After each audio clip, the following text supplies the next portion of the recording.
where he could see miles of desert, but he would have one blind spot, the glare of that single light. The light was exactly positioned between the tower and the interceptor. When Danny pushed the car down the shallow slope of Boscombe Field Road, following the example of Ted and his fellow escapees, Simon didn't see it. Whether or not he saw the tail lights when she started the engine a half-mile away, it hardly mattered. She was gone.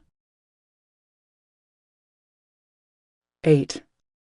The miles swept beneath Danny's wheels. The interceptor rode on wings of darkness through the night, its headlight beams burning a path through the shadows. She rode the center line, and the road became a swiftly flowing river of stone running through a black tunnel toward a distant, unknown goal. Features whipped past, stark forms of rock, skeletons of trees and bushes, fences flashing their Morse code of posts and rails. Sometimes a sign would emerge from the dark, its reflective surface glowing like a one-eyed cat, looming large. Then in a stroke of light it would be gone behind her. The roar of the engine and the thrum of the tires became a dirge for a dead civilization. The thunder of blood in her ears kept time to the growling threnody of the machine. Danny drove until the gasoline was gone, and found more, and drove again until the sun rose, always searching, her mind analyzing the words in the note for clues to Kelly's plan. Danny had a new working hypothesis, but it meant covering 1,000 square miles, or 10,000. She needed something more to work on than the speculation that Kelly would head for San Francisco, because she'd been there before. She sought a clue, what the better detectives called a tell, some unconscious action that directed attention toward what the suspect wanted to conceal. There had to be a tell somewhere in the note. Danny had the thing almost memorized. It had to be something in the loose handful of facts she knew or could guess. She knew, for example, that the Mustang had a driving range of between 230 and 260 miles from full to empty. It was on half a tank when Kelly stole it. So assuming she took the route Danny thought most likely, Kelly would have had to fill up the tank in Riverton Junction. Danny had surreptitiously checked the cash register of the gas station for a receipt that could have clued her to Kelly's earlier presence, but there was nothing to go on. Most cars carried 16 or 17 gallons of gasoline, same as the Mustang. There were 15 receipts for that amount or less on the 4th of July. Kelly would have used cash, so there was no telltale credit card slip with her blessed signature on it. Then again, Kelly could have taken a different route altogether. She might have heard there was trouble on the radio and decided to hole up somewhere, or she might have kept on going straight up to the 58 or the 99 to the 5 to San Francisco. 8 hours driving at most, if she kept the hammer down and didn't stop to eat, which she wouldn't. It seemed like Kelly could go days without eating. If she made it to San Francisco, she was either dead or very, very lost, and Danny would not find her on her own. Danny's hypothesis stopped working about 2 tanks of gas away from Forest Peak. San Francisco, Las Vegas, Glendale, Arizona, even Tijuana, Mexico. A determined girl could make any of those places from Forest Peak in a single day, and still have time for a restaurant meal afterward. Hell, she could cross the entire country in 4 days. So Danny stuck with the current hypothesis. It was that, or concede her mission was insane. She kept on driving through the night, the white lines whipping under the interceptor like tracer rounds from a .50 caliber machine gun. She had forgotten everything behind her. Amy, the other survivors, the airfield, they were old memories. By dawn, her mouth hung open and her face was pale. Her eyes were glassy and vacant. She saw herself in the rearview mirror, and for an instant she was looking at a zombie, not herself. She snapped her jaw shut and pulled off the road, to rest for a while beneath the tortured limbs of a piñon pine. It stood beside a dry creek in a plain of cheat grass and red brome, 2 non-native species that had wiped out most of the local vegetation. Danny felt a certain kinship with the tree. There was another non-native species around, and it was wiping out the locals too. Danny woke up startled, her stomach lurching with a sensation as if she'd caught herself falling. Immediately she scanned her surroundings. No zombies in view. The interior of the car was sweltering hot. Danny had opened the windows only a couple of inches despite the heat. She didn't want anything reaching in and grabbing her while she slept. Now it was 8:45 in the morning. She had been asleep for 2.5 hours. Time to get moving again. She started the engine and rolled back toward the road, kicking up a thick cloud of dust. And before the wheels were back on the tar, another piece of the puzzle had clicked into place. Kelly had mentioned that social reject Zap Owler in her note. She wrote of how Owler sold methamphetamine at the go-kart tracks in the flatlands. And she specifically mentioned the one Danny had taken her to for her 7th birthday. That was Cartland, in Potter. Danny remembered that Kelly didn't seem to enjoy it much, but she could sure drive. That little face in the big red rental helmet, pale with big dark eyes, Kelly's expression set and grim from the moment she stepped onto the track until the end of her 3rd race. Danny hadn't been able to beat her, even though she'd started ramming Kelly's cart from behind. Her theory at the time had been that Kelly didn't weigh anything, so her cart had a speed advantage. But in fact, the kid was a born driver and determined. Kelly had a grape slushie after the races, and then she was in the bathroom forever because she had to completely drape the crapper with toilet paper, forming a hygienic bird's nest around the seat. Danny's sinuses started to ache. Tears wanted to come. She inhaled and exhaled and pushed the loss back down where it wouldn't get in the way. Her hands were locked hard around the steering wheel. They had some good times in there, Danny thought. A few. She had a terrible feeling those were the only good times Kelly ever had. But she had to keep her mind on this clue, if it was a clue, to Kelly's plans. Danny thought Kelly was smarter than she was by a fair amount, but she wasn't more clever. She didn't yet know the means by which people give themselves away in conversation, reveal their thoughts or motives. Danny, however, had spent years doing it. First in Iraq, trying to second-guess those poor, inscrutable bastards that had to call the place home, and second, in the American police business. Nobody knows how to talk straight to a uniform. Danny had the note out, pinned to the steering wheel with her right thumb. Zap Owler cooks speed in his kitchen and sells it down in the flatlands at go-kart tracks, including that place by the freeway you took me for my 7th birthday. There was something to that. Why did Kelly mention that particular place? Why not the track in Riverside they went to a couple of years later with Danny's then-boyfriend Kyle Williams?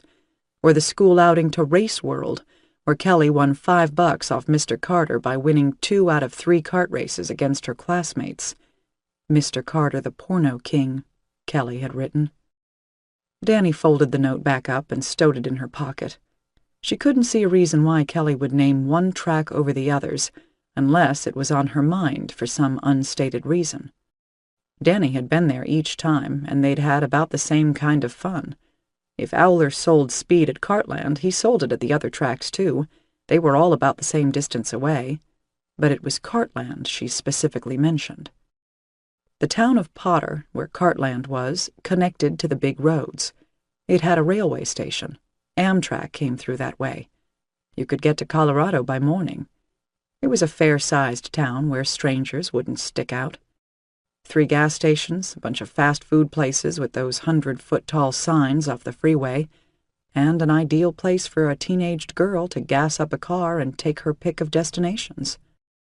Danny felt a terrible sense of foreboding. If Kelly had gone to Potter, her next step could have been toward anywhere. The trail would run cold. But Potter was the one place she had mentioned in the note besides Forest Peak and Iraq, and Kelly didn't have a passport, and she wasn't nuts, so she wasn't on her way to Iraq. The interceptor's low fuel light came on. Danny's reasoning hit the wall with the idea of Potter. If that's where Kelly went, Danny would have to start looking along all the major routes, following the roads and the train tracks across the entire American West. She scoured her brain for some limiting factor, her right foot jammed to the floor of the interceptor as she raced the machine toward Potter. What about money? Kelly could have stowed away any amount from $200 to $1,000, Danny guessed. She had her own account at the bank, and she'd had a part-time job at the Quick Mart since graduating high school, plus a little extra income helping Amy down at the veterinary clinic.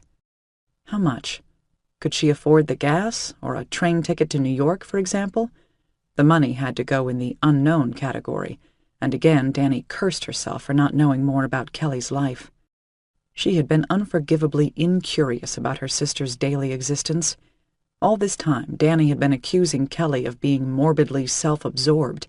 Now Danny could see with excruciating clarity that the self-absorbed one was herself. She remembered her own drunken harangues, the hours of browbeating and railing against what she saw as Kelly's obstinacy and selfishness, and she felt fathomless regret. Every minute of it had been nothing less than abuse. At that moment, Danny wanted a drink more than she wanted to breathe. Car needs gas, driver needs buzz. Gotta have it. But her supply had run out the previous evening, the precious fluids sloshing lower and lower in the flask tucked between her thighs. Potter was only a few miles ahead. She could recharge all fluids.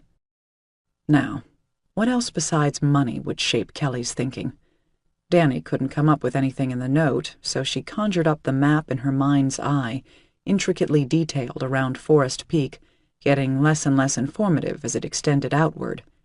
Was Kelly even on the map? If so, was she alive, or dead, or undead? Only time would tell. And maybe not even that. Time. Undead. A set of rusty little tumblers in Danny's head turned over, and there was an idea back in there somewhere, if she could just reach it. Danny teased it out of the shadows. Time was a variable. It would shape Kelly's behavior. That was it. Kelly fled Forest Peak sometime after midnight on the 4th of July. She could have driven all night. She probably did. That would have placed her in Potter by morning, long before the crisis began. Would Kelly have stayed in Potter for a while? Things began to break down by around 2 o'clock in the afternoon. If she was listening to the police radio in the Mustang, as Danny was sure Kelly would have done, she would have known of the disaster sweeping Los Angeles long before most people did. She might have decided to stay where she was until she knew what was happening. No, Danny didn't think so. Kelly would have seen the disaster as the hand of fate trying to push her back to Forest Peak. She would have taken it personally, just as Danny had. She would have pushed on. Danny wiped a rivulet of sweat off her face. The air conditioning was blasting, but her skin was wet. Her heart thudded against her ribs. She was digging down to the last variables, the last possible conjectures she could make about Kelly. Soon it would be time to stop wondering and start searching, and there would be nothing to think about. Nothing she wanted to think about, at least. That's when the bottle would come in handy. Would Kelly have gone on alone, even knowing there was a wave of death swarming the countryside? Would Kelly have gone on alone in any case? But Kelly didn't know anybody anywhere else. To push on the face of an ever-mounting crisis, all alone without a cell phone or credit cards or even a vehicle that belonged to her, would seem pretty daunting to a sheltered kid from a small town. It was the kind of thing even Danny wouldn't have dared to do back at that age, unless maybe Amy was with her. But Kelly didn't have any of that kind of friends. Friends. Maybe Kelly had a boyfriend or something, waiting somewhere for a liaison. Impossible to say. Danny simply had no idea. She always assumed every male with eyes was ogling Kelly, the gloomy goth girlie with longer legs than her big sister, and no colloidal burn scars over 30% of her body. It was part protective reflex and part jealousy to think that way, Danny knew. She hadn't gotten laid in the better part of a year, and she didn't remember the last time very well, on account of the many rum and cokes involved. She felt ugly, so she almost deliberately avoided knowing what Kelly was up to and with whom she was up to it. Was Kelly a virgin? Jesus, Danny didn't know anything. Danny wondered how long the fuel reserve would last before the Interceptor's engine quit. She still had a big chunk of road to cover before the next gas station. When at a dead end, go back to the last crossroads. Danny reached with her mind, back through the nightmarish week she'd just survived, to the events of Independence Day morning in Forest Peak. The last normal day in the history of the world. She had been hungover. She had just arrested Wolf, who was still drunk. She'd found Kelly's note. Ted was eating on duty, and there were firecrackers setting her teeth on edge. Was there anything else? Hadn't there been something somebody said? Something about runaways?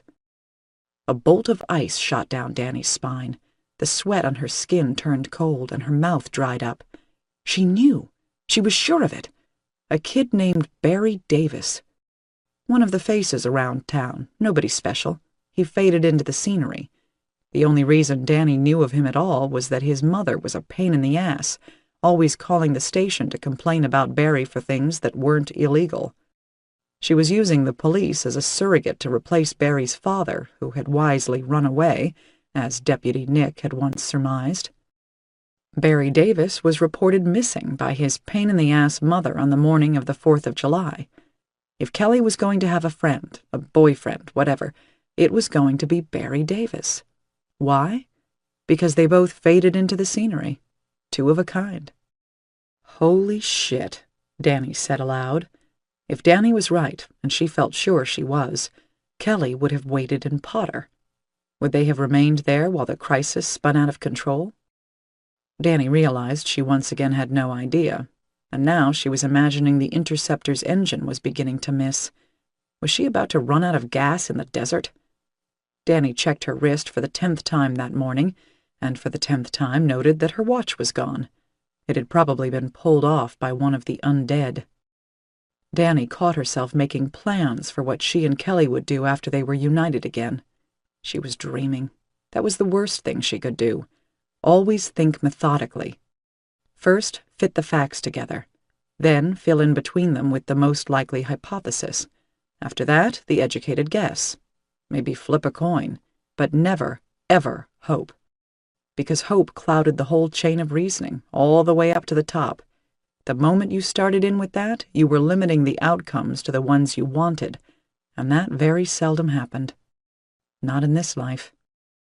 Danny needed to remain absolutely clear about the hypothesis she was building, untainted by hopes that it might turn out better than expected, because this was probably going to go down the hard way. If Danny did find the Mustang, and Kelly was with it, she still had to face the 3 possible scenarios. Kelly alive, Kelly dead, Kelly undead. The engine starved a half-mile outside Potter. Danny walked to town in the broiling morning heat, the shotgun in one hand and the pry bar in the other. This was a king-sized fuck-up. If Potter had been hit by the disaster, and the total radio silence suggested it had, there could be twice as many zombies there as there had been in Forest Peak. Maybe a lot more, if a steady stream of refugees had reached it before the death got that far.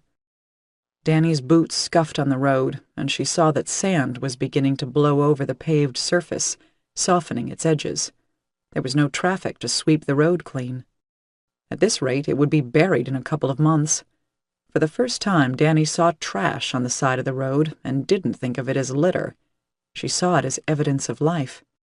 There was a Reese's peanut butter cup wrapper nestled at the foot of a creosote bush, and a plastic Jack-in-the-Box cup a few yards further along. The cup still had the lid on it, and there was a straw stuck through the lid. Someone ate the one, someone drank the other, and they chucked them out of a car window. And now they were probably dead. Danny was letting her thoughts wander when she heard the crows. And not only crows, but vultures. She didn't need a filling station. The traffic lights were dark, so there wasn't any power in town. That meant the gas pumps wouldn't be working.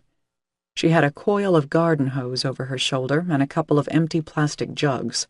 What Danny needed now was a vehicle with gas in it. Potter was laid out at the bottom of a hill.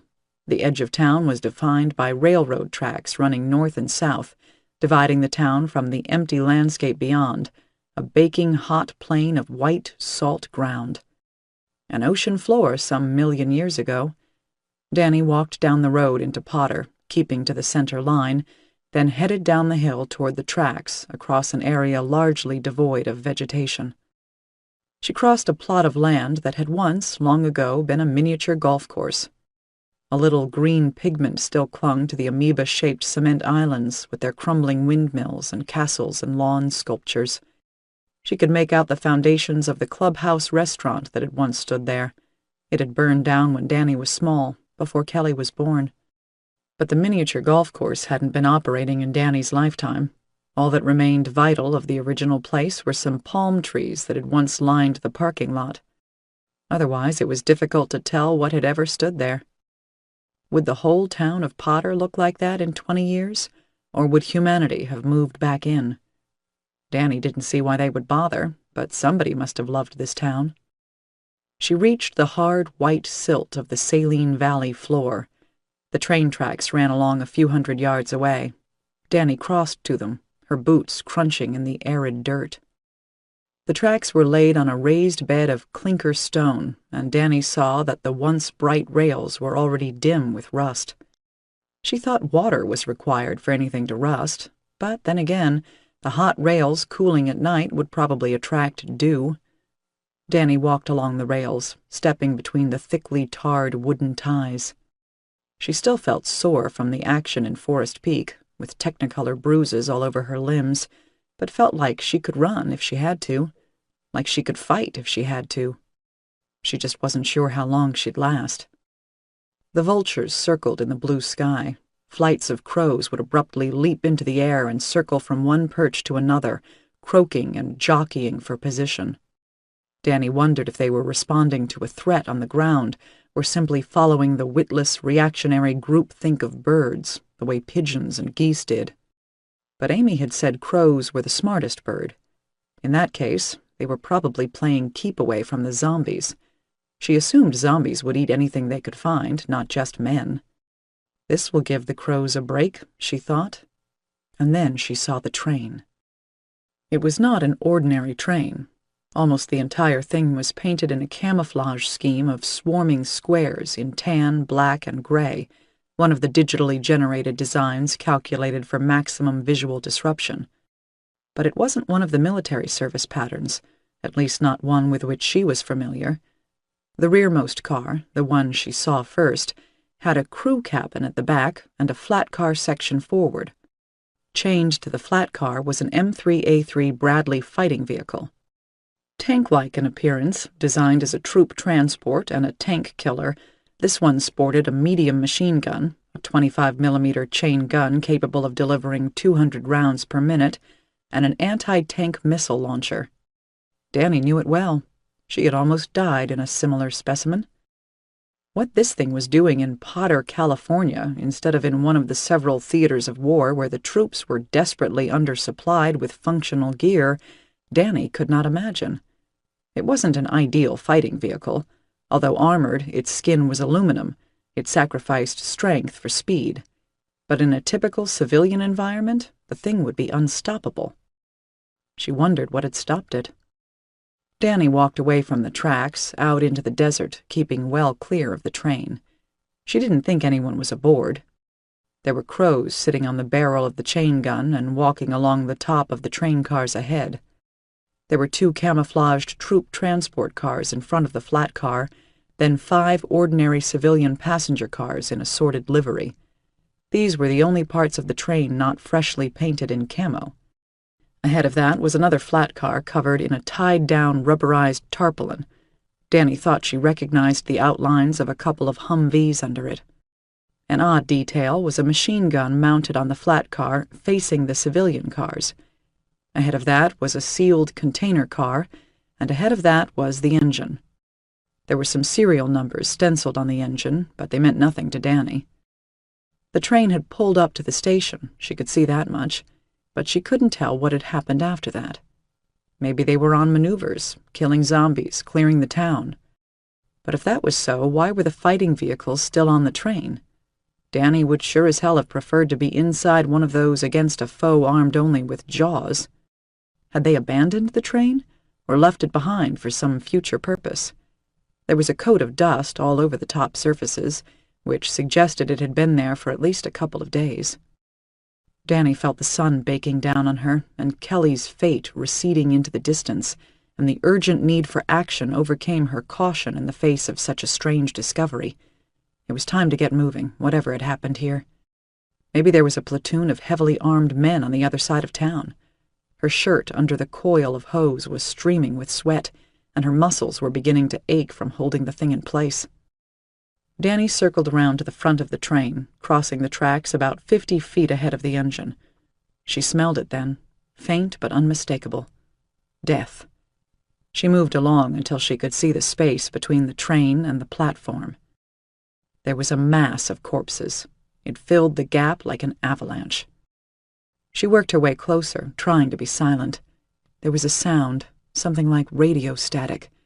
She kept the bulk of the train between herself and the undead, as they probably were, piled up against the bogies.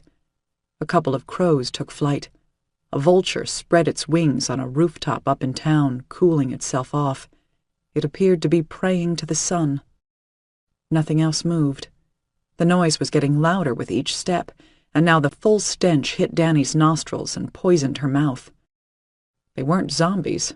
They were corpses, and they were swarming with legions of flies. Danny unhitched the compact binoculars from her belt and swept them over the heap of rotting bodies. There were at least 200, and probably considerably more.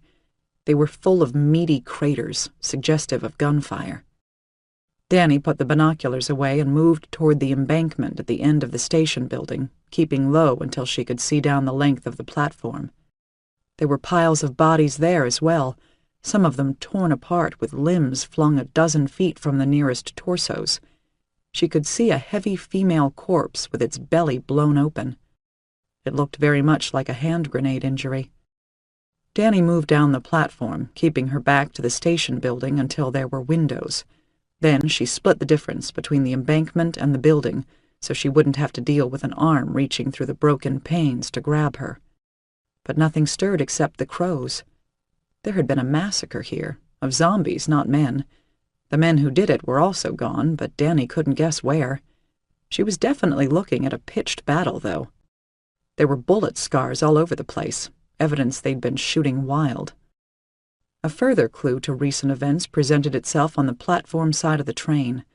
The tarpaulin over the flat car was spattered with blood in irregular looping lines. The blood was dark red, turned to varnish by the sun, but unmistakably human.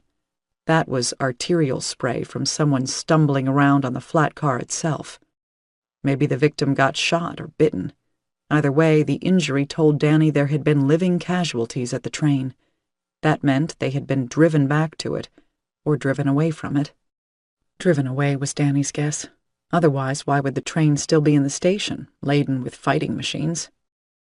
She found a corpse wearing military boots and the same digital camouflage as the train. The young man's throat was torn out. Brass shell casings littered the ground around him. Whoever had mounted the defense had not been able to retrieve their dead from the field. There might not have been any left alive. Danny realized there were flies crawling all over her exposed skin. She waved them off, and they immediately settled back down on her. The overpowering reek of corpses was making her throat burn. She needed to get away from here. She moved toward the embankment and paused. No signs of zombies, no moaning or stirring among the corpses. So far, so good. Danny scrambled up the embankment, using the white rocks that spelled out the letter R in Potter as stepping stones. Then she was up against a wooden fence at the top of the slope that ran along behind the hotel. There was a gate with concrete steps down at the far end of the fence, but Danny went the other way, where the fence ended at an empty lot and some dumpsters. Still no zombie activity. It felt like every deserted battlefield she'd seen. The parking lot was at the other end of the hotel near the steps, but Danny didn't want to approach it from the desert side. She wanted to come around the front of the hotel, so she could have a look at the street and find out what the hell happened here. It seemed like it might be important. If refugees had fled Potter, or some kind of military action had killed them, killed Kelly, for example, the voice in her head remarked, she needed to know. It was vital to the bigger picture effort of finding her sister. The street was thick with dust. The buildings created a natural funnel for the desert wind that blew up from the saline flats, and thick clouds of pale, sandy powder had settled over everything. There was no color. The dust obscured it. There were heaped shapes of bodies all along the sidewalks and against the many cars skewed in the street, some with open doors, some with bullet holes in the windshields. Danny could see hundreds of bodies from her position halfway down the block by the hotel, and there would be more on every street. Crows were picking at some of them, but not all. Danny suspected she was not alone here, although she was probably the only living human. She knelt, keeping her head up, and picked up an empty shoe that lay on the pavement. Never break eye contact with your surroundings.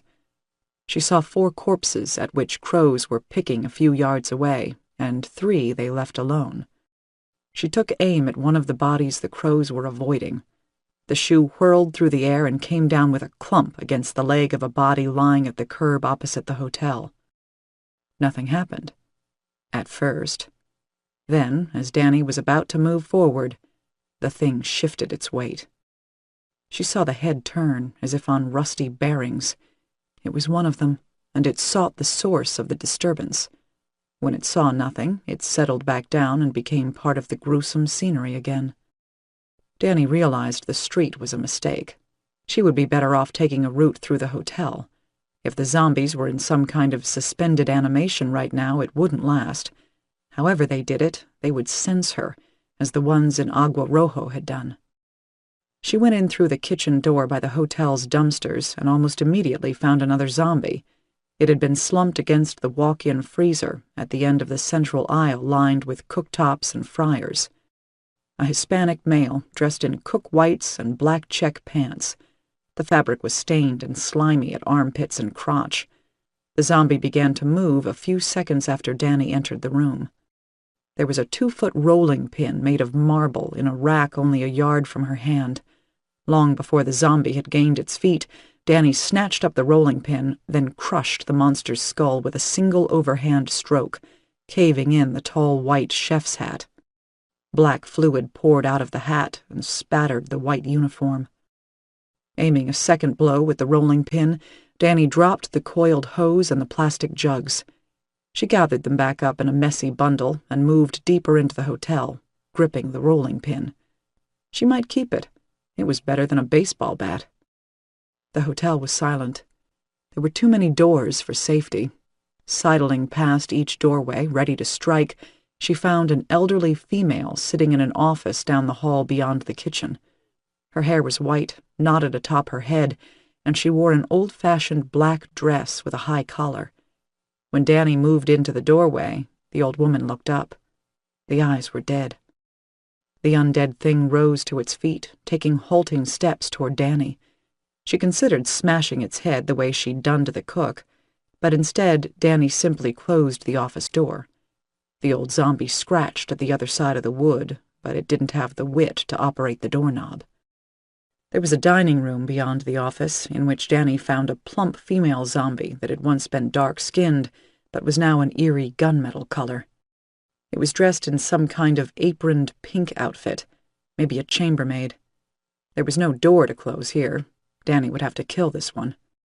She put down the jugs and the hose and broke eye contact with the walking corpse. When she looked up again, it was shockingly close to her. It came at Danny with a speed she hadn't reckoned on. She struck it haphazardly across the face with the rolling pin, knocking the nose and jaw profoundly out of alignment. The creature stopped, but only to reorient itself to Danny's position. Its fat hands whipped out at her. Danny swung the rolling pin again, and this time one of the zombie's slack-jowled arms came up in a distinct gesture of self-defense. The bones cracked, and the hand flopped loosely around at the end of the arm. Unfazed, it renewed the attack. Panic surged up inside Danny's chest.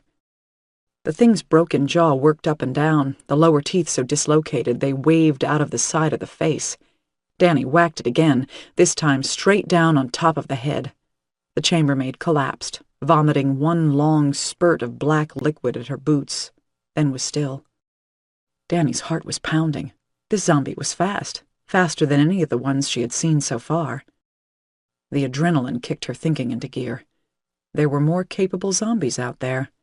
Maybe it was because this one had been indoors, not rotting in the sun. It was still slower than even the dullest human being, but this one could move. Maybe some of the undead were faster than usual, the infection or chemical or whatever it was working differently on their nervous systems. Danny would have to factor that into her plans. Even here in Potter, she would have to amend her approach. She didn't want to find herself surrounded if they could react with the speed of this one. Danny was still formulating a fresh plan when a hand fell stiffly on her shoulder. Raw fear jetted into her system and she spun free, the rolling pin already coming up. It was the old woman from the office. Behind it, the office door stood open. She wasn't any faster than the others, but she had opened that door.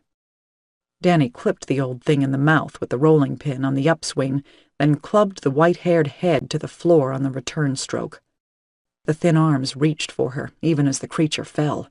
The scars on Danny's back prickled and itched with the sudden injection of fear. Danny stomped once, hard on the wrinkled, sunken face. The skull broke beneath her foot like a china teapot wrapped in rags. The thing shuddered and went still. Danny felt growing terror, and she forced it to subside. Terror led to panic, and panic killed. There were French doors at the rear of the dining room. They opened onto a patio at the back of the hotel. The patio ended in a low, gated iron fence, and beyond that was the parking lot. Danny moved swiftly. Beyond the fence was space for 30 or 40 cars. The lot was full. The entire scene, from the hedges around the parking area to the buildings, the paving, and the cars, was entirely flowered in pale dust. There were bodies here as well. Danny could see the head and shoulders of a corpse or zombie propped up inside a jeep with a rag top and no doors. Was that only rotting tissue, or was it a threat? There were more of them on the ground all around. One was an infant. They were motionless, but no crows had ventured into the enclosed yard. Several birds were perched on wires overhead, but none had settled in the parking area. Danny was at the French doors now, crouching. She pulled the hose off her shoulder and uncoiled it. It was much too long. She had intended to siphon 2 gas tanks at once, but she would never have time. She cut the hose 5 feet from one end. That would be enough. She checked the action of the shotgun. There were too many things to carry. The rolling pin would have to stay behind. There was a minivan near the patio gate. It might offer some cover for Danny while she sucked the gas through the pipe. After that, the siphoning action would work on its own, and she could keep moving around the lot if she had to. Gravity would take care of the rest. Even if a dozen zombies were coming for her, as long as she could eventually make it back around to the jug and run away with it, her mission was accomplished. A gallon of gas was enough to get her somewhere safer, but the minivan would also obscure her view. She saw one of the 1980s Mustangs like her first, a few cars back from her position. An ugly piece of shit, but it offered a nice view all around, being a low vehicle. She could try taking the gas from that one. But would anybody that drove one of those mullet mobiles keep the tank topped up? A better car might have more gas in it, simply because the owner could afford it. Something was moving around inside the hotel, somewhere behind her. Maybe there had been a zombie upstairs that was coming down to investigate. She had to make a choice, now. Danny pushed the French doors open and moved outside. The heat inside and out was equally oppressive, but the air outside was tainted with the stink of rotting bodies. Nothing on the patio to be worried about. She saw a corpse, but it was a proper one, with the head bashed in. An iron umbrella stand lay next to it. There were useful skull-smashing weapons everywhere, if you were willing to improvise. Danny kept her body parallel to the ground and scooted to the hedge, then looked over the top of it. The longer she could delay her discovery, the better her chances of getting the vital gasoline. She scanned the cars and saw, from her fresh angle, an ideal candidate. A vintage 2-door Jaguar in good condition. It wouldn't have a locking gas cap, it would have a short filler tube, and it wasn't too far into the parking lot. Danny checked the ground for zombies. None between her and the minivan, at least. She hustled across that distance, then checked again, keeping her motions sure and swift. Momentum was key. She made it to the ugly Mustang, then scuttled crabwise to the Jaguar, keeping an eye on 2 bodies she could now see lying on the far side of the minivan. They might get active. She pried the filler door on the Jag's gas tank open and fed the hose in. The tang of gasoline fumes joined the thick, dull smell of decaying meat. A cloud of crows rose into the air. Danny followed them with her eyes, sucking the air out of the free end of the hose. She could taste the gasoline vapors and wished she had found a narrower tube. The hose took almost more vacuum pressure than she could create with her lungs. She could feel the resistance inside it, the counterweight from the rising column of gasoline. And then she heard the moaning. The undead beside the minivan stirred in the dirt. They weren't up yet. They were emerging from the trance or coma they had been in. Prey was here at last. One of the zombies was looking around now, its trunk supported on its arms. It hadn't yet stood up. Danny saw another one on the edge of her vision and turned to see a male zombie around her age. It was lurching toward her on naked feet. She sucked again at the hose, the negative pressure making her ears hurt deep inside at the corners of her jaw. This wasn't going to work. The minivan zombies had seen her now. She checked on the position of the male coming at her across the parking lot, and beyond it, she saw an old Mustang fastback. It looked a lot like hers. It was the right year, or appeared to be. It had the side markers and back, so it was at least a '68. But she couldn't tell what color it was. The discovery threw her concentration off, and she gasped, and the column of fuel fell back down the inside of the hose, and she had lost her chance to get the siphon working. Now she had another problem as well. She couldn't leave this parking lot without checking that car. She had to know. Danny didn't have a plan anymore. She threw herself across the hood of the Jaguar, raising a cloud of dust, and landed almost on top of a corpse on the other side. It didn't react. It was dead matter, but a foul, choking stench hissed out of it, obliterating the stink of gasoline. Danny saw the zombies around her. There were 6 of them, become confused. She didn't know how else to identify their behavior. They looked around as if blinded, and they moaned out of sync with each other. They lost the forward impetus that had carried them toward her. Danny felt an urgent need to vomit. The stink of the corpse she had stamped on was so intense it was like a smoke her lungs couldn't pull down. She retched once, then ran at the male zombie. It sensed her at last and raised its arms. Danny rammed the butt of the shotgun into its face, but didn't pause to deliver the killing blow. She kept moving, and a dozen strides later, the Mustang was right in front of her. Its color was impossible to guess under the dust. Dark was all she could tell.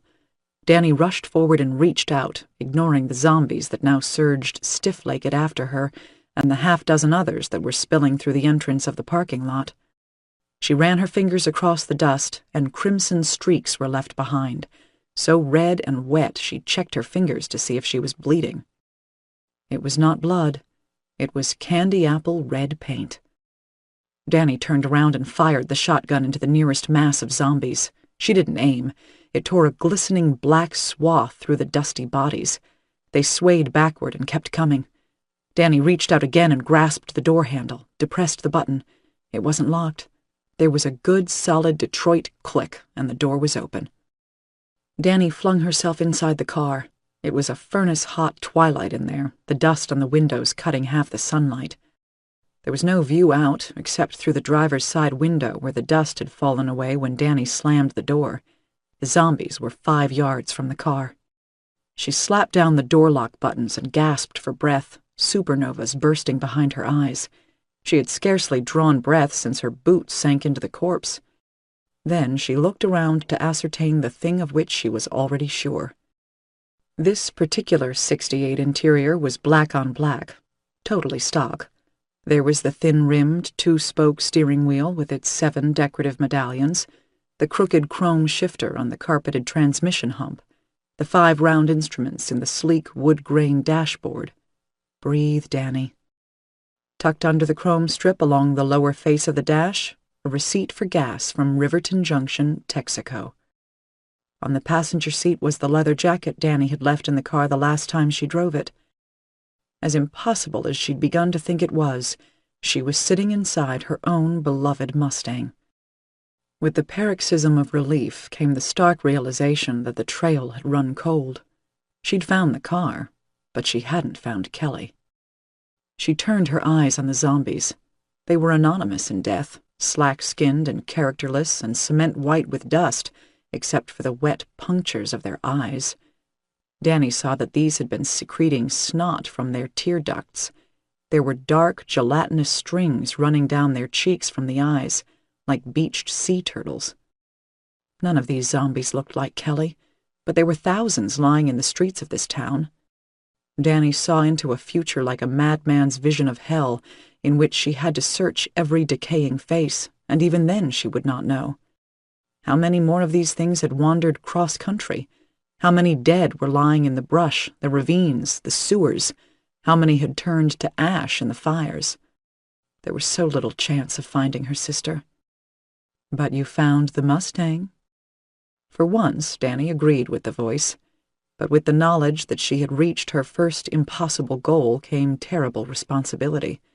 There was so much more to do, and now she was trapped inside a car, surrounded by hundreds of ravenous walking dead. She didn't have the ignition key.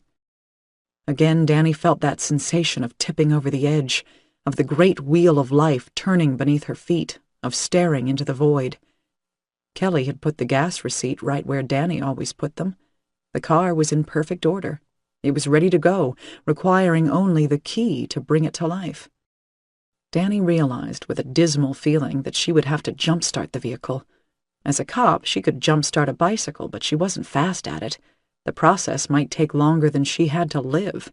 The undead were right outside, separated only by a sheet of glass. Then again, Kelly might have been observing Danny's strict discipline regarding the vehicle, even after she stole it from the driveway. She'd even tucked the gas receipt right where Danny put them herself. If Kelly observed Danny's habits with the Mustang to the letter, it was possible she would yet save Danny's life. The zombies were on the car now, their hands and faces making smears in the dust on the windshield, clearing patches that looked onto the nightmare outside. Thumping on the roof, clawing at the windows, Danny could smell them in the fetid air. One of the things dragged peeling lips across the windshield, its graphite-colored tongue thrusting against the glass, teeth scraping. It was like the view from a coffin being dug up by cannibals. Right now would be an excellent time for a drink, an excellent time for a long, burning swallow of something strong, but there wasn't one to be had. Danny was either sitting in her own tomb, or... Sweating profusely, Danny reached up and flipped down the driver's side sun visor. The keys dropped into her lap. Part 3. Best Laid Plans. 1. Some part of Danny had curled up and gone to sleep, but the rest of her remained in constant motion, methodical and focused on the one and only task besides brute survival. For this, she didn't need a working hypothesis. She only needed a pen. She was drawing lines over every route she had covered on the map, with scribbled notes wherever there was a town. Culper, 350, NL, NK, food, drugs, hardware, Z. This was the name of the town, the population, NL for no life, NK for no sign of Kelly, then what stores in town might be useful, and finally Z for zombies. Danny had left the police interceptor by the side of the road outside Potter, taking the time to push it onto the scenic overlook and cover it with a blue plastic tarp she'd found outside town. She weighted the tarp down with rocks and guessed that inside a few days it would be so dusty as to become invisible. If somebody got into the vehicle and vandalized it, no worries. She had her pick of thousands out there in the world. She kept the Mustang's police band radio on at all times now, the glove box door hanging open to expose the faceplate and microphone of the miniature detective-style unit that was Danny's only concession to modifying the otherwise factory-stock car. Things were happening in the world outside her remote desert beat. There were a lot of survivors out there. Danny heard someone on the radio speculate that half of the population was still alive, so 150 million Americans, more or less. But according to the voices in the ether, they were engaged in costly battles with the zombies for possession of the cities, trying to clear out densely concentrated areas such as Chicago, Manhattan, and Miami. Denver was an inferno, as were San Diego, Los Angeles, and Seattle. Part of San Francisco was on fire. Hundreds of smaller towns were burning. Much of humanity, it seemed, had banded back together in large groups. That was an ancient survival strategy, of course, and mankind was returning to basics. It made no sense to Danny. For most people, having someone on your flank, even if that person didn't know shit about survival, was a comfort. For herself, and probably a lot of ex-warriors, it was better to be alone. Better to trust your own reflexes than to put your hope in some civilian with an undeveloped sixth sense that thought you could ever relax, even for 1 minute, and didn't know how to properly clear a building. And sometimes, even a seasoned partner could be dangerous. You never want to be the slowest contestant in a foot race against the devil. Danny was glad to be solo. It had been 2 days since she had seen another living human being. She listened to voices on the radio, some of which she was starting to recognize, but it wasn't the same as company. She never spoke back to them. She didn't want to get into arguments about joining a bunch of idiots calling themselves Wolverines, Rebel Alliance, or Ghostbusters. Most of all, these bands of survivors were sloppy. Every few hours, somebody somewhere would radio in for help because somebody else was bitten or missing or they were surrounded. And then the other groups would fall silent for a while, because in the end, even if they were playing at being soldiers, they were merely informal bands of people trying to survive. A variety of survival tactics had been adopted, with mixed success. Those that adopted a fortress approach did well at first. They were usually near the big population centers where the zombies were thickest, but supplies were running out. There were others that kept moving, the way Danny had wanted to do with her own convoy out of Forest Peak. But everybody was reliving the road warrior now that they knew the infrastructure was gone. Gangs were forming, casual alliances of hardasses looking not only to survive, but to prosper. They were looting, they were raiding encampments, they were raping and killing. Danny knew her tribe back at Boscombe Field wouldn't last half an hour against these marauders. There was something else, but Danny assumed it wasn't significant. A couple of groups had said they found help. Both of them dropped out of radio contact immediately afterward. Danny wondered what kind of help they had found. She didn't intend to find out. For once, Danny was placing a high price on her own life. Without it, she could never find Kelly. Still, there was a foul twist in her gut when she heard those Mayday calls on the radio and maintained her own silence. She was the sheriff of nowhere. The last of the supplies Danny laid in was a case of bourbon. Danny drank her way northward, drawing lines on her map. 2.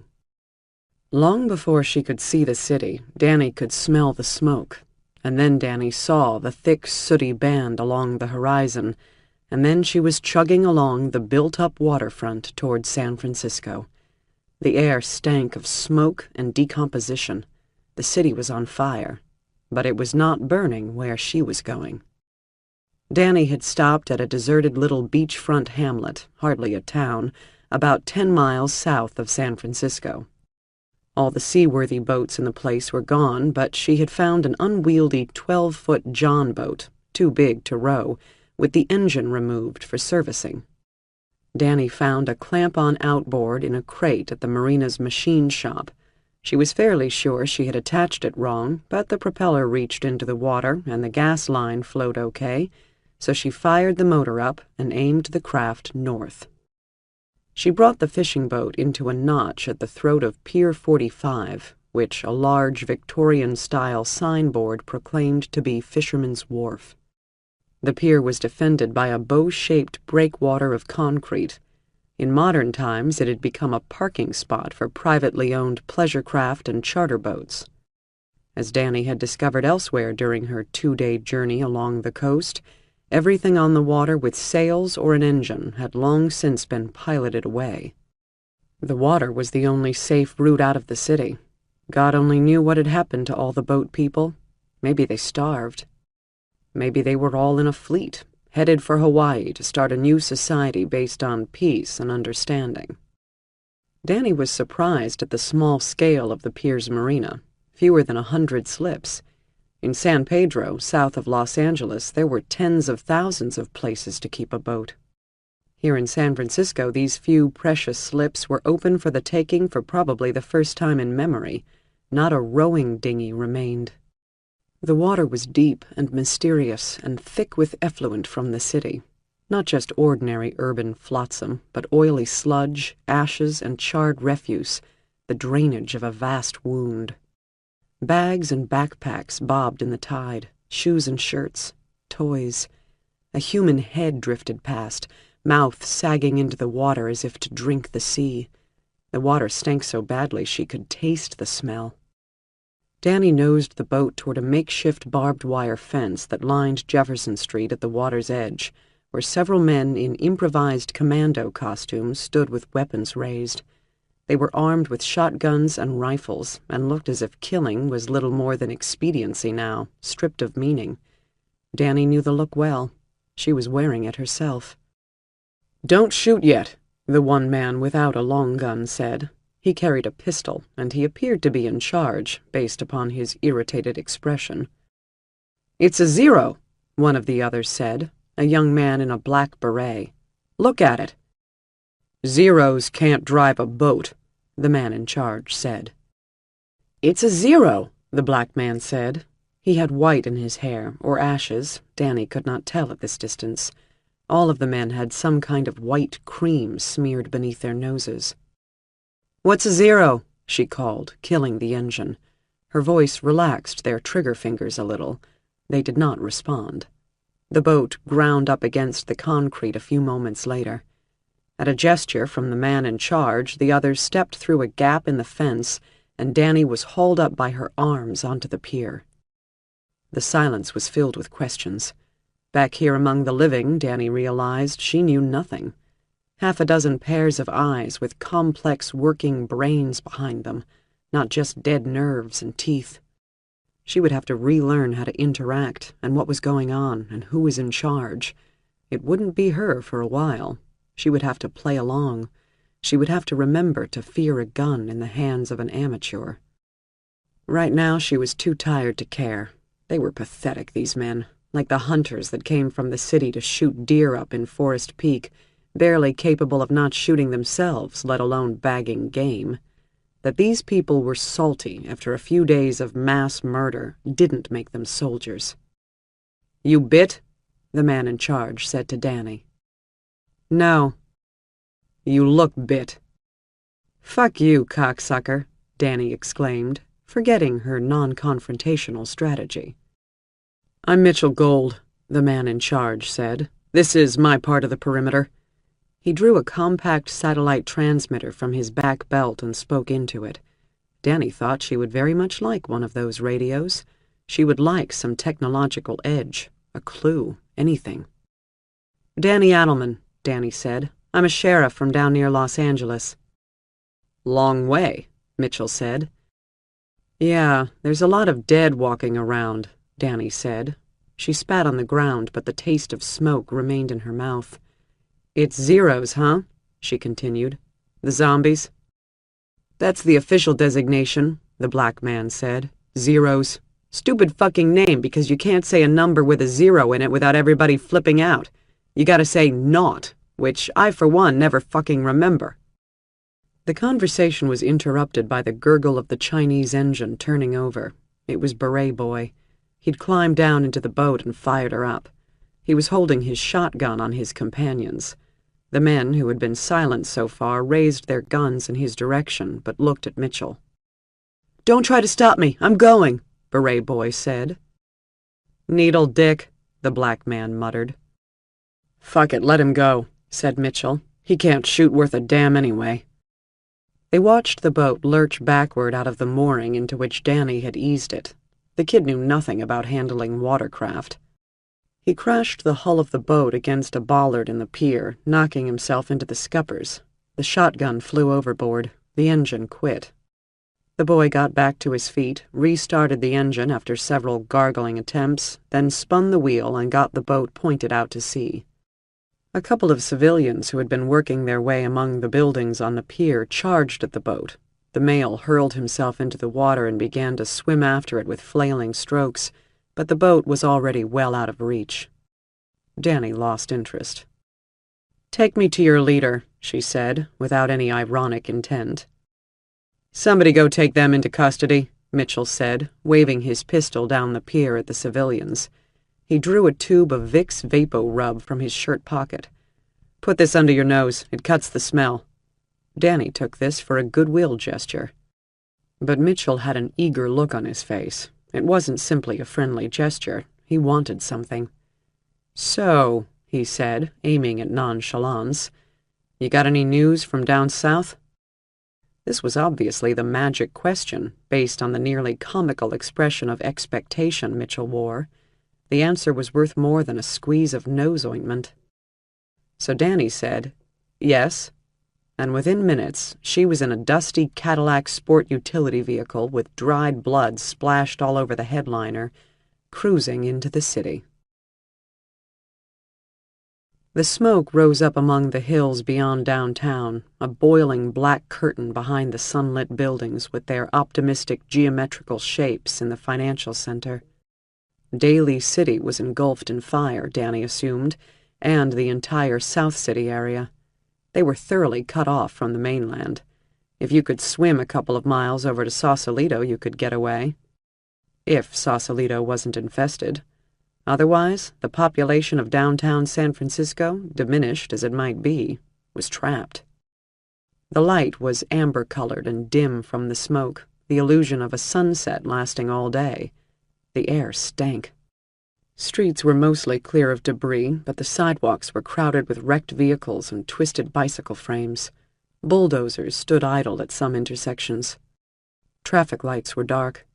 There were burnt areas on the pavement and dark stains of blood or oil, broken plate glass, a Starbucks with a Ford Taurus hanging out of the window. A fire hydrant, broken off pavement high like a tooth at the gum line, spurted water into the air. Nobody paid it any attention. It might have been like that for days. A river ran from the stump of the hydrant downhill toward the bay. Here there were none of the tumbled corpses Danny had come to see as part of the landscape, the ones that were not coming back. The place had been swept of the worst. They drove past Telegraph Hill, and Danny heard sporadic gunfire from up there. Sharpshooters on Coit Tower, maybe. Or executions. There was a distinct feeling of martial law in the absence of people on the street. She saw pallid, grimy faces at windows and knots of armed men and women patrolling around their little fiefdoms of a single city block. Lots of those good military satellite radios. A couple of pickup trucks loaded with canned goods cruised past with rifle-toting escorts atop the loads. Mitchell drove Danny along Columbus Avenue to a roadblock where it turned into Montgomery, in the shadow of the Trans-America Pyramid. The Cadillac crept along in a queue of a dozen other vehicles. One was turned back. It appeared to contain a wounded woman in the back seat. A couple of pickups containing food were waved in past the barricades without delay. Danny found herself examining every female face, as if in all the world there were so few women left she would be certain to find her sister. Just like that. She didn't, of course. The barricade was manned, and it was only men, by some kind of mercenaries, very much like those she spent a lot of time disliking in Iraq. As they got close, she recognized the digital camouflage pattern she had seen back in Potter, adorning the equipment and corpses strewn around the railway station there. These privateers had the best gear. They had the body armor, the one-piece wrap-around shades, and the massive tactical wristwatches that got in your way in a genuine crisis. Their sleeve patches bore a screaming eagle, or presumably a hawk, rendered in gold thread over an American flag, the legend, "Hawkstone Security," across the bottom. When Mitchell identified himself and Danny, the mercenaries inspected her like a soiled diaper, then waved them both through. Whatever security they were providing, it wasn't anti-zero. It was anti-personnel. They were keeping a tight lid on the civilians. Whose authority, Danny wondered, were they working under? The Fed? The state of California? The city? Was this a full-scale coup she'd walked into? Mitchell pulled the Cadillac up onto the sidewalk in front of the pyramid. There were a lot of big, heavy vehicles parked there, right up to the patio wall. Nobody was worrying about fuel economy lately. They climbed out of the SUV and crossed below the thick X-bracing that formed the base of the structure, above which the building looked like the point of some impossibly large spear. Or a missile, Danny thought.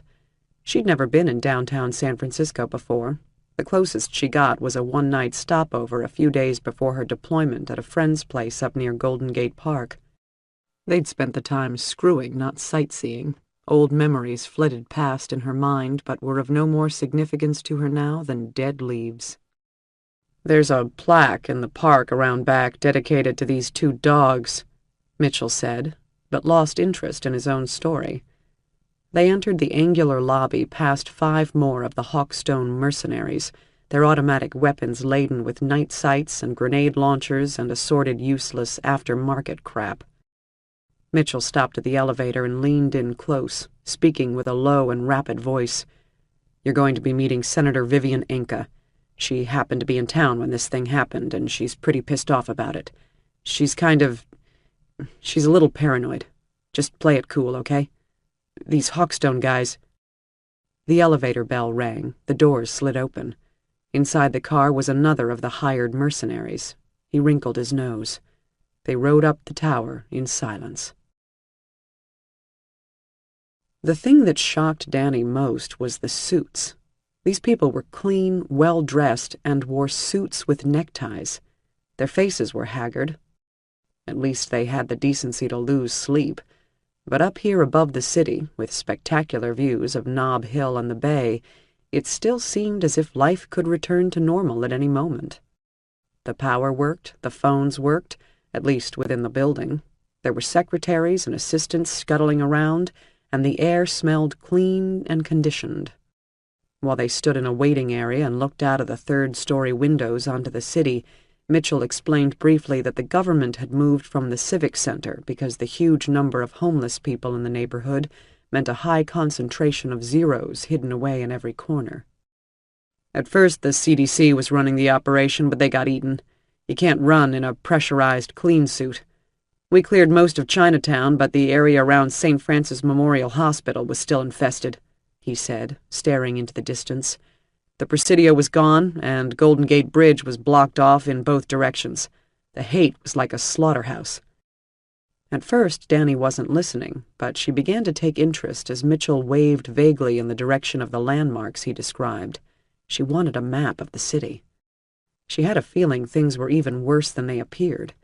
If Mitchell's account was accurate, the entire area to the north was swarming with the undead, and they were advancing from the west.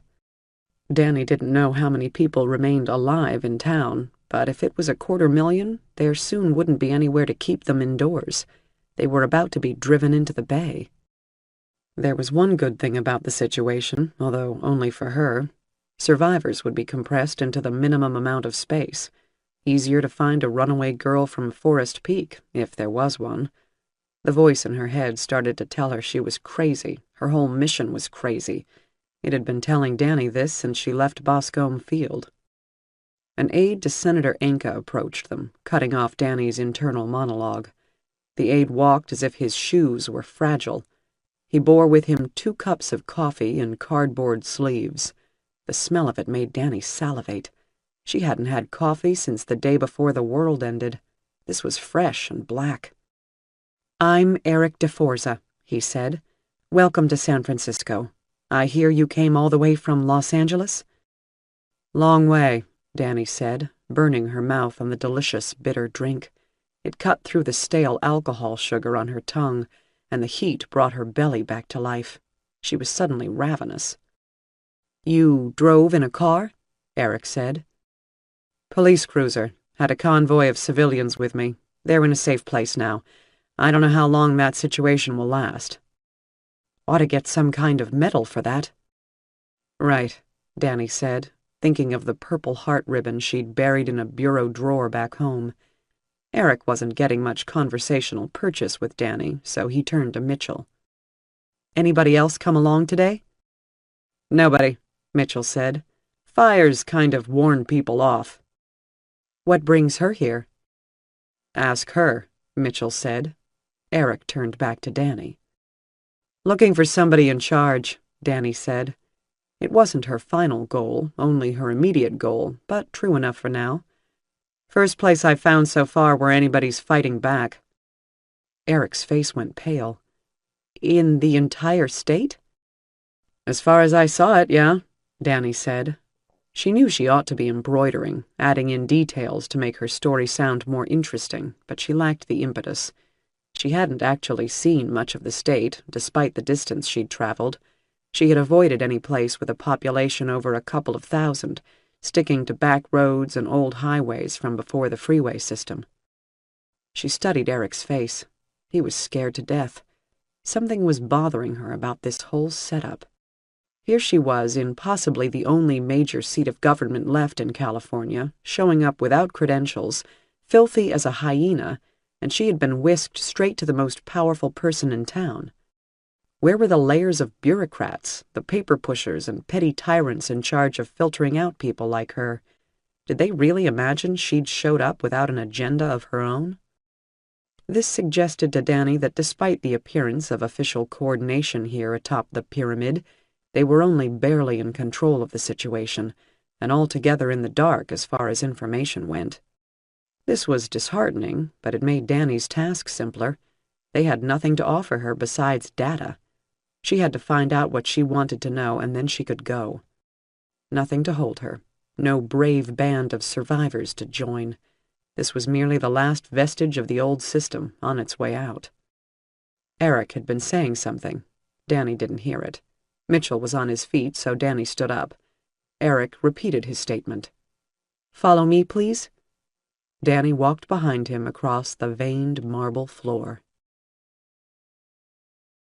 "Ma'am," Danny said to the senator. She felt self-conscious for the first time since the crisis began.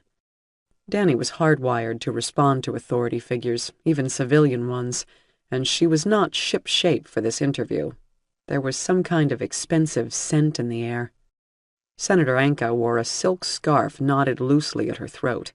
It was printed with golden anchors and horseshoes on a navy blue background.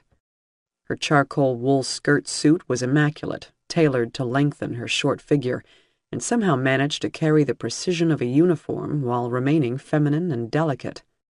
Anka's skin looked as soft as chamois and hung at her jaw but was tight around the eyes. Almost time for a new facelift. Danny didn't use words like feminine or delicate in her mind when contemplating the Congresswoman. It was shorthand, as always. Money was the summary of Anka's appearance. The rest was implied. Danny took all of this in at a glance as she was led into the inner sanctum, a beige-carpeted corner office with thick flame mahogany veneered furniture and golfing prints on the walls. Some male executive's office before the crisis. Danny wasn't offered a chair, obviously because they'd never get the stink out of it once she was gone. Danny stood at ease in the center of the floor, with Anka behind the desk and a couple of junior aides seated on a bench against the wall farthest from the windows, the female one taking notes. Kids younger than Eric. There was a vase of flowers on the desk, but the flowers were dying, dropping petals. Like the entire city, Danny thought. "So you're from Los Angeles," Anka said. "Long drive." "Yeah," Danny said, and felt stupid. You needed a patter for these occasions. "Did you come here alone?" "I brought a group out from the San Bernardino Mountains. They're in a safe place while I scout around up here." "Part of the Eisenman plan, presumably. What brings you to San Francisco?" "I have people up here," Danny said, and wished she'd said something more clever. Again, there were obviously right answers, things they wanted to hear, and Danny could tell she'd given the wrong answer. So she continued. "Los Angeles is on fire, you must have heard. It's swarming with zeros. Police and rescue was down within 5 hours of the outbreak. I was in an isolated community. We got out on a wave of dead." "We heard all about that," Anka said. "Los Angeles went a little sooner than elsewhere. It was on the news, while there was still news.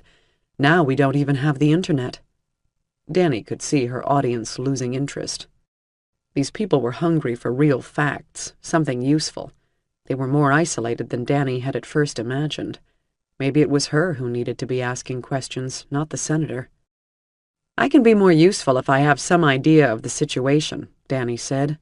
"Don't want to repeat what you already know. I saw a lot of action between here and the Southland, and I can maybe fill in the blanks. Roads, railways, towns, some are open, some are not." Senator Anka leaned forward, revealing a string of irregular pearls like baby's teeth that dangled in her ruffled cleavage. It seemed Danny had passed some kind of initial inspection. Now, apparently, they could talk. "Find her a chair, Kyle," Anka said, and the male aide hustled out of the room. He returned moments later with a steel folding model. Danny was grateful. She sat, and her bones ached in concert. Anka opened her sparkling red mouth and let it hang, waiting for the words to enter it, certain they would come. Her job in better times was to speak. She began. "Some days ago, as I assume you know, terrorists attacked 63 world cities with a biological weapon. It may have been more cities. We don't have complete data. The attacks were coordinated and occurred within a half-hour period worldwide. The biological agent is unknown but believed to be engineered because there's no disease like it. We have laboratory people working on that in Denver, here, and in Virginia.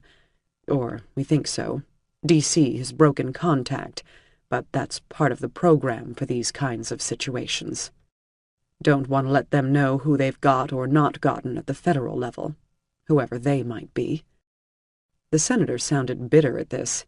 Danny imagined a prominent member of the party in power would not be amused to find herself out of the loop. Maybe she was missing the caviar down in the luxury fallout shelters Washington was rumored to have. The famous voice smoothed out again. "All of which information is not at your pay grade, but we're in this together." "And then?" Danny said. She realized she was biting rags of skin from around her fingernails, making them bleed through the dirt. She folded her hands. The senator's hands, Danny observed, looked much older than the rest of her, the skin papery and spotted, knuckles prominent. Anka selected her facts and went on. "There is a set of contingency plans for biological attack, but not on this scale. The disease moved swiftly." "I saw it," Danny said. "People went crazy and ran, and when they ran, they spread it to the next people. It spread as fast as we can run." "Or drive," Anka added. "Most people had only 10 minutes from exposure before they collapsed, but it could incubate for hours in the right person. You may have seen this. We even have some immune carriers isolated at the medical center near here, infected, capable of transmission, but themselves unaffected by symptoms. The virus seems capable of changing its methods." "I want to talk to you about that," Danny said. "They're getting smarter, the Zeros." Anka's eyes cut to the aides, who were listening politely. She gave her head a single slight shake. Danny didn't pursue the subject. "Merely a side effect," Anka said. A bit of nonsense to keep the silence from becoming punctuation. She hurried on. "The main thing is the disease no longer communicates by air, only through bites or introduction into the bloodstream, which is a good thing, a positive development. It's much safer now." "I hadn't thought of it quite that way," Danny said. "We must be positive even as we are realistic, yes? Our scientists call this tropism, I believe. The virus is adapting itself to the host. It was difficult enough when the afflicted collapsed and died of the airborne form of the disease. That alone was catastrophic. But then they rose up again, apparently helpless, and survivors in the tens of thousands everywhere began taking them to first responders. Hospitals, police, fire stations, even public offices, everywhere was crammed with these so-called Zeros. It was an impossible situation. Then, when they began to attack, to feed, if you will, the first of the living to succumb were, of course, the professionals trained to deal with the crisis. Those paramilitary contractors guarding the buildings seem to be in pretty good shape. They have saved our bacon, so to speak. Without them, we'd be in chaos. Private enterprise is always the best way to go, and I say that despite my status as a career public servant. Nothing like profits to motivate a person. Of course, presently we're measuring our profits in IOUs, but still. In any case, they weren't on the front lines initially, so they enjoyed the opportunity to respond from positions outside the epicenters of the disease. Which they did, securing strongholds such as this one, and guiding the sweeps to clear the streets and buildings. We owe them the admirable calm that pertains outside today, which I'm sure you observed. Yes, Danny said. She didn't have much of an opinion of the calm outside yet, but she thought she probably didn't like it. It was shoot-on-sight calm. Senator Anka nodded and continued. Of course, we suffered a massive influx of panicked citizens from all directions, and they brought the sickness with them. That's why we're allowing the fires to burn, to help cleanse some of the worst areas. And because you have nobody to fight the fires, Danny thought, remembering the hydrant spurting down the street outside. The private security people have done wonders to sort that out, and we've started organizing everyone into local and non-local populations, so we can determine how best to house them and possibly move them if the safe area requires adjustment. It also represents a database of survivors, which we will need eventually. It's all on computers right here in this building. Danny's heart was racing. They were taking names of outsiders, lists of refugees. Kelly. She missed some of what the senator was saying, tuning back in halfway through. Despite which, on a larger scale, we lost the state capital. If you came up the coast, you know that. So, this is essentially our game to play at the present time. You lost San Diego in the south. Silicon Valley is remarkably well preserved thus far, thanks to the many gated communities and the high vacancy rates in the areas hardest hit by the economy. But a number of the zeros are coming up, migrating, so to speak, from Mexico and San Diego, and there may be a contagion problem within a few days. It's a disease, you understand. A public health crisis, and it has to be addressed as such. It's not a military situation. Danny involuntarily shook her head. Does Washington agree with that? The Pentagon? Anka crimped her mouth into a small, patronizing smile. I'm not dealing with Washington, Sheriff. Our communications systems are working well on the West Coast, but we have temporarily lost contact with the eastern seaboard, I regret to say. I thought I made that clear. The reasons for this will come out in the congressional hearings I will most certainly introduce once the situation has blown over. But don't imagine I'm without allies. We have contact with installations in Colorado and North Dakota, Texas, and Alaska. More will go online as things stabilize. Am I telling you anything you don't know? Danny shrugged. It was all news to her. It just wasn't important. She owed these people something, however. They needed to know what she'd seen in Potter. Thanks for the briefing. Let me tell you a couple things, Danny said. About those things. You want to deal with this like it was the flu or something, you will lose a lot of people. This is a military situation, no question. I gotta disagree with you on that. They eat people. They die if you smash their brains. The disease angle I'll buy, sure, if that's where it comes from, but it's not what's killing people now. Those zeros are what's killing people. Anka's face was puckered with distaste. She wasn't looking for advice.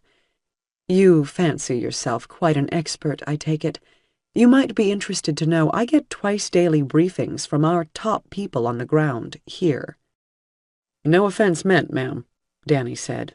She could see Senator Anka was becoming angry, but what mattered right now was speaking the truth. If you get briefings, you probably heard they can hibernate while waiting for people to show up. Don't shake your head at me, she added. Anka was all but sticking her fingers in her ears, but the aides were sitting bolt upright, staring at Danny. Good. At least somebody was listening.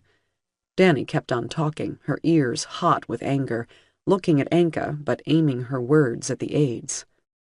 Did your briefings tell you how they find living people? The zeros, ma'am, they hunt by sense of smell. I'm sure of it. They can see and hear, but that doesn't tell them who's who. They smell the living. I've watched them in action. You can be perfectly still and quiet, and they home right in on you anyway. But if there's a real bad smell in the air, they can't lock on. I seen it. They hunt by smell. I think maybe they can smell our breath." Senator Anka rose to her feet. She was trembling. She turned to the window. Her hands were knotted into small triangular fists. "You think you know more than we do?" she said in her best speech-making voice. "We have scientists, real scientists, at work in locations around this area, promising them a fortune because they won't work voluntarily. When I get back to D.C., of course, my surviving colleagues will refuse to reimburse the expense, but you know what I said? I said this isn't about money. I certainly hope the voters appreciate that fact." She turned to face Danny, but her eyes took in the aides as well, daring them not to listen. "Oh yes, I too have sacrificed. I worked so hard for a transformation of the way they do business in Washington, and what is my reward?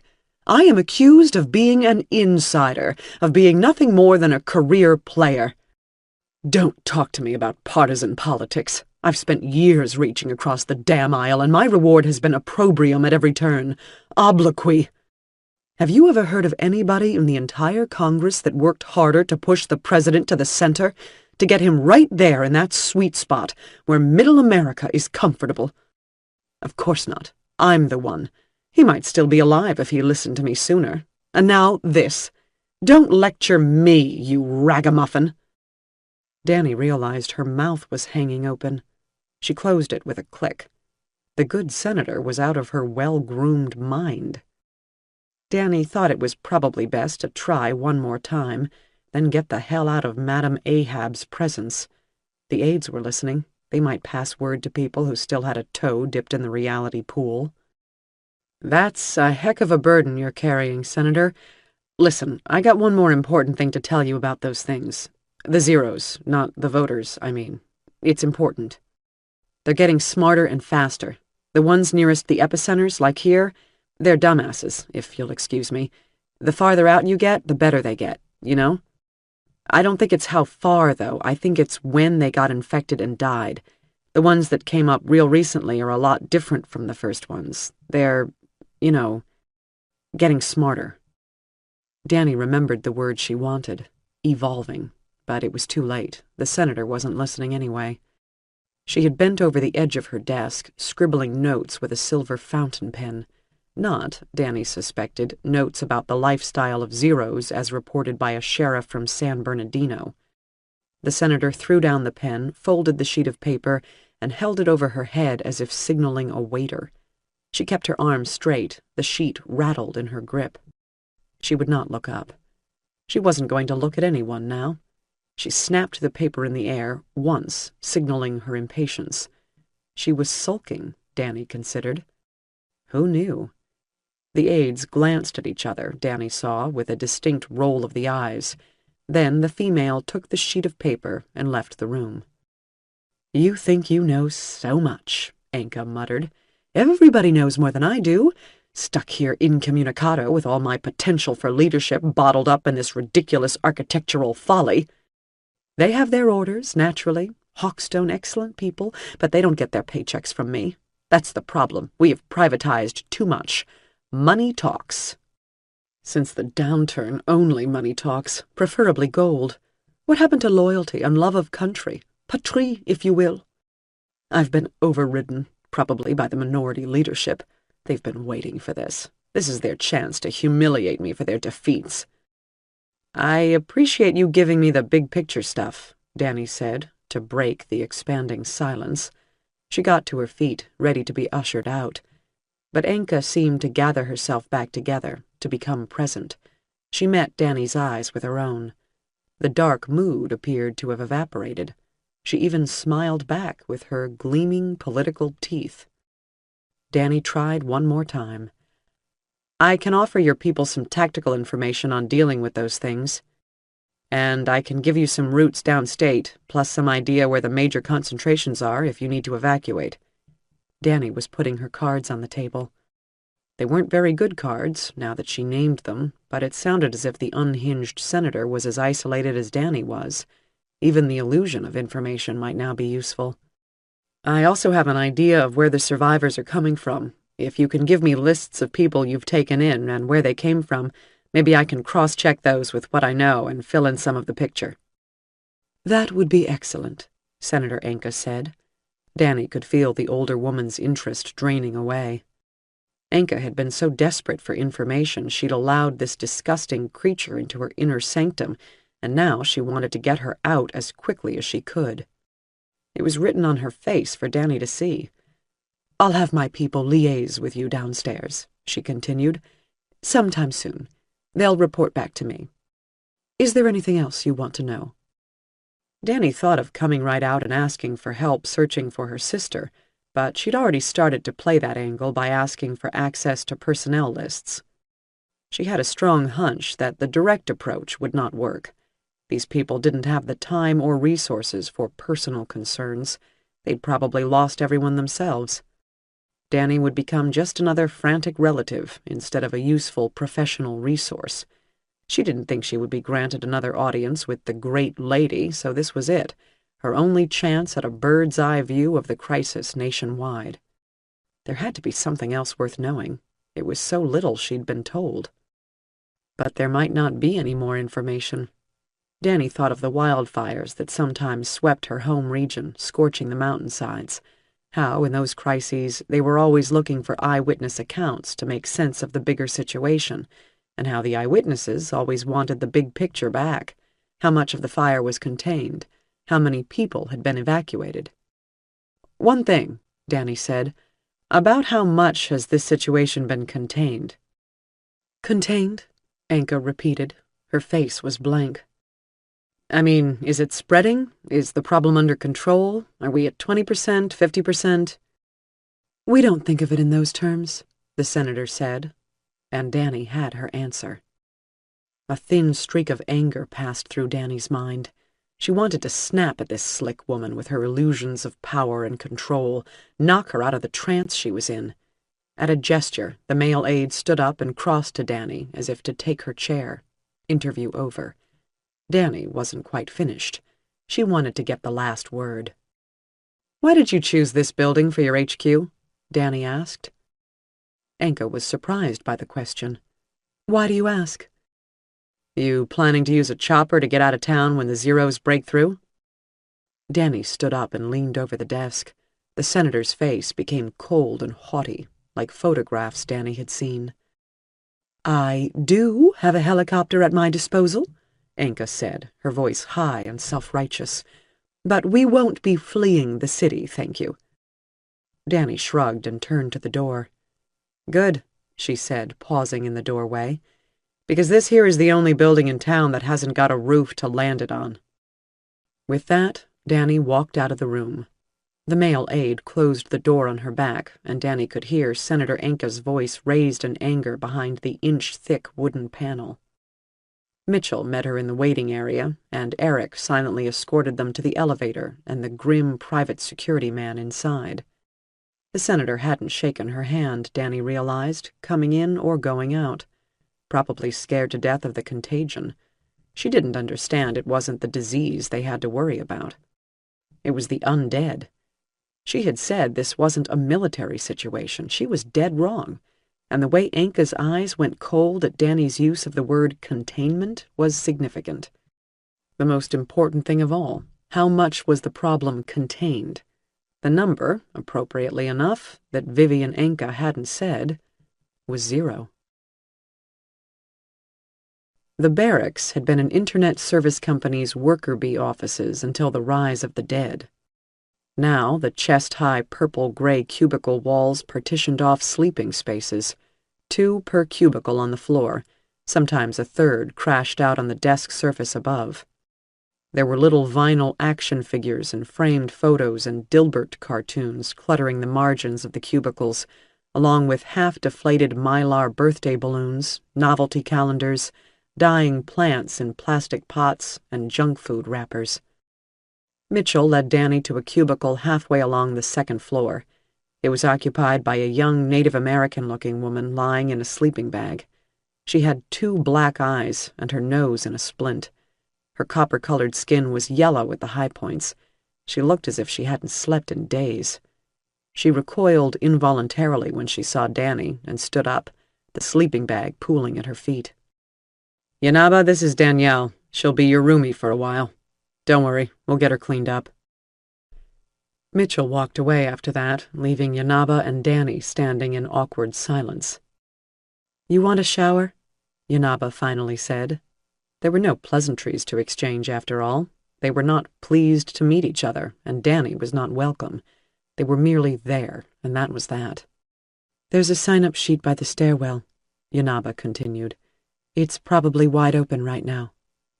She spoke in a slow, deliberate cadence, as if reading her words from an invisible page.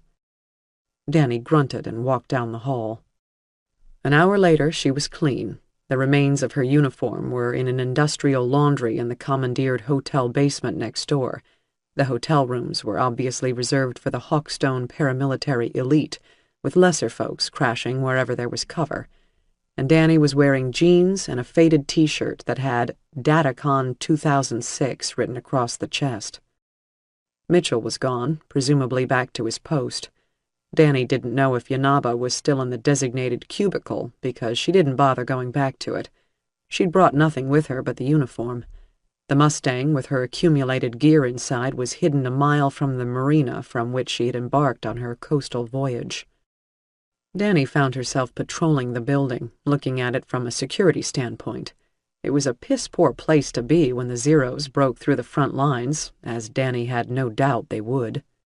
Huge walls of glass, fire doors and blind alleys, little stairways leading up the outside of the structure onto the roof, where there was an employee patio and some highly insecure plate glass doors.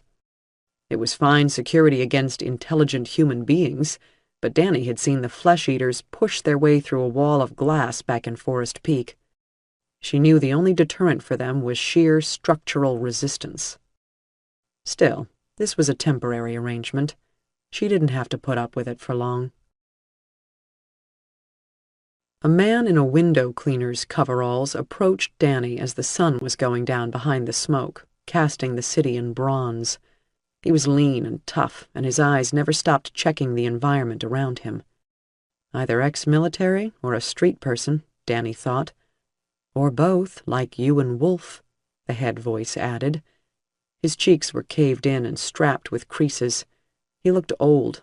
He was not as old as he looked. "You're Sheriff Adelman, right?" he said. Danny nodded. "You match the description. I'm Kaufman. Welcome to Oz."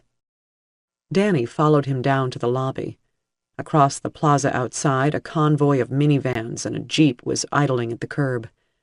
"All able-bodied personnel take a shift on security," Kaufman said. "And they put you top of the list. You look like you know what you're doing," he added with an appraising glance at Danny. They exited the lobby. Men and women were hunched inside the vehicles, a capacity crowd. Rifles and shotguns bristled between their knees. Kaufman kept up a steady patter on the way to the street. It wasn't idle chat. He had information to convey as they crossed the plaza. "We go out in teams of 5, 1 per vehicle. We have maps, designated blocks. Each team takes its block, and we put a man on every side of the block, with 1 man patrolling clockwise around it. We radio in after every rotation, and we switch off who's doing the walking. Everybody gets some exercise.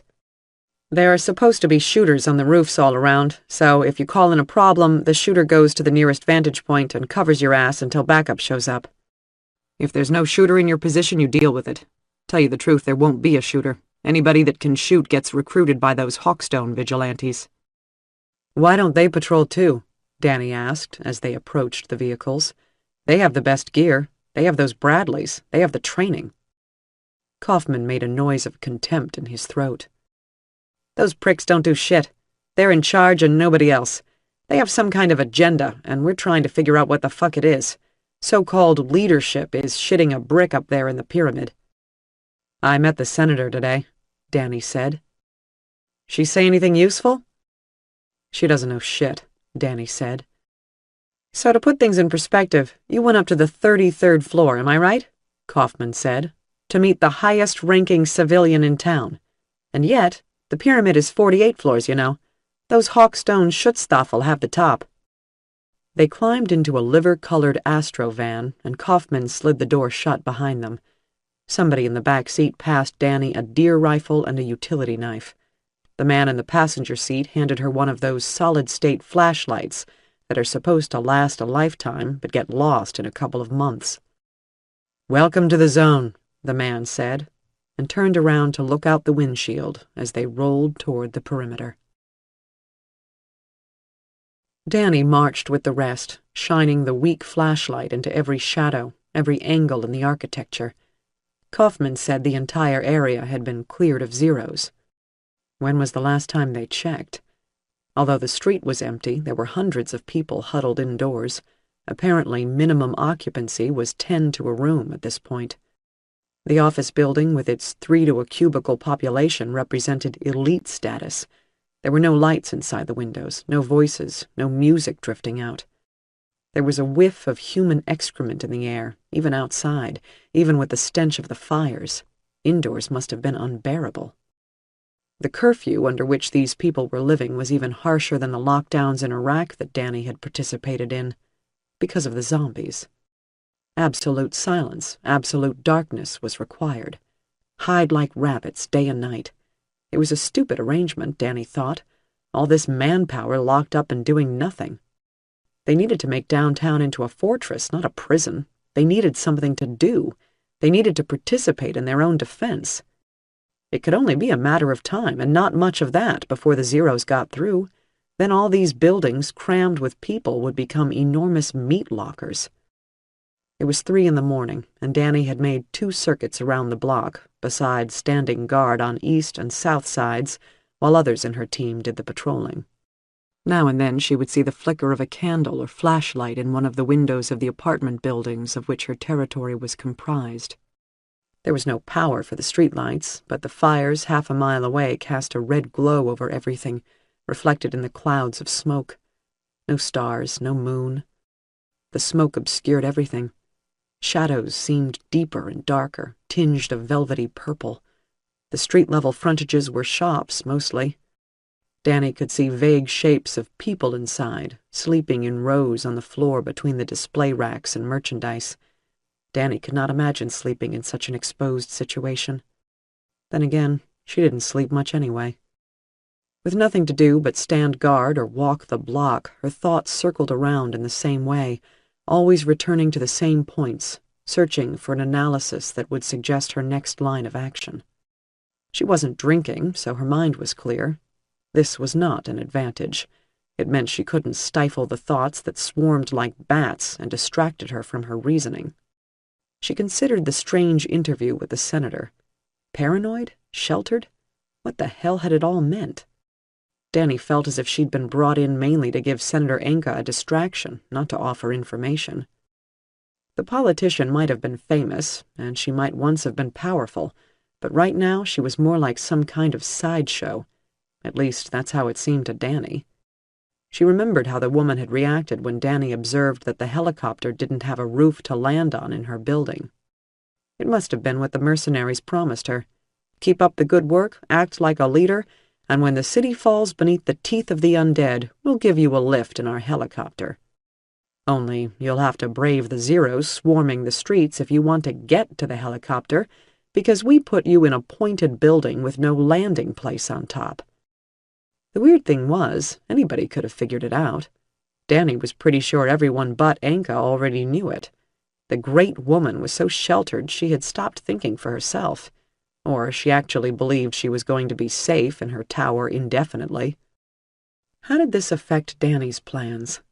It meant there was no working government, not in California, not, if the senator was right, in America. There was no organized resistance. So moving forward, Danny was going to have to work with the next biggest bully. That probably meant Hawkstone right now, and after that, whatever military units coordinated a defense and started taking command. The only problem was, she hated the mercenary system and all the assholes in it.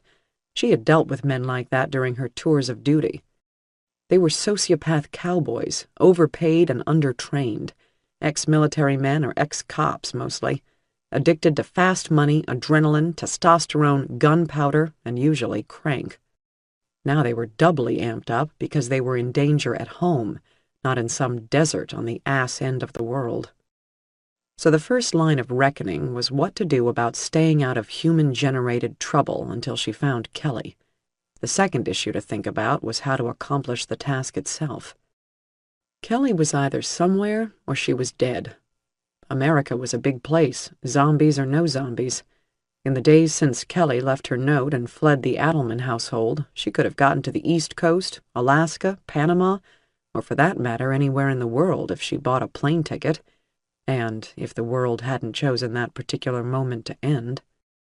As it was, Danny knew that Kelly had not taken the Mustang any farther than Potter. For some reason, she'd put the keys up under the sun visor and walked away. That suggested, if she hadn't just walked away to take a bathroom break and never returned, that Kelly either met her boyfriend, presumably Barry Davis, with the plan of taking his ride the rest of the way to their destination, or they were meeting up with the intention of taking a train in Potter. But Danny didn't have the crucial timeline of events. It was also possible the two of them got that far when the crisis broke out, the mercenaries gunned them down, and Danny had missed seeing Kelly's rotting corpse in the mountain of them dumped by the railroad tracks. Maybe she had walked away from the car at gunpoint. Danny worked the problem from every angle, fitting her meager store of facts together on all sides, at every angle, trying to find a match. Nothing so far.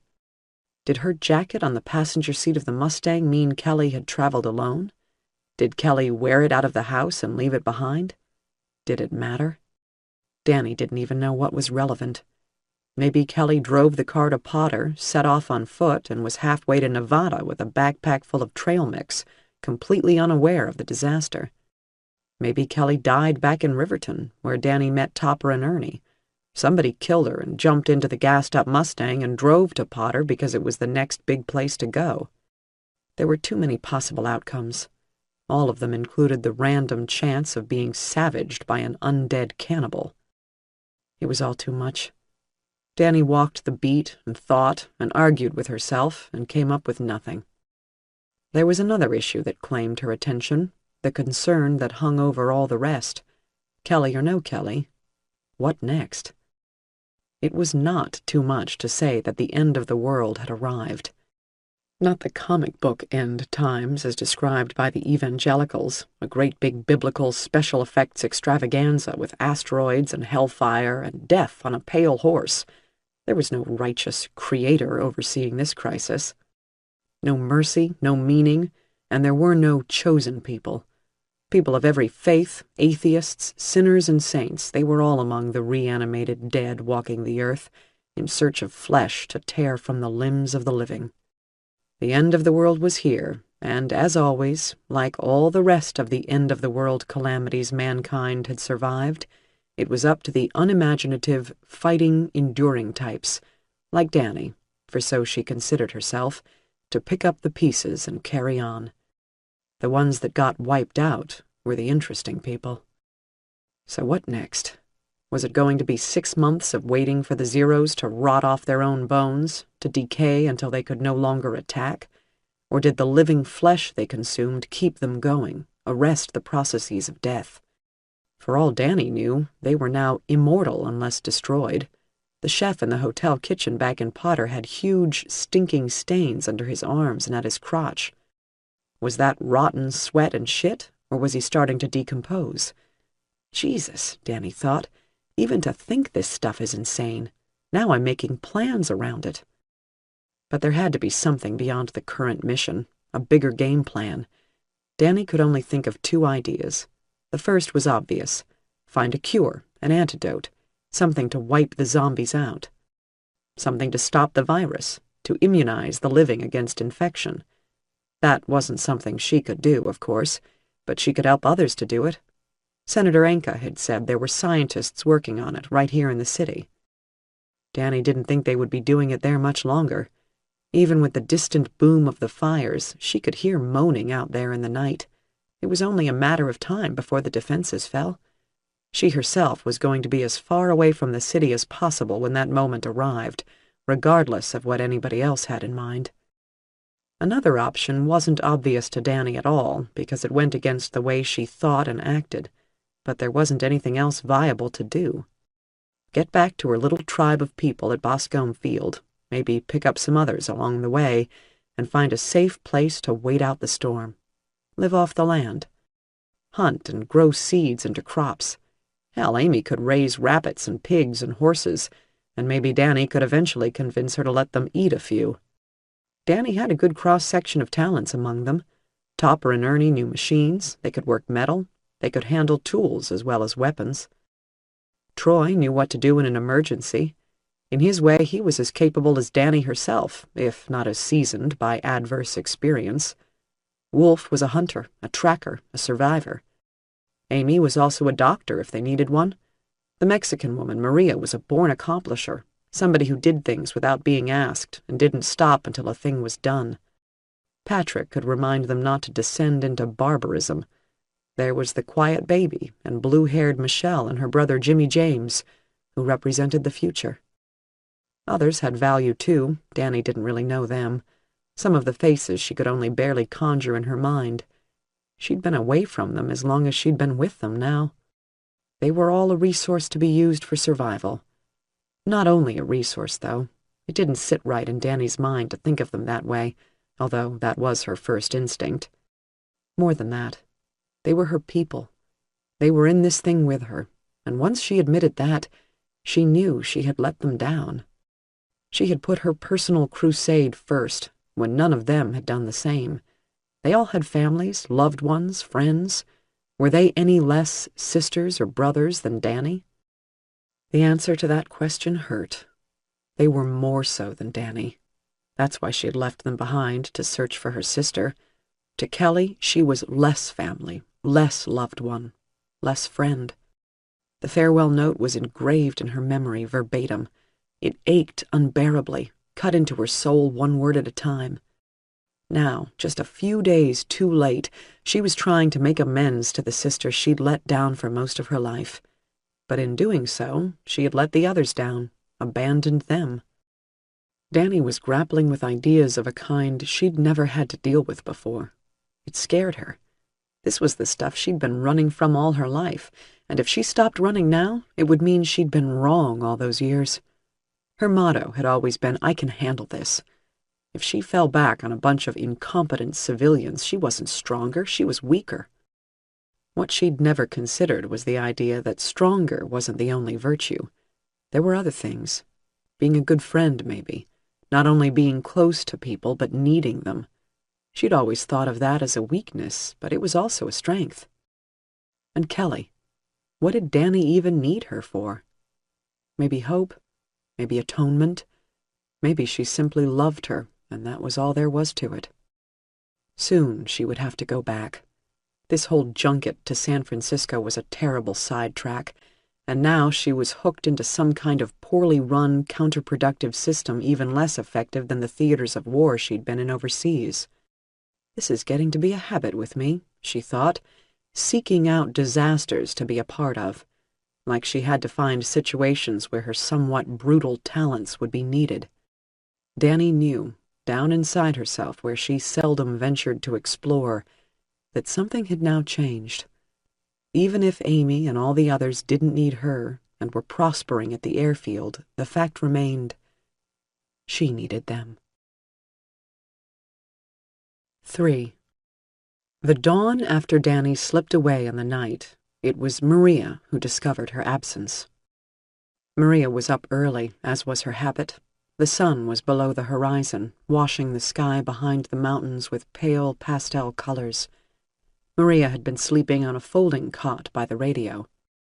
Now she said a brief prayer to the God she wasn't so sure she understood anymore.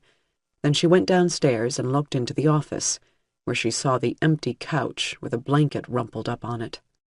The red-haired renegada sheriff lady wasn't in there. Not surprising, she hardly ever slept, probably patrolling the fence. Maria went outside into the cool, dewy air and breathed in the freshness of it before the sun could rise and bake it dry. On her way back into the tower, she saw a piece of paper, folded double and taped to the glass door. She hadn't noticed it on the way out. The paper had "For Amy" written on it in big block letters.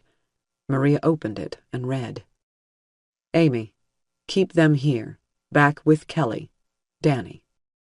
Maria knew who Kelly was because Amy had told her about Danny's personal troubles and the long, bitter note Kelly had written. But at first Maria didn't understand. Keep who here? Herself and the others? Did Danny know where Kelly was? How long would it take her to get her? A day? A week? Before she even knew she was on the move, Maria found herself shaking Amy awake in the dormitory of the terminal. Amy drifted up from an exhausted sleep, eyes rolling, mumbling. Some of the others woke up. The boy Jimmy James sat up in his top bunk and watched them with wary eyes that looked too old for his face. Maria thrust the note into Amy's hands. "Scrambled with rye toast, dry," Amy said, and blinked, and looked at Maria's tense face. Then the note. She woke up in a hurry. "God darn it, Danny," she said. "You big dumbhead." It was time to prepare for a long stay at the airfield. Amy didn't know how long they would need to remain there, and she didn't know how long Danny would be gone, if she even planned to return. Amy swore Maria to silence regarding the contents of the note.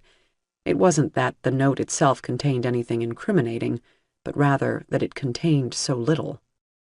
She called a general meeting and told the others that Danny was on a mission and there was nothing to worry about.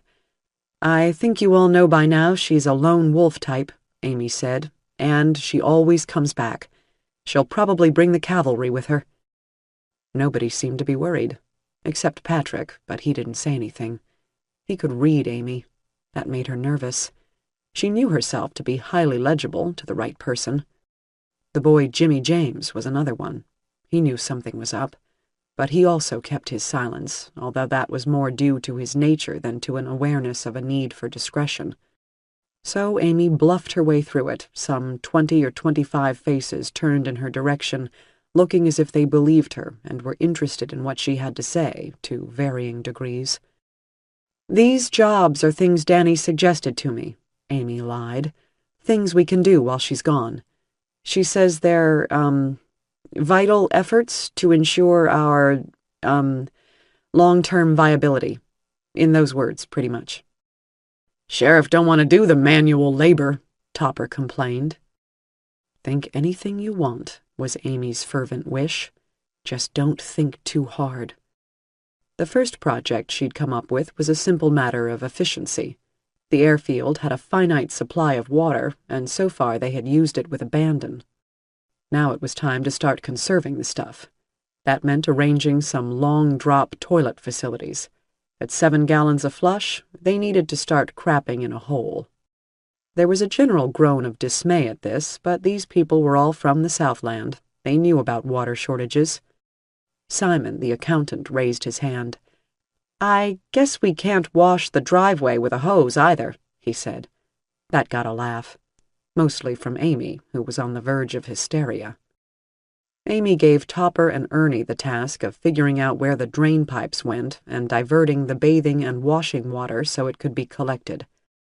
She wasn't sure what they were collecting it for, but that's what they seemed to do in the magazine articles on resource conservation she never quite got around to properly reading.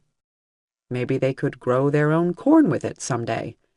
Primarily, it was an unpleasant, demanding job that would keep the restless bikers occupied for a couple of days. That was something Danny had explained to Amy a while back. Leadership is the act of causing other people to invest themselves in difficult work. You can't go easy on people and lead them at the same time. If you go easy on them, they will either self-destruct or find a different leader. Human nature, Danny would say. Fucking ridiculous. And then she'd pour herself another shot. Leadership didn't come naturally to Amy. People didn't come naturally to her. She was going to have to figure it out until Danny got back, assuming she did, assuming she didn't get all dead and start chomping around. Amy's plan was simple. Do what Danny would do. Except, of course, the part where she took off and left everybody behind. The second project was simpler, and Troy Huppert was happy to lead the effort. He took a team of 10 people around the entire perimeter fence, looking for places that required reinforcement. Then they set to work building up those weak spots. There weren't many, but, as Troy said, it only took one.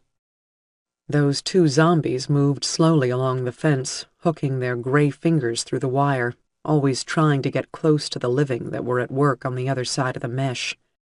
The small girl's empty sleeve of torn skin swayed as she moved. It was sickening to look at, but nobody went for long without glancing at the undead that yearned to get among them. The consensus was that these two zombies should be dispatched very soon. It was too much to handle, having them watching. For the remaining people in the assembly, Amy concocted minor jobs: cleaning, stock-taking of food and supplies, simple maintenance. Patrick was in charge of this cluster of tasks, and obviously grateful for something to do. They might be here another couple of days, or it might be 6 months. Amy wanted to proceed under the latter assumption. That meant knowing exactly what they had to work with and taking care of it. This didn't require visualizing what Danny would do. As a country veterinarian, Amy knew all about conservation and maintenance of supplies. Her business lived by the careful shepherding of expensive materials for as long as they would last, juggling availability with expiration dates. Maria stayed up in the tower with the radio.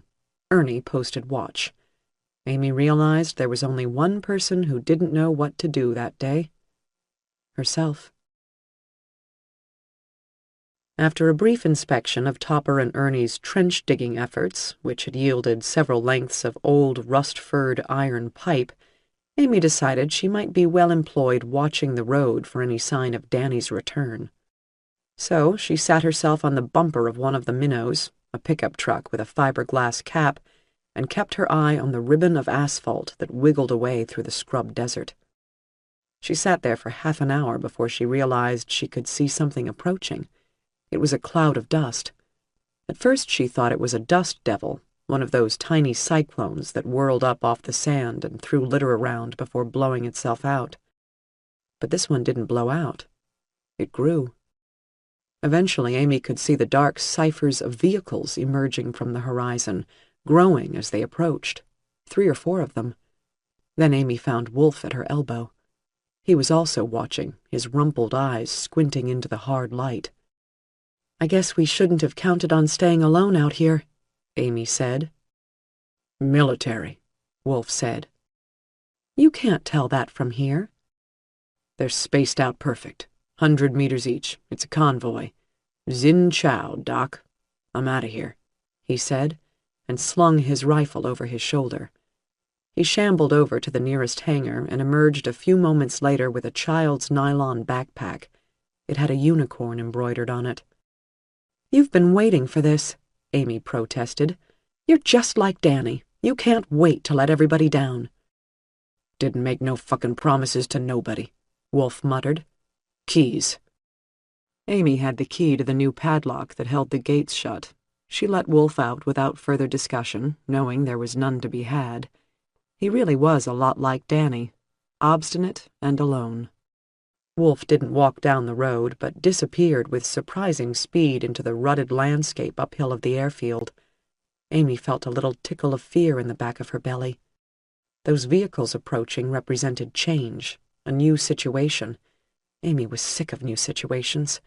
At the time, she wouldn't have thought of this as a premonition. Later, she would describe it exactly that way. There were 3 vehicles, a pair of military Humvees with the deep buttressed suspensions that gave them impossible ground clearance. Both had .50 caliber machine guns mounted on the roofs. Behind them was a hulking machine that Amy thought looked like a tank on wheels instead of treads, its turret bristling with weapons. All 3 vehicles were painted in an angular black and gray camouflage pattern Amy didn't remember seeing before. Danny would have recognized it. The word Hawkstone was lettered discreetly on the cab doors of the vehicles, accented with a logo, a simplified eagle's head over an American flag. Amy guessed this meant they were some kind of private outfit, but for all she knew there was a Hawkstone branch of the Marines or something. Big Red One, Screaming Eagles, and all that fierce-sounding stuff Danny was into. A stocky man wearing the same camouflage as the vehicles sprang out of the head Humvee almost before it stopped moving.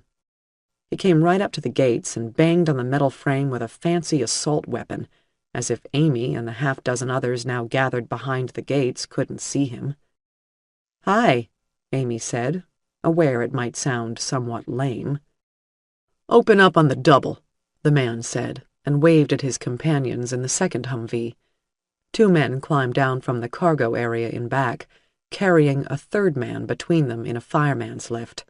The third man's leg was saturated with blood streaming from the thigh, and he looked pale and ill. Topper came right up to the gate and squared off in front of the man with the gun. "What's your business?" he said. "We got wounded," the stocky man replied. "I see that. And you're waving a gun around." "Open the fucking gates," the man said, and Amy stepped between them and released the padlock. There was a great bustle of activity as the wounded man was carried into the terminal building and laid out on the ping-pong table in the rec room, his head propped up on a greasy old sofa cushion, a hastily stripped bedsheet beneath him. Everyone who wasn't helping was watching, so it seemed almost incidental that the two Humvees and the big tank-like vehicle, an M1117 ASV, rolled through the gates and took up prominent positions in the center of the airfield parking lot. Their noses were pointed in an arc outward, tail to tail, creating a defensible center and a comprehensive field of fire, but not out at the desert, inward, toward the airfield. The new arrivals moved with such purpose that it wasn't questioned. Patrick returned from the motorhome with the big duffel bag of medical supplies they'd accumulated, only to find himself having to ask permission to enter the terminal building from a pair of muscular, uniformed men holding machine guns across their chests. He knew instantly that everything had changed. The problem wasn't just zombies anymore. Amy tried to remember how many of these people knew she wasn't a doctor. The short, stocky guy in uniform was addressed as Murdo. He was clearly in charge. Head like a fist, fringed with dense black hair, balding in back to reveal an almost perfectly round cap of gleaming scalp.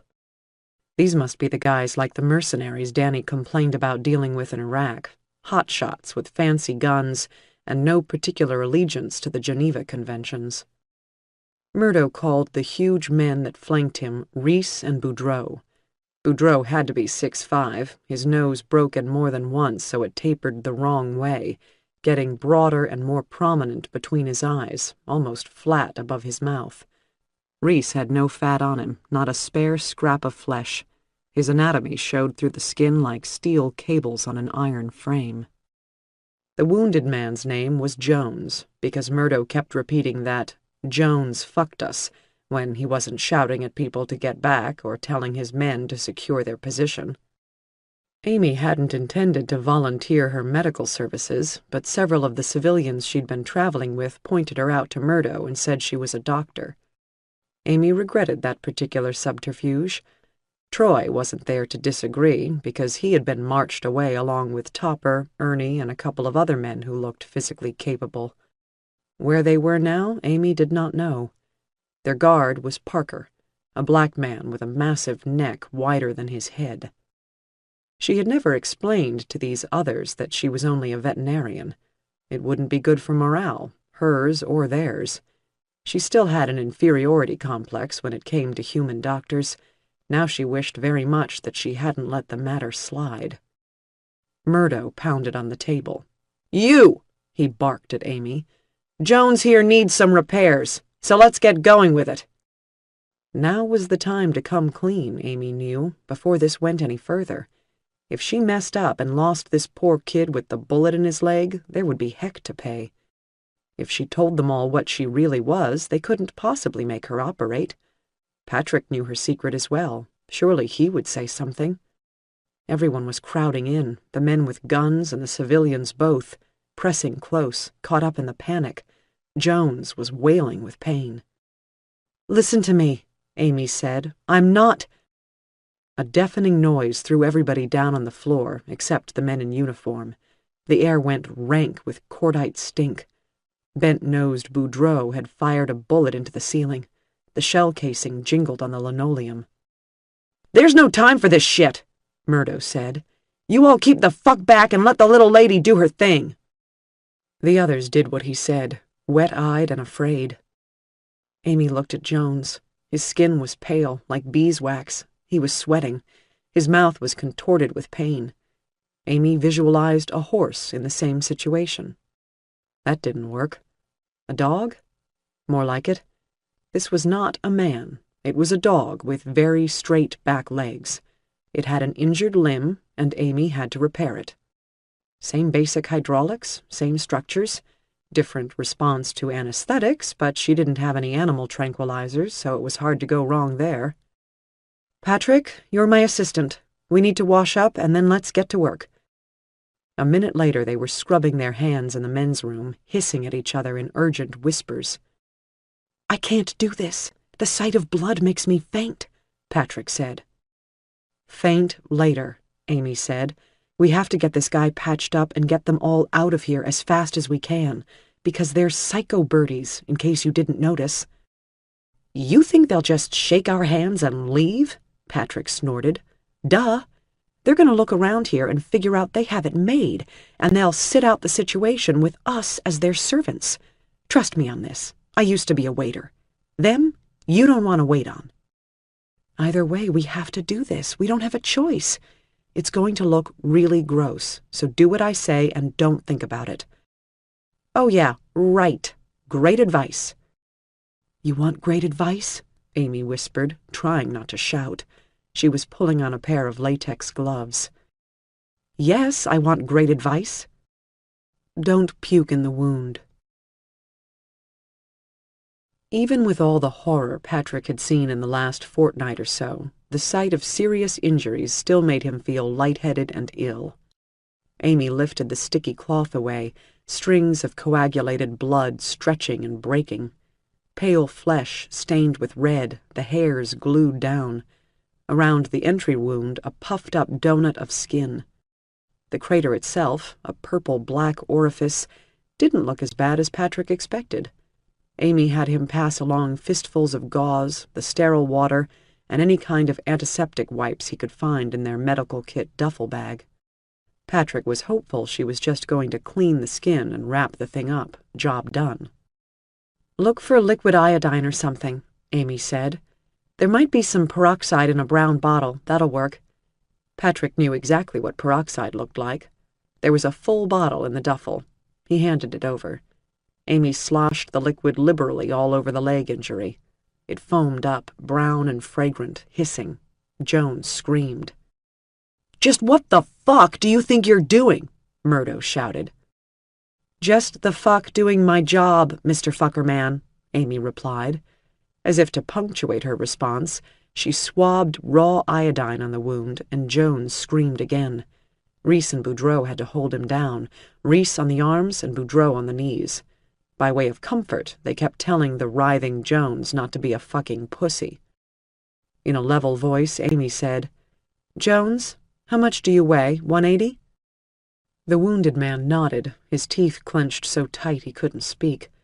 Amy gestured with her chin. "Patrick, look for a box of little glass bottles labeled Procaine Penicillin." He located the box and removed a couple of the bottles. "Now," Amy continued, "look for a syringe. It will be in a paper packet." Patrick handed bottles and syringe to Amy. Patrick was absolutely going to pass out, no question. Amy unwrapped the syringe and removed the plastic cap from the needle. She inserted the needle through the cap of a Procaine bottle and drew the contents up into the syringe.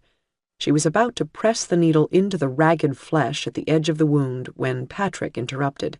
He couldn't help himself. Mostly he was trying to postpone the moment when the needle entered the wound. Aren't you supposed to squirt the bubbles out of the needle first?" "You think there's no air in there now?" Amy said, and sank the needle to the hilt right down inside the bullet hole. Patrick made a croaking sound. Even Murdo took half a step back. But Jones didn't seem to feel this additional outrage to his system. Amy picked up the second vial of Procaine and injected that one as well, into the skin rather than deep in the meat of the leg. Then she set the syringe aside. "Don't anybody touch that," she said. "I'll probably need it again. Tweezers, hemostat, scalpel, please." Before Patrick had a chance to overthink the situation, Amy was deep in the wound. She cut it open wider with the scalpel, had Patrick shine the flashlight down in the throat of the injury, and found what she was looking for. Clamped it off with hemostats.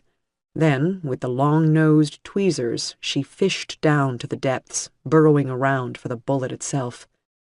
The hemostats seemed to move of their own volition, like silvery wading birds with sharp beaks. While Amy worked, she began to talk. "So, how did he come by this?" Amy said. "Zombies can't shoot." "Zeros," Murdo said. "Zeros who?" "Zeros is what we call them, not zombies." "Okay, a zero didn't shoot him. Am I right?" "Yeah," said Reese. "He shot himself." "What caliber?" 9mm, Jones himself replied. His voice was tight. He was scared. "Pistol. I fucked up." "Got stuck with a tyro," Murdo said. "Jones, lie still. If you bleed out, we're gonna have to shoot you in the head. You want your mama should see you like that?" "No, sir." Jones was struggling, obviously feeling Amy's exploration of the wound. He forced himself to lie still, but his face was rigid with the effort. "We called for a chopper," Murdo said. "No chopper. Lost contact with our main unit 4 days back. Supposed to rendezvous." "So, Jones, you shot yourself?" Amy said. "How long ago? A day?" "Yesterday night," he gasped. "And since then you've been dealing with it?" "Like a little baby girl," Boudreaux offered, renewing his grip on Jones's knees. Patrick was acutely aware of how close he was to this huge, ugly man, all sour sweat, arm hair, and the whistle of breath through distorted nostrils. Not an appealing encounter. Patrick found he was staring at Boudreaux to avoid seeing what Amy was doing. But he had to look, because she'd found something. "No jacket," Amy said. "Lead slug. You're lucky this didn't fragment too bad, but I think it hit the bone." Amy retrieved a piece of dark metal the size of a pencil eraser from Jones's leg. Patrick felt an oily tide in the back of his throat, choked it down, and tried to breathe past the acid that surged behind his teeth. This squashed, bloody bit of metal had torn into this man's leg at some huge speed, and now Amy was pulling it out the way it came in, almost too much to bear. He handed her wads of gauze and more of the iodine towelettes and tried to keep himself coherent. Amy fished out another 3 or 4 bits of metal, then a pale sliver of bone that looked like a chewed-up toothpick.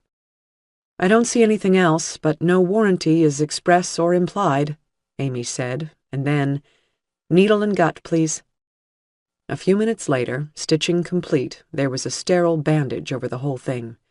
Amy released the tourniquet from around Jones's leg, and nothing seemed to happen. The bandage did not turn red. It might have actually worked. "Can you feel your toes?"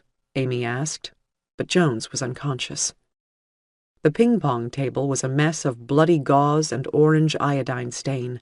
The sheet was ruined. Her shirt, and Patrick's, he now observed, spattered with blood and disinfectant. The air had a hospital stink, but also reeked of armpits and fear. Empty first-aid wrappers and packets littered the floor. Jones was breathing fast, but his body was limp. His companions let go of him and stepped back. Amy passed her arm across her forehead. "No charge," she said. "Don't put any weight on that for a few days. Now put those guns away." Murdo looked at Jones's face, and it was hard to say whether his expression was one of concern or irritation. He looked unsatisfied. Then he brought his eyes up, taking everybody in. "This entire installation is under our control until further notice," he announced. "Martial law, shoot to kill, you know the drill. Follow my orders, we'll all get along. Fuck with us whatsoever, and things will get ugly." "Under whose authority?" Amy asked. Patrick had his head between his knees. He was recovering from an intense desire to be sick. "Smith & Wesson," Murdo replied, and walked outside. Boudreaux and Reese walked out behind him, and Parker and another man with a shaved head stepped inside the door and stood there with their guns across their chests, eyes as blank as buttons. "No need to thank me," Amy said. 4. Nobody slept well that night. They'd had so little time without danger staring them in the face, and now, instead of the living dead, it was assholes with guns. By morning, Topper had gotten himself beaten to the ground in an altercation with the bald mercenary, whose name was Estevez. Estevez had an illegible tattoo up under his right ear and another of a teardrop under his left eye. Topper couldn't properly fight back because he was the one without a gun, and if he won the fight, he might still get shot.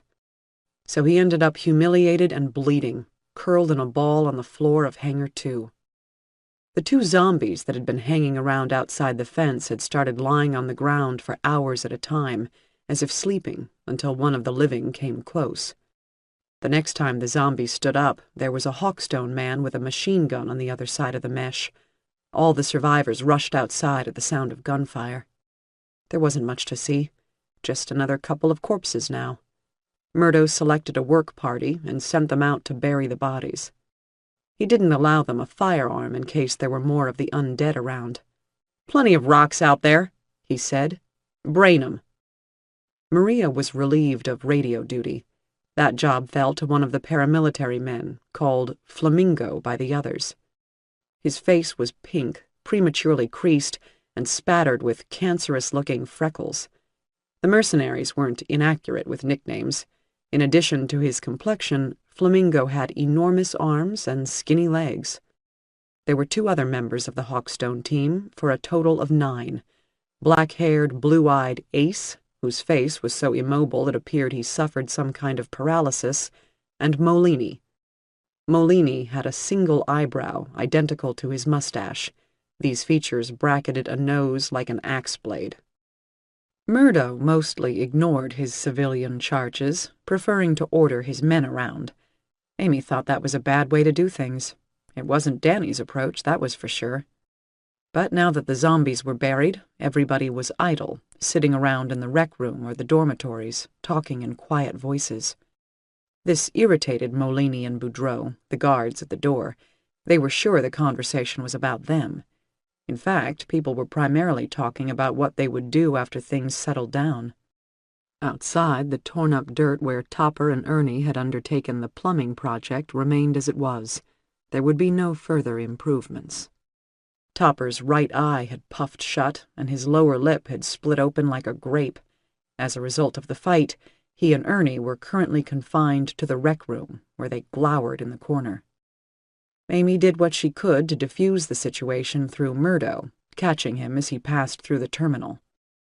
"Hi," she began, wishing she had a better arsenal of conversation starters. "We should talk." "Yeah?" Murdo said. He had a way of getting about 5 inches too close when he spoke to people. It made him look even shorter. "See, we haven't been here all that long ourselves, and we've been through a lot the last few days. I'm sure you guys have too. The thing is, we need to all remember we're in this together, you know?" "So true," Murdo said. Amy was encouraged. "Because right now there aren't any police or the normal army, the regular army, you know what I mean, the official one. And there's a lot of looting and stuff, but we're not the ones doing it.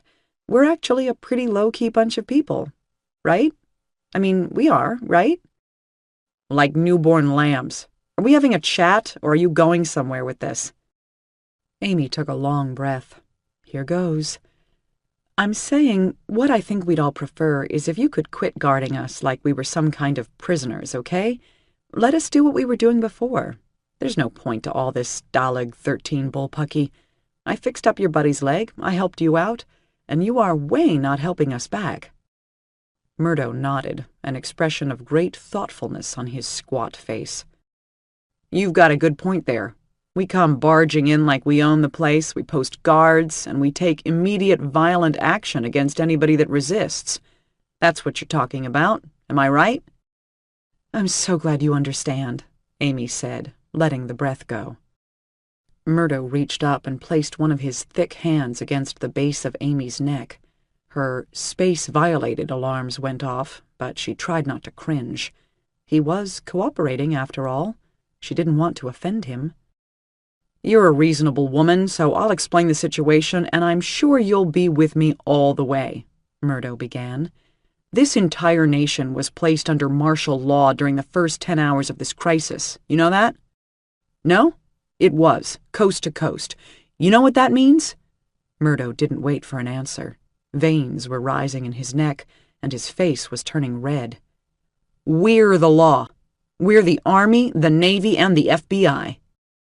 Amy tried to speak, but Murdo's hand tightened on her neck, and he winched his face to within inches of hers, his voice rising. "Our job is to maintain order, you understand? Not, I repeat, not to babysit a bunch of fucking helpless fucks like you people. You got some kind of idea we're not hardcore? Is that what you're saying? You think we're not killers?" He threw Amy away from him. She stumbled backward into a table and gripped the edge of it with both hands, and he closed in on her, raging. "You don't know shit! We're the baddest of the bad, stone cold. So you back the fuck off. You keep the rest of these fucking shit stains organized, and once we regain contact with command, you're free to go wherever the fuck you want to go. You can have cake and ice cream, I don't give a shit. Meanwhile, the best thing you can do is keep your fucking people under control. I don't want my boys to mistake anybody for a zero." Without waiting for a response, Murdo turned and strode away. The interview hadn't gone as well as Amy hoped it would. By late afternoon, the Hawkstone men were sick of patrolling the fence.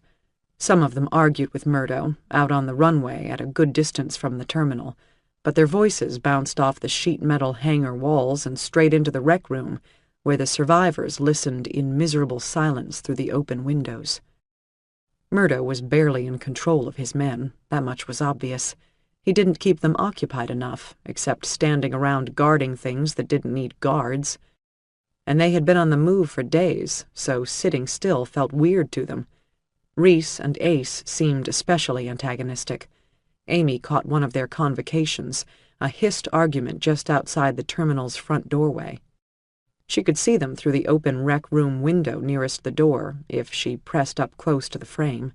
It sounded to Amy like the subject was a recurring theme between them. "Murdo, give me a fucking break," Reese hissed. "They said find a secure location and wait for orders? How could they say that if they didn't know they were going to drop out of contact?" "Maybe they did know," Murdo replied, almost whining. "I don't question my orders. Neither should you, Reese. So either they knew they were going to have a communications blackout and didn't tell us, or they didn't see it coming. Either way, we should get the fuck up there and see what's happening, not sit here blowing farts with the fucking Partridge family." Reese and Murdo were less than a foot apart now. Ace stepped back from them and spat on the tarmac by Murdo's boot. "Murdo ain't got the guts to go up there," Ace said, his voice as expressionless as his features.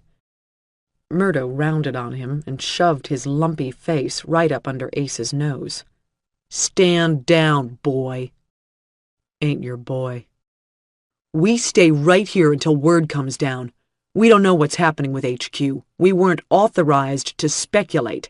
Our job is to hurry the fuck up and fucking wait." They moved away from the building, and the rest of the conversation wasn't audible to Amy. The gunmen had only arrived 24 hours earlier, and already things were badly off track. She didn't know how to make it better. If Danny had been here, she might have figured out what to do, or they might have shot her by now. But Danny wasn't here. Amy felt responsible. She had to keep the situation under some kind of control, but control had been taken from her, if she ever had it, and Murdo didn't seem to be able to handle it himself. Half an hour later, Murdo strode into the terminal and zeroed in on Amy. "I want another little meeting with you," he said. "I'm right here," Amy said. "Alone." Amy was intimidated by physical men. She liked Patrick because he was not physical. He lived in his emotions, his thinking. A guy like Topper was different. He frightened Amy. He was big and fierce and expressed himself through his arms, steering, building, dismantling, dominating his environment with massive strength, the brachioradialis muscles thick as rattlesnakes coiled around his forearms. And Murdo's men had dominated him. So now Amy was walking behind the hangar with Murdo, a short, solid, physical man with cords of anger in his neck. She remembered walking behind the Skyline High football bleachers with Sean Mackey, a brawny kid who looked 25 at age 16. He was an athlete, a consummate jock. He lured Amy back there, where nobody could see but the trees, and made her do things. His pretext was her superior knowledge of the assigned book in English class. He said he needed help, but he was embarrassed to be seen discussing it in front of anybody. Discussing it with me, anyway, Amy had thought at the time. It was an inspired strategy on Mackey's part. Amy's miserable self-image was certain he had no physical interest in her. She genuinely believed he wanted to pick her brains. So she was flattered, too. What made it even worse was Amy's realization, in hindsight, that he probably didn't have any physical interest in her. He was simply taking away power from a brainy chick who threatened his sense of absolute mastery. Once she'd been talked into letting him come in her mouth while he tugged at her small nipples, her power went away. She was no better than the cheerleaders and debutantes who willingly gave themselves to him. Not so smart after all, Amy had chided herself. It still made her face burn to remember the flattering things he'd said back there at the tree line behind the stadium, how he sounded surprised to find her so pretty, how smart was beautiful. Can I touch your skin? She never told anybody at the time, not even Danny, although Danny sensed something serious was amiss. Nobody would have asked to touch Danny back then. She had the worst case of pimples. Amy never called it rape, what Sean Mackey did, because she'd gone willingly to the slaughter. Not that she found him attractive or interesting or anything except intimidating. He didn't force himself upon her. He merely stepped behind her defenses. This old, sore history was bubbling hot in Amy's mind as she followed the squat, intent Murdo behind the hangar. He had better not try anything, she thought. He'd better only have something private to say. But this was not a man with private thoughts. Amy wondered if she would scream or fight back until he knifed her or shot her or used his pepper spray on her. Even as she planned her defense, she knew deep inside it was all bullshit. She would do what he wanted, take the abuse rather than risk her life, and tell nobody. No, someday she would tell Danny. They were standing in the shadow of the hangar, which reached up onto the flank of the nearest hill past the fence. Copper-colored light glazed the desert and made it look like the work of a metalsmith's hammer. It was hot and dry, but a light breeze signified that the night would be cool. Amy's arms were knotted across her chest. Murdo leaned against the fence looking out, his weight on one arm. His breathing was thick. Amy felt a chill inside her. If this blustering, dangerous little man decided to do something to her, he would kill her when he was finished. The act itself wouldn't satisfy. He'd want to erase the evidence, too. Amy waited. He could do the talking, make the demands, but Amy did not intend to meet him halfway, or most of the way, as she had done long ago. Murdo scrubbed his bristling scalp with his free hand, then spoke without turning to look at Amy. "Don't freak out. I ain't gonna fuck you." "What?" "Said I ain't gonna fuck you, so quit standing there like I had my cock out." "I didn't think you were. I mean, I don't think you have your thing out, and I don't think you're going to do what you just said. No. I mean, why would you, right? Actually..." Amy was babbling with relief. She literally stopped her voice by putting her hand over her mouth. Murdo didn't remark on it. Now Amy recognized what emotion he was radiating. It wasn't aggression. It was defensiveness. He looked almost beaten. And in that instant, she discovered this frightened her more than anything. He locked his fist through the wire of the fence. "What you ain't got is the big picture of the situation at hand. See, I got that. I'm the type can see a long ways. That's why I'm in charge. And what I seen is some bullshit of the first water. Me, my boys, then you and your bunch. That's the hierarchy. Now, you're in charge of these other people. I want you right where you're at, so I don't have to babysit nobody. You babysit, because that's the hierarchy, like I said. But the thing is this. My boys are concerned. They seen some action and they ain't afraid, so I got 'em this far, and we're on our way to Potter. But we're supposed to wait till we get word from the top before we move in on Potter, because that's where we meet up with a shitload more of our boys, and then we form a big ass-kicking unit and we sweep this whole fucking sector of the map so clean you could eat off it. Murdo started to pace, slowly along the fence. Amy couldn't believe it. He really did want to meet behind the hangar to make a confession. Or he was insane. She didn't know anything about men, apparently. He was still talking. Like I said before, we haven't heard from nobody, top or bottom, because we ain't got the new radio codes for our digital squawk boxes. Conventional band is down. So the boys are thinking. I can't stop them thinking. Gotta keep their minds occupied until the time comes we roll out of here, and I gotta diffuse the situation. There's no fuse, Amy broke in. Big boys like these? You got a few big boys yourself. You think they're not gonna mix it up? Already did last night. Your boy got his ass whooped. But that ain't good for nobody's morale. He'll want a rematch. Maybe you don't get it, 'cause you're not real desirable, but all them boys are fixing to fight. How come? On account of the women. What women? Amy was incredulous. What the hell was he talking about? All them ones in there. You got 18 twats on you all told, and near twice that many tits. That little one with the blue hair, Jesus Christ, she's all right. You think those men of yours ain't done the math? They want to defend their supply. If we're stuck out here for 6 months, hell, 6 weeks, 6 days, you think there ain't a problem on the way? Amy was speechless.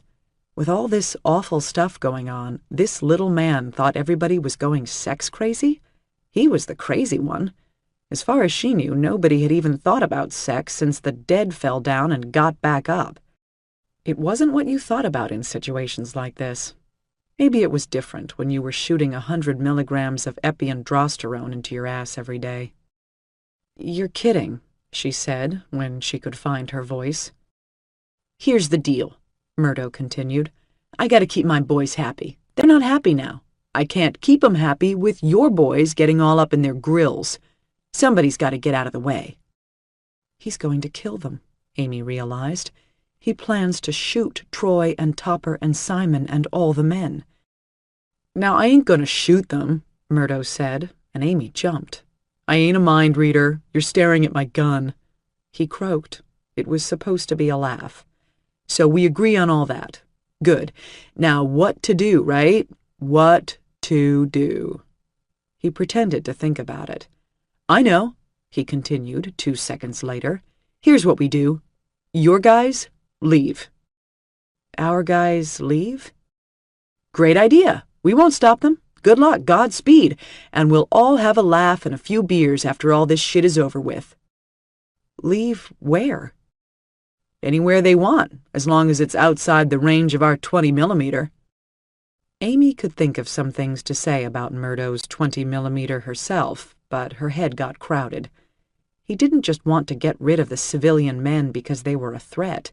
He wanted all the women. Amy's guts coiled up tight. He was telling her what was going to happen, and he expected her to handle the transition. To make it easy for him. Amy thought of the men she'd arrived with. Their party was more women than men, for whatever reason.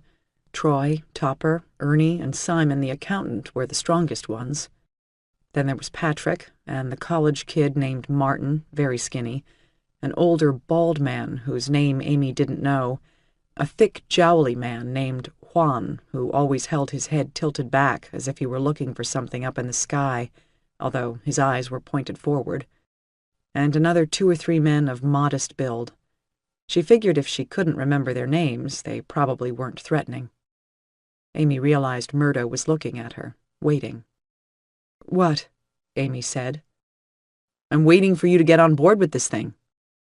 Mister, Amy said, her voice high and tense, your idea sucks. You think I'm going to tell my guys to leave so your guys can have your way? Whoa there, Murdo said, his palms held upright in front of him. Nobody's saying we're going to turn this place into our own private whorehouse. We're saying we got to separate the competing males before somebody gets hurt. Somebody already did get hurt. I rest my motherfucking case. Murdo called everyone to stand out in the parking area, with his men ranged around the perimeter holding their guns like so many jointed plastic action figures. It wasn't much of a crowd. Amy found herself appraising the women. Who would be first? She was most worried about Michelle, and after that the college girl, Pfeiffer, Martin's girlfriend. There was Cammie, the freckled, red-headed African-American woman, too, with the tiny baby that never seemed to cry. She was very pretty, and had a kind of innocent surprise on her face that would interest the men. The baby wouldn't pose much of an obstacle. Amy herself might not be in much danger. She wasn't unattractive, but she had asexuality about perfected. Her head was swarming with scenarios for how the situation could devolve into mayhem. A couple of women who were older than her, milps or milfs or whatever the term was, especially the one with the big unlikely boobs, would definitely end up on the roster. The boob one was flirty, the kind of person who got attacked and then told she was asking for it. Heck, they were all going to end up in trouble if these guys turned out to be into the gender power trip. As long as a woman cried, she could be 80 years old and they'd still get the jollies they were after. Adrenaline had been steaming through Amy's bloodstream since she walked back behind the hangar, and now she felt ill and wired and crazy. But there was no plan. She couldn't think what to do. They had the guns. It was their show. Murdo said, "We need some volunteers, scouting party. You go out there, find an alternate safe location, and stay put. We'll find you later on. Here's who's on the list." Murdo pointed at the men he wanted, and Ace and Parker separated them from the herd at gunpoint. Everybody was worried now.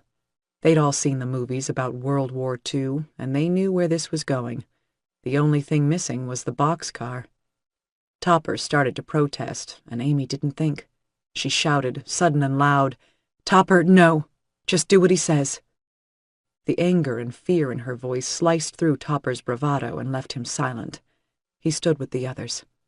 Patrick was crying, though silently.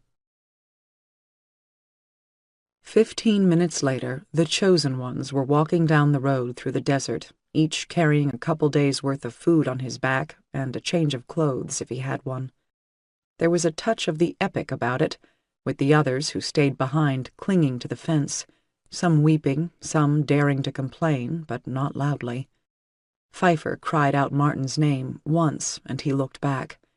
One of the Humvees was turned to the fence, with Molino manning the rooftop machine gun.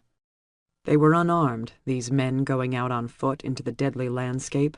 Troy was carrying 2 gallons of water in a polyethylene container. That was it. They had nothing else.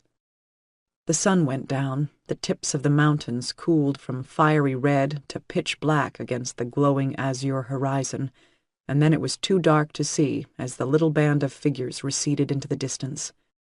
The remaining survivors were herded into the rec room after the call, where they sat quietly. A couple of the women were cooking spaghetti in the kitchen. Boudreaux was detailed to keep an eye on them. Amy kept to herself, sitting on the floor in a corner with her hands twisting between her knees. She didn't respond to questions from any of her people. She only scowled at Murdo, who stood in the foyer, studying the group. For Murdo's part, he didn't have much to say to the doctor. She'd been useful to him, patching up the incompetent Jones and keeping her men under control until the gates were locked behind them. Now she could go fuck herself. Murdo sure as hell wouldn't. Murdo's primary focus was on watching the other civilians, see who showed signs of defiance. Anybody decided to act out, they were going to get made an example of. It was Management 101. Somebody has to get fucked up good real early on, and then everybody else toes the line. He thought beating up that fat, hairy biker asshole would take care of it, but these people expected men like him to get into fights and lose. Somebody else was going to have to get a hurt on. He thought he knew who. His eyes kept returning to the little blonde they called Patrick. Amy fell asleep sitting in a chair in front of the women's dormitory at the top of the stairs. She was going to postpone the inevitable as long as she could.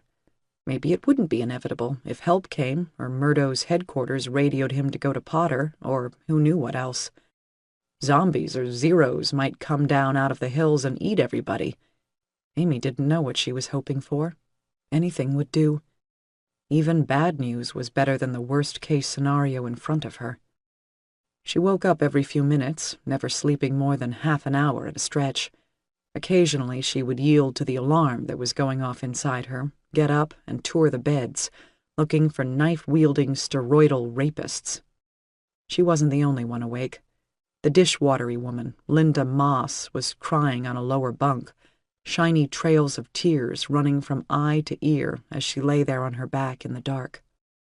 Once, sometime after 3 a.m, Amy went to where the mercenaries were sleeping, only 4 at a time, the rest on guard duty, except Murdo, who had privilege of rank and claimed one of the private bedrooms. He slept with the door ajar. Amy slipped past, trying not to look at Murdo, obscene even in sleep, his mouth hanging open as if to shout. The rest were in the men's dormitory, although most of the mercenaries had dragged mattresses onto the floor and slept there. Beds weren't macho enough, apparently, or they didn't feel comfortable in beds they'd emptied by force. She explained to Parker, who stood watch at the dormitory door, that she wanted to check on Jones. Jones was awake, too.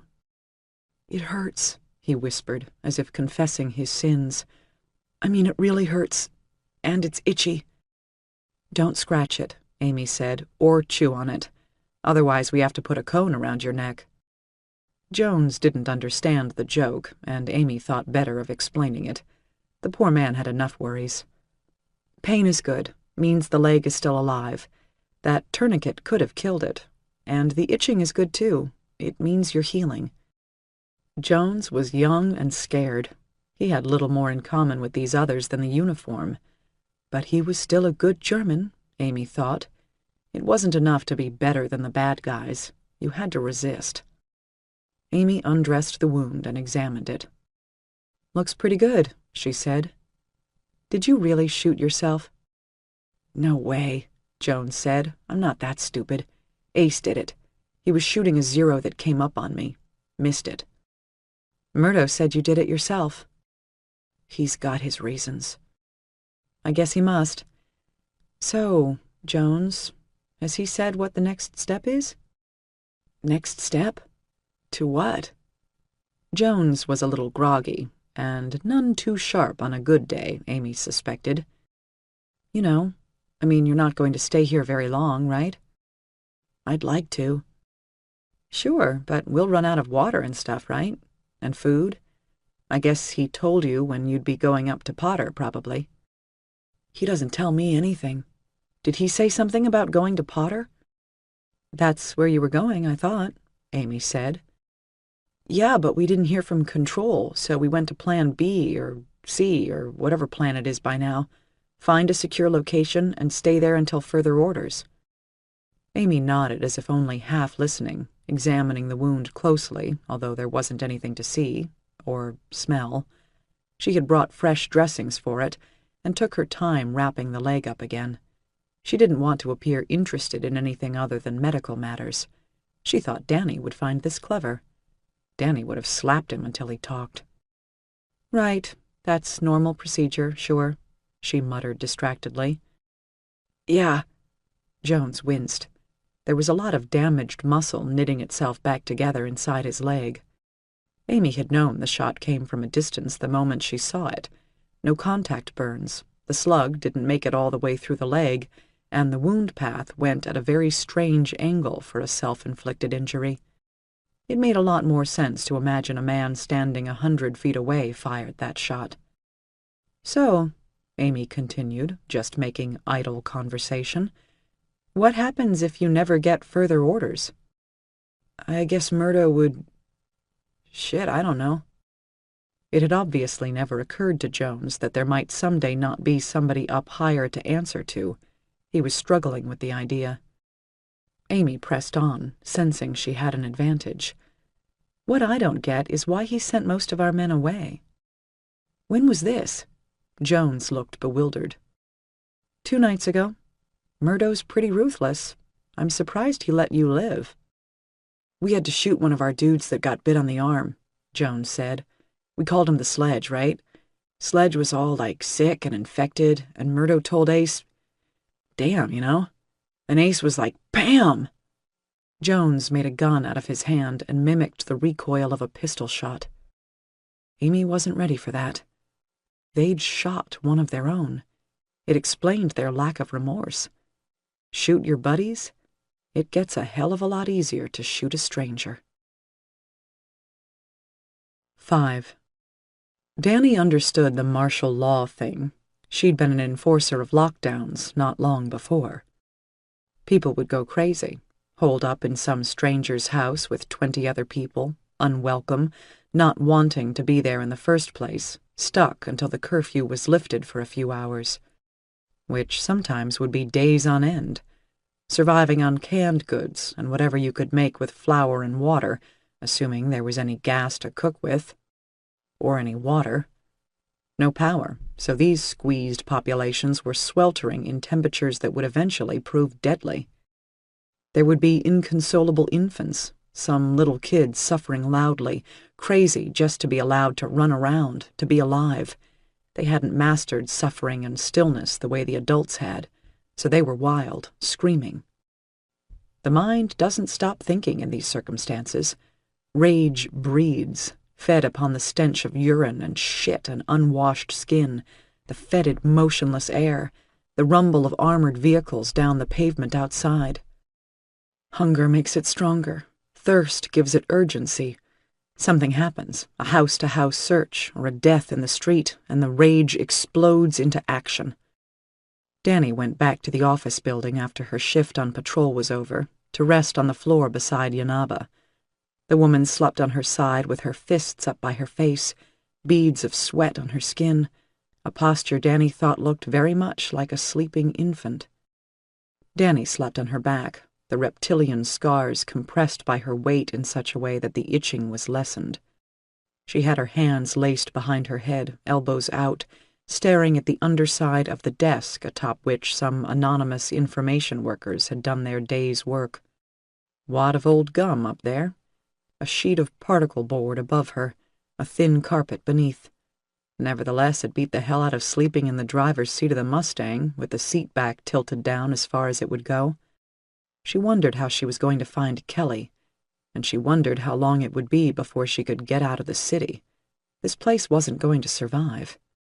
Danny dozed off without being aware of it, and knew nothing until she awoke to the sound of shouting. It was mid-morning. They let the night shift sleep in, of course. Yanaba was gone. Danny felt a moment of irritation that she'd slept through people moving around in her space, but then she hadn't had a proper sleep in living memory. She was secure enough here. She was a part of the machine, invisible and functioning according to plan. She rose, pulled on her cold, sweat-damp boots, and went to the window wall. Outside there was a plaza bounded on 2 sides by streets, and the other 2 sides by office buildings, with rows of buildings opposite. Danny overlooked it from the 2nd floor. The plaza was paved with brick, and there was some kind of modern fountain in the center of it, rising up out of a series of low, curving brick walls. Fair cover in a gunfight, Danny noted, although you'd be stranded when the ammunition ran out. Everything was covered in a shroud of cinerary dust that whirled and billowed when the air shifted.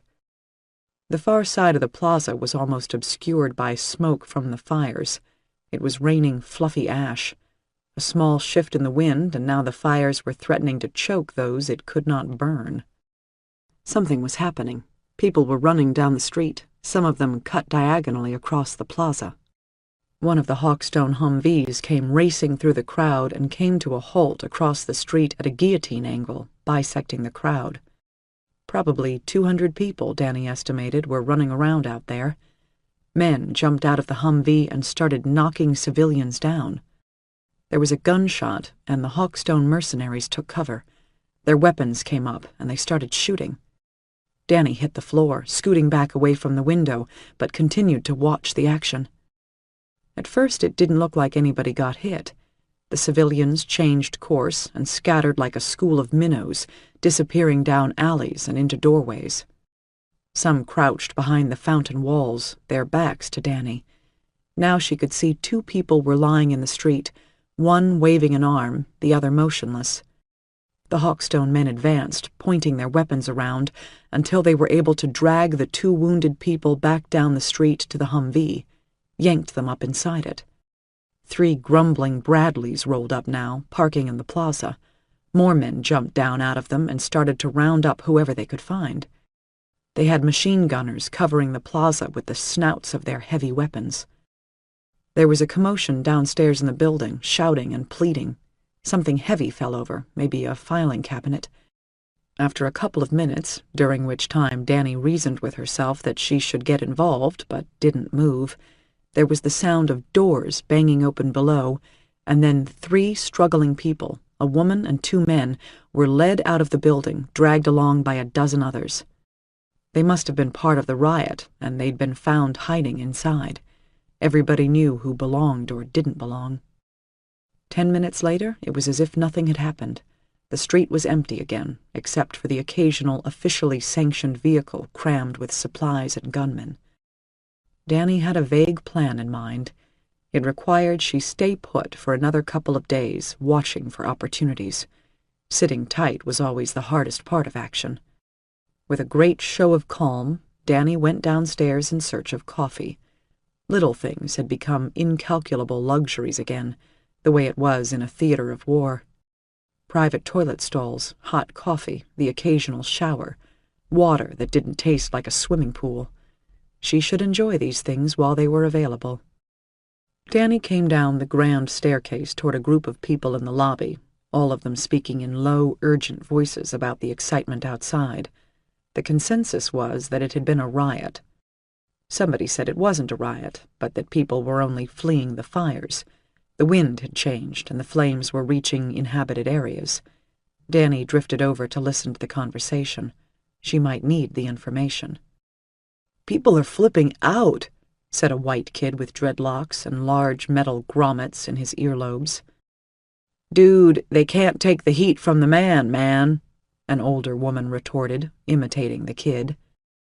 "Knock it off, Carol," said a tall, thin man with enormous spectacles. "People got shot out there. We could be next. They're animals." "Those man-eating things out there are the animals," Carol replied, turning on spectacles. "I'd rather have to put up with a little extra security than get eaten by monsters." "A little extra security?" the dreadlocked kid said. "You saw that. They just shot people. That's not security, it's Nazi bullshit." It occurred to Danny that this very conversation had probably been had regarding her own squad of Marines, but in Mesopotamian Arabic or Farsi. A shorter man in a torn mustard-yellow cardigan chimed in. Danny recognized him from one of the minivan teams that had been on patrol the previous night. "You have to be out there to see what's happening," he said. "The safe zone is getting tighter every day. We went into an apartment building last night that literally had people sleeping upright on the stairs. There wasn't a level square foot of floor space left. It stank." "At least they have somewhere to stay," Carol snapped.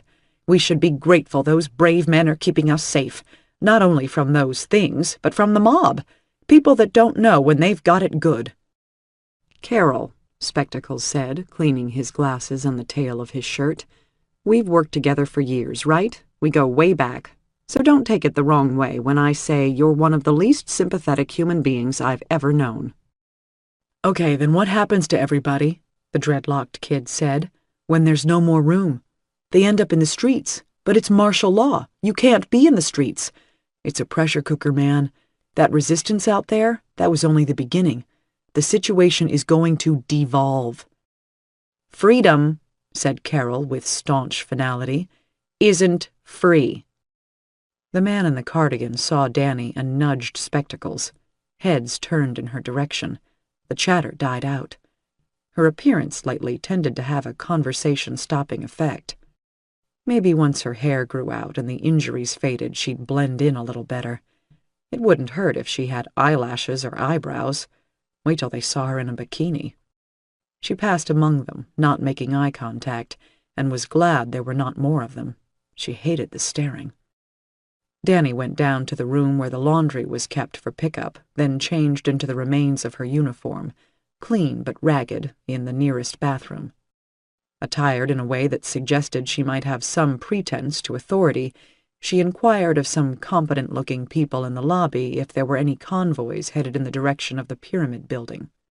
An hour later she was on her way, rifle in hand, riding guard duty on a load of canned soup and packets of dried ravioli. When she got to the guards in front of the pyramid, she was carrying a box of cans on her shoulder. The driver of the truck, also laden with boxes, asserted her legitimacy as a critical member of personnel. She hadn't been given any papers to flash around, but it didn't matter. Despite the lockdown, few people seemed to have any credentials. "That's it? You're with him, you're cool?" Danny muttered to the driver as they entered the building. "You're as legitimate as the guy vouching for you," he said. "I bring these guys smokes. They like me." In the lobby, they didn't cross to the elevators, but went around behind the elevator core to the stairs, which led down into the basement storage areas. Danny would have kept vital supplies on an upper floor to make them easier to defend, but this wasn't her fight. The entire basement of the building was stuffed with dry goods, medical equipment, and canned food, besides caches of ammunition and weapons in accessible locations. There were loading doors down there, some kind of access possible by truck, but she could see why they made everything come through the lobby. One less access point, one less hole in the defenses. Keep the loading doors shut so nobody in a nearby building decided to make a raid, and keep an eye on what came and went. The place smelled strongly of vegetable soup and diesel fuel. Danny imagined there must be a couple of ruptured cans in there somewhere. The diesel was for the generators, rumbling away in a sub-basement below the supplies. She could feel the vibration through her boots. Once the groceries were all carried into the basement, Danny excused herself and asked at the front desk where the personnel files were being kept. The woman at the desk raised her eyebrows. "I'm a cop," Danny said. "I'm looking for some known criminals." What the hell? At this point, anybody would take anything for an excuse, as long as it sounded urgent. She'd thought her story out in advance. It was quite a melodrama. If anybody asked, Danny was going to say she'd come up from Los Angeles in pursuit of some fugitives from the prison system down there, the worst of the worst, who broke out when everything went nuts. She had a list of names. Kelly's name was on the list, of course. As it transpired, nobody asked her what her story was.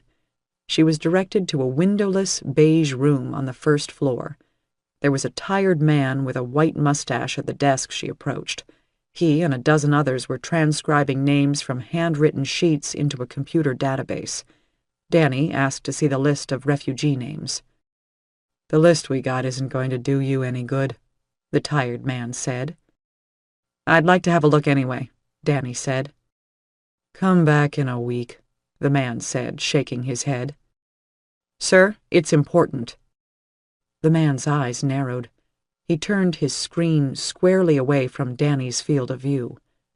"Who are you with?" "I'm from a small town outside Los Angeles," Danny said, preparing to tell her story, and got no further than that. The tired man waved his hand at her. "You're not with Hawkstone or the city, am I right?" "No," Danny said. "Please let me look at the list. It's important." "They didn't ask you to come down here?" "I'm not supposed to be here," Danny admitted. "This is a personal thing. I've traveled 300 miles for this." The man leaned back in his squeaky chair and chuckled. It was a dry, mirthless sound, the sort of noise that follows a cruel, not especially funny joke. "The joke's on you. Those goons upstairs told us we each had to input 500 names an hour, or we'd be out on the street. So they hand us these piles of names they gather at the checkpoints." Here he gestured at a carton filled with grubby scraps of paper. "And we type any goddamn name in on the computer, and at the end of every shift we dump all this crap in the incinerator." In other words, there is no list. Danny's eyes stung. The air outside was dense and gritty. The wind had shifted again, carrying with it a burden of filthy smoke and ash. If Danny wept, she could tell herself it was only the smoke. There was no difference in the end. Either way, all that was left was ashes. She looked back at the pyramid building and wondered how long it would be before the place was inhabited only by walking corpses. It was time to get out of San Francisco before the whole place went down, get back to Boscombe Field and do what she did best, brood on her own failures. Danny drove out to the perimeter with her patrol team, rifle propped up between her knees, a knife in the pocket of her uniform pants. Her mind was fixed on a single goal, to get out of the fortified city.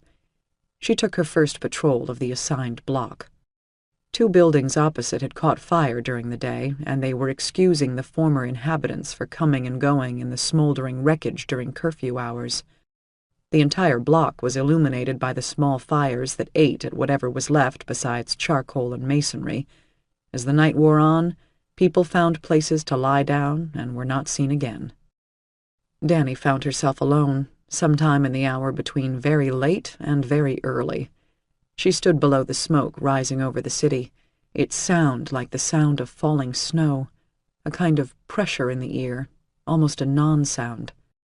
Beyond, the fires rumbled and muttered. Turbulent, muscular smoke rolled up into the atmosphere, candescent at the skyline where the red flames leaped up inside it. The smoke bellied overhead, black and hot and dry, raining down ash and cinders. The stench was awful. Sulfur and poison and the destruction of ordinary things filled Danny's nose. She was desperate to be out of the city before dawn, on her way back to Boscombe Field, but haste at this point would be fatal. She decided to patrol in the usual fashion, looking for some opportunity to slip away and get through the barrier between the living and the dead. It would almost be safer among the Zeros. At least they were predictable. Halfway through Danny's first shift standing watch, her shoulders heaped with ash, she heard an engine approaching. A Humvee rolled up the block and came to a halt directly in front of her position. A man in camouflage with a shaggy chin beard leaned out of the passenger side window. "You Danny?" he asked. Danny didn't say anything. She had her T-shirt pulled up through her collar over the lower half of her face to keep the soot out. She thought fast. What did he want? Why? Who sent him? He shone a flashlight in her eyes to verify she was the one he was looking for. Then he hooked his thumb at the back of the vehicle. "I can't leave my post," Danny said. "This is the side the Zeros will come from." The man in the Humvee said something into his radio. "It's covered," he told Danny.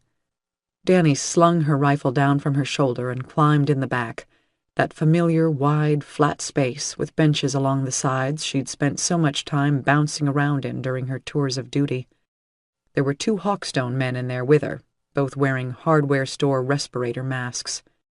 She sat close to the open tail of the vehicle and kept her rifle at a careless attitude, one that would make it quick to aim if they decided to try something. In her rapid analysis of the situation, she couldn't come up with any good news reason for the attention. She was in trouble.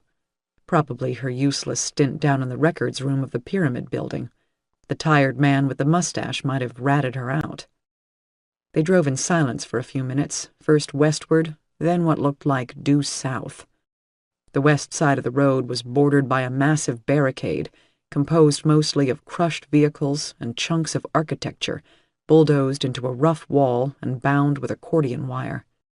It ran as far as Danny could see, all the way along the street, crushed up against the facades of the buildings and piled across the intersections to form an unbroken boundary twice the height of a man.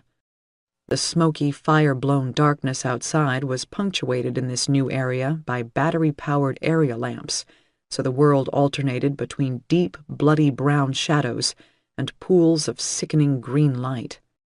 It appeared to be snowing heavily, but the air was parching hot. The windshield wipers scraped ash off the glass. The driver was hunched over, visibility poor. Choking grit swirled in through the back of the Humvee. One of the lights caught the blade of a street sign, and Danny saw they were traveling along Guerrero Street. This meant nothing to her in terms of navigation, but she knew what the word meant. Warrior. Ramirez had taught it to her, in the desert on the other side of the world.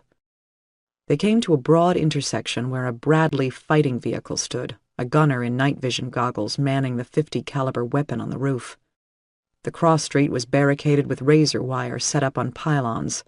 Close behind the barricade were fresh, bright flames and the lumpen silhouettes of massed undead, clawing at the barrier, eyes flashing yellow when they reflected the lights. There were thousands of them. The air boomed with fire and moaning from voiceless mouths. Danny had come to the literal border between life and death. She climbed out of the Humvee, her rifle swinging casually within a few degrees of the men she was with. They stood around waiting for someone. The man with the chin beard spoke into his radio again. Danny very much wanted one of those radios. She also wanted one of the machine guns. Most of all, however, she wanted to not be standing here where the roar of the fires and the moaning of the undead mingled on the hot, gusting breeze. The air was pregnant with combustion, as if it might itself burst into sheets of flame, so full of gas and heat. This, Danny thought, is the apocalypse. These were the possibilities. First, they would shoot her on the spot. In that case, she was going to try to take out a couple of them before she died. Not much of a plan. Next option, they were going to send her out there to die. In that case, she would simply follow her original plan, run like hell. This plan lacked detail. The third possibility was that they wanted her to look at the situation they were in and suggest some strategic ideas based on her experiences out there on the other side of the line. That was the most logical conclusion to come to, and the least likely scenario as far as Danny was concerned. Nobody, in her considerable experience, did anything for good, logical reasons. They did things based on their own narrow, preconceived ideas of how the world ought to work. It might only be that, but Danny could feel the presence of death. After she and her escort had stood in the sickly glow of the battery lamps long enough to gather a fresh coat of ash, a new variable entered the intersection. It was a motorcycle, some kind of fast Japanese thing covered in plastic fairings. The rider let the bike drop on its side and walked away from it. It was nothing but a tool. Danny noticed that Chinbeard and the rest of the men around her stiffened at the approach of this figure. They didn't come to attention. The slack simply pulled out of their postures. They were tense. Danny held her rifle carelessly, as before, but her muscles were taut. If this was the executioner, she was taking the first shot. As the rider approached, emerging from firelit outline into dimensional figure, Danny thought Death himself would have approved. Maybe this was the presence she felt. He was clad entirely in leather. Against human teeth, there were no vulnerable points on this man. He was sealed into a thick, scraped-up leather riding suit, stiff with crash pads. The boots were overkill, Danny decided, about 50 buckled straps from knee to toe, which meant they were heavy as hell and inflexible. But Danny thought the elbow-length gauntlets were a great idea. The man looked like a lean, black alligator, seamed and stitched with zippers. On his head he wore a yellow plastic construction helmet over a leather aviator's cap, ski goggles, and a respirator. Around his waist was a belt bristling with ugly instruments for piercing and striking, and a holster containing what looked like a Luger automatic from the Second World War. For a few seconds Danny was intimidated by this bizarre, invulnerable creature that strode toward her. In the next moment, it was all she could do not to laugh. He looked like he was late for a Halloween party as much as anything else. Very beyond Thunderdome. He was so heavily clad he couldn't move half as fast as Danny, he probably couldn't hear very well, and his peripheral vision was shit. She could fuck this guy up. The apparition before her pulled the face-concealing respirator down, and Danny got her next surprise. It was a woman. The tool belt and leathers had hidden her shape.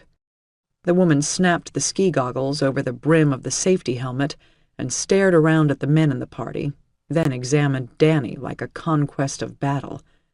Danny didn't say anything or show any reaction, her expression bland. "So you're the tough guy," she purred. "They call me the Zero Killer." Her voice was like honey and bourbon, pitched low. Her face was clean and smooth where the soot couldn't reach, a tribal pattern of grit marking the narrow, exposed margins between goggles and mask. Chin-beard hawked and spat into the feathery ash at their feet. He thumbed in Danny's direction.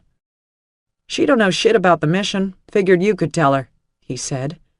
He was being evasive, Danny thought. So there was going to be a big lie in the next part of the conversation. Or maybe something was going to happen. This was exactly how people died. Your executioner turns out to be a bondage chick, you let your guard down, and you're dead. Danny couldn't let it happen like that. The woman turned squarely to Danny, dismissing the men from her attention. They kept standing around, their roles subtly shifted to that of entourage. "Heard you fought your way up here from L.A., the woman said. "Yeah," Danny said. "What's up?" She didn't want to fuck around. If this is it, let's get to the fighting. She was getting tired from the long period of keeping her body tensed for the defense. "I have an assignment out there," the woman said, "but I can't do it alone. It takes 4 hands. So far, everybody's died before we reach the objective. Not that I blame them." "Huh," Danny said. The absurdity of her position was making her careless, but she couldn't find the edge. She was sinking into a state of disbelief. She might as well be talking to Bozo the Clown about a trip to the moon. But if this assignment would get Danny out of the city? "You're smiling. What's funny?" the leather woman said. "I just remembered an old joke," Danny said, no longer interested in these people. They weren't going to kill her, at least not on the spot. They had some elaborate plan worked out. Get Danny's back turned and sick some zombies on her a mile out there in the wasteland for whatever reason. Shoot her in the head on a long walk to some photo opportunity the senator thought she'd enjoy seeing. Danny now realized she was more interested in why all this was happening than what was supposed to happen next, which, of course, could be fatal. She focused her attention again. Stay on point. You against the world. Starting with these weirdos. The men who flanked Danny were shifting uneasily. This woman clearly scared the shit out of them. Danny decided to dial the amusement back. Play the seasoned professional angle. Make Ms. Thunderdome feel like she was with an equal. Danny spoke into the silence. "Look, I was walking the beat. These boys drugged me all the way to the back of Beyond here, and I don't know a goddamn thing. So how about you tell me what's happening? Because we're wasting time. I hate wasting time. Not much of it around." Half an hour later, Danny and the leather-bound Liz Magnuson, a.k.a. Zero Killer, were on their way into zombie territory. They had made a brief stop at a generator-powered construction trailer where Danny was knitted up with gear. Over her uniform, she wore a police-style motorcycle jacket of horsehide, yellow buckskin gloves, and a knit watch cap to keep her ears tucked away. They had lost a lot of people to infected bites on the ears. Danny refused the heavy riding chaps, calf-length linesman's boots, and leather skull cap. She gladly accepted one of the loaded belts of equipment they had hanging on coat pegs in the trailer. It was a standard police belt with the basket weave pattern stamped into it. The little sleeves that normally held pepper spray, spare clips, knife, and chewing gum had been opened up at the bottom to allow the shafts of weapons to pass through them. Other implements were held on with Velcro bands. Magnuson demonstrated the use of them, with several admiring onlookers keeping well back. "We got some welding equipment, and we've been making things up as we go along. This one is brand new. It's a brain pick." It was a steel bar with a cruciform end, each of the 3 tips of the cross sharpened like nails. "Thrust with the middle point. Go for the mouth, up and in, or you can swing it side to side like a hammer. I find it's easier backhand than forehand. Female wrists," she added, and a couple of the onlookers laughed. Danny was intrigued by the woman's face. She had a Scandinavian name, but she looked at least half Asian. Could have been a showgirl, except for the crooked nose and the old white scar that ran along the top of her upper lip. Magnuson went on. These brain picks have changed the game. I carry 4 of them. You have 3 on you now. If they get stuck in a 0, you definitely don't want to dick around trying to pull one out while the rest are coming at you. Just grab another, like Kleenex. Yeah, no shit, Danny said, thinking how handy these things would have been the last couple of weeks. She didn't notice that the attention in the trailer had shifted to her. In her element now, she sounded as tough and competent as the Zero Killer. No nerves, only professionalism. Magnuson continued. There's a bunch of other pig stickers on there as well. Jab 'em and leave 'em is my advice, but you can't have too many weapons. One thing I found, aim for the nose. That slows the Zeros down. Danny nodded. They hunt by sense of smell. I think they can smell our breath. I noticed you stop breathing, their attention kind of wanders. Magnuson herself seemed impressed by this. Right, exactly. That's why I wear the respirator. Cuts down on my human signature. She detached another Velcro-affixed device from her belt, a length of iron pipe with a small loop of wire at one end and a screw-on cap at the other. The onlookers shifted even further away. Danny figured that one for a homemade grenade. Magnuson had 6 of them along the back of her belt, which also made an effective kidney protector, assuming the wire loops didn't get caught on something. Yank the wire and throw. Even if the wire doesn't come all the way out, assume you have 10 seconds. We make 'em long-fused because this isn't man-to-man combat. This enemy never get out of the way when they see one coming, filled with ball bearings or dimes. Who says money isn't worth anything anymore?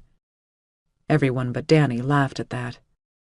I want one of those radios, too, Danny said, indicating Magnuson's satellite unit. There was a rack of them charging on the wall. No can do, a man said from the end of the trailer. Why not? Danny asked. This is life and death. Because you are not authorized, the man began. Magnuson interrupted him. Give her one, Sheldon. Set it to 677. The man shrugged and complied.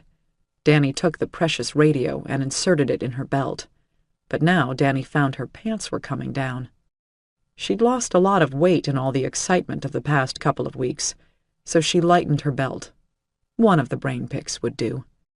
All those other pointed weapons hanging down around her legs could end up in a self-inflicted wound that would leave her at the mercy of the zombies.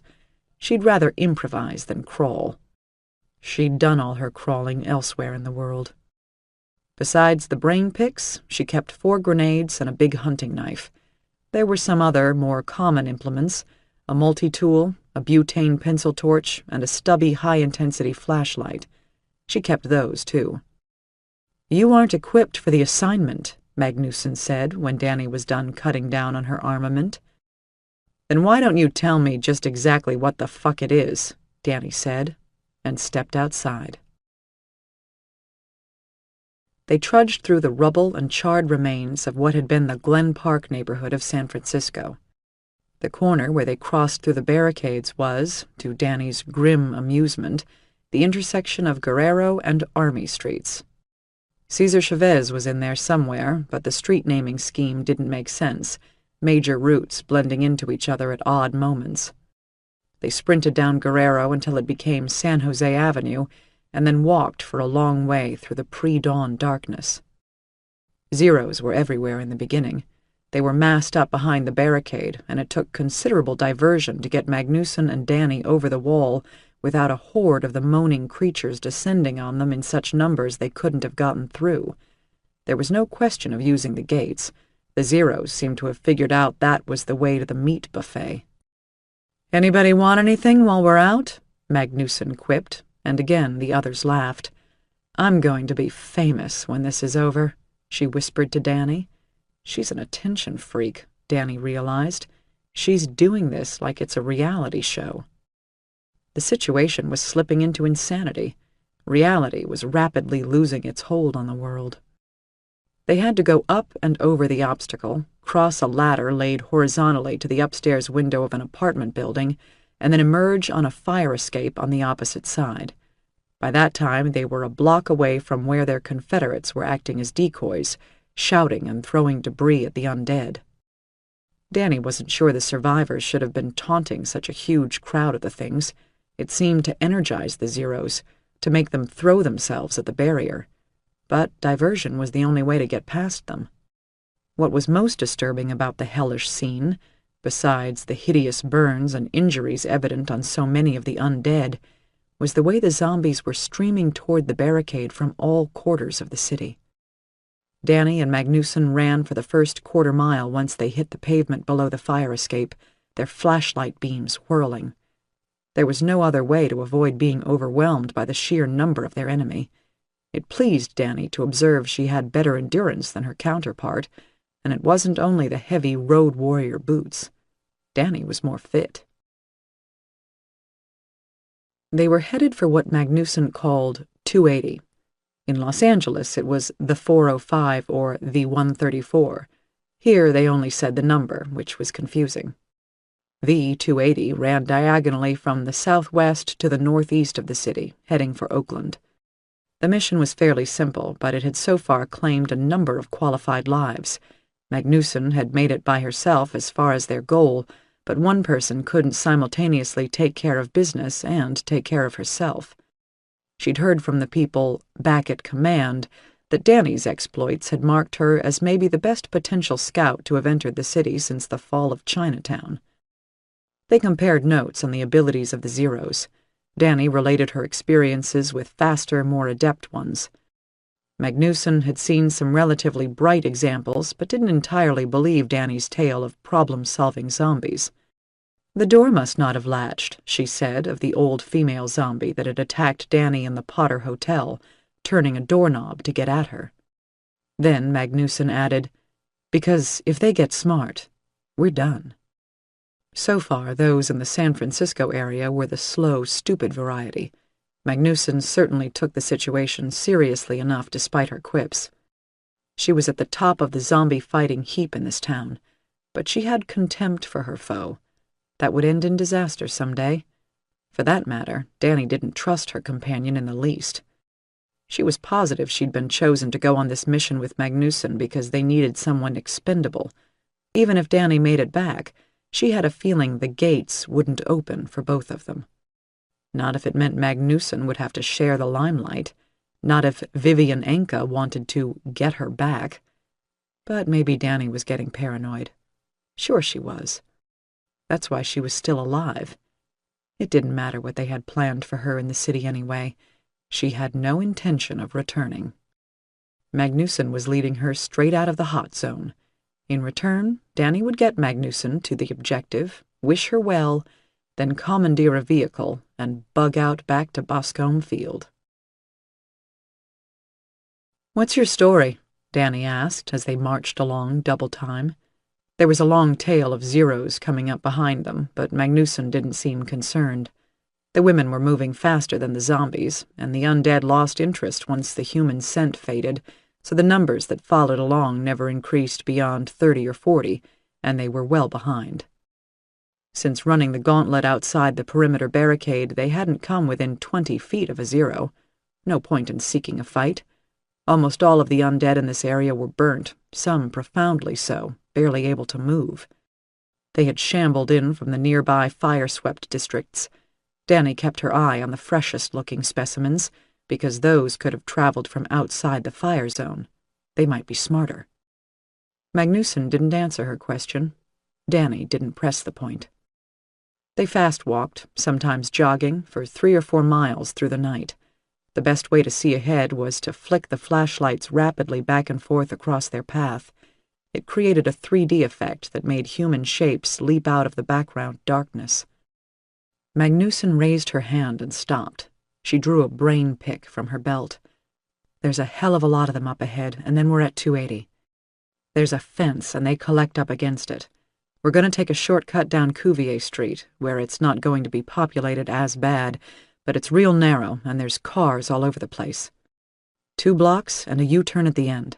There's a wall and an embankment down to the freeway there. You can't see over the wall, so we're going to do a Hail Mary." Their objective, as Magnusson had explained it, was to reach a convoy of army vehicles that had gotten bogged down during the second day of the crisis, northbound on the freeway in what was known as the Sunnyside neighborhood. Helicopter flyovers by Hawkstone men had revealed the convoy included a flatbed truck with a highly desirable military payload, the deployment of which could create an exit corridor from the downtown area to a safe zone outside the city. Danny didn't point out that there was no safe zone outside the city. Anywhere had to be better than this. There must have been 500,000 Zeros massed around the downtown with its chewy, delicious center. Magnuson warned Danny that there would be numerous Zeros in uniforms and body armor around the objective, which made them a hell of a lot harder to kill. None of them were living. She shouldn't hesitate to take them down. In addition to the Army unit that had originally been driving the armaments, they had subsequently lost a Hawkstone helicopter unit there, back when Hawkstone was still at the leading edge of the fight. Now the remains of the Army and Hawkstone men were shuffling around, hungry for prey, still inadvertently guarding their payload. Danny and Magnuson had briefly discussed who would do what. Their task was to get the flatbed moving. The freeway was a mass of wreckage and destruction to the north, where it became the Embarcadero and formed one of the boundaries of the inhabited zone of the city. But it looked like they could drive a machine as heavy as the flatbed through the light scatter of abandoned vehicles up to that point. From there, it would be possible for a good-sized squad of people to come through the defensive line, retrieve the payload, and make it back to safety. The problem, however, was that the foremost vehicle in the convoy was one of the massive dinosaur-like Cougar MRAPs, a cross between an armored car and a cement truck. It was squarely blocking the freeway. The monstrous vehicle would have to be moved.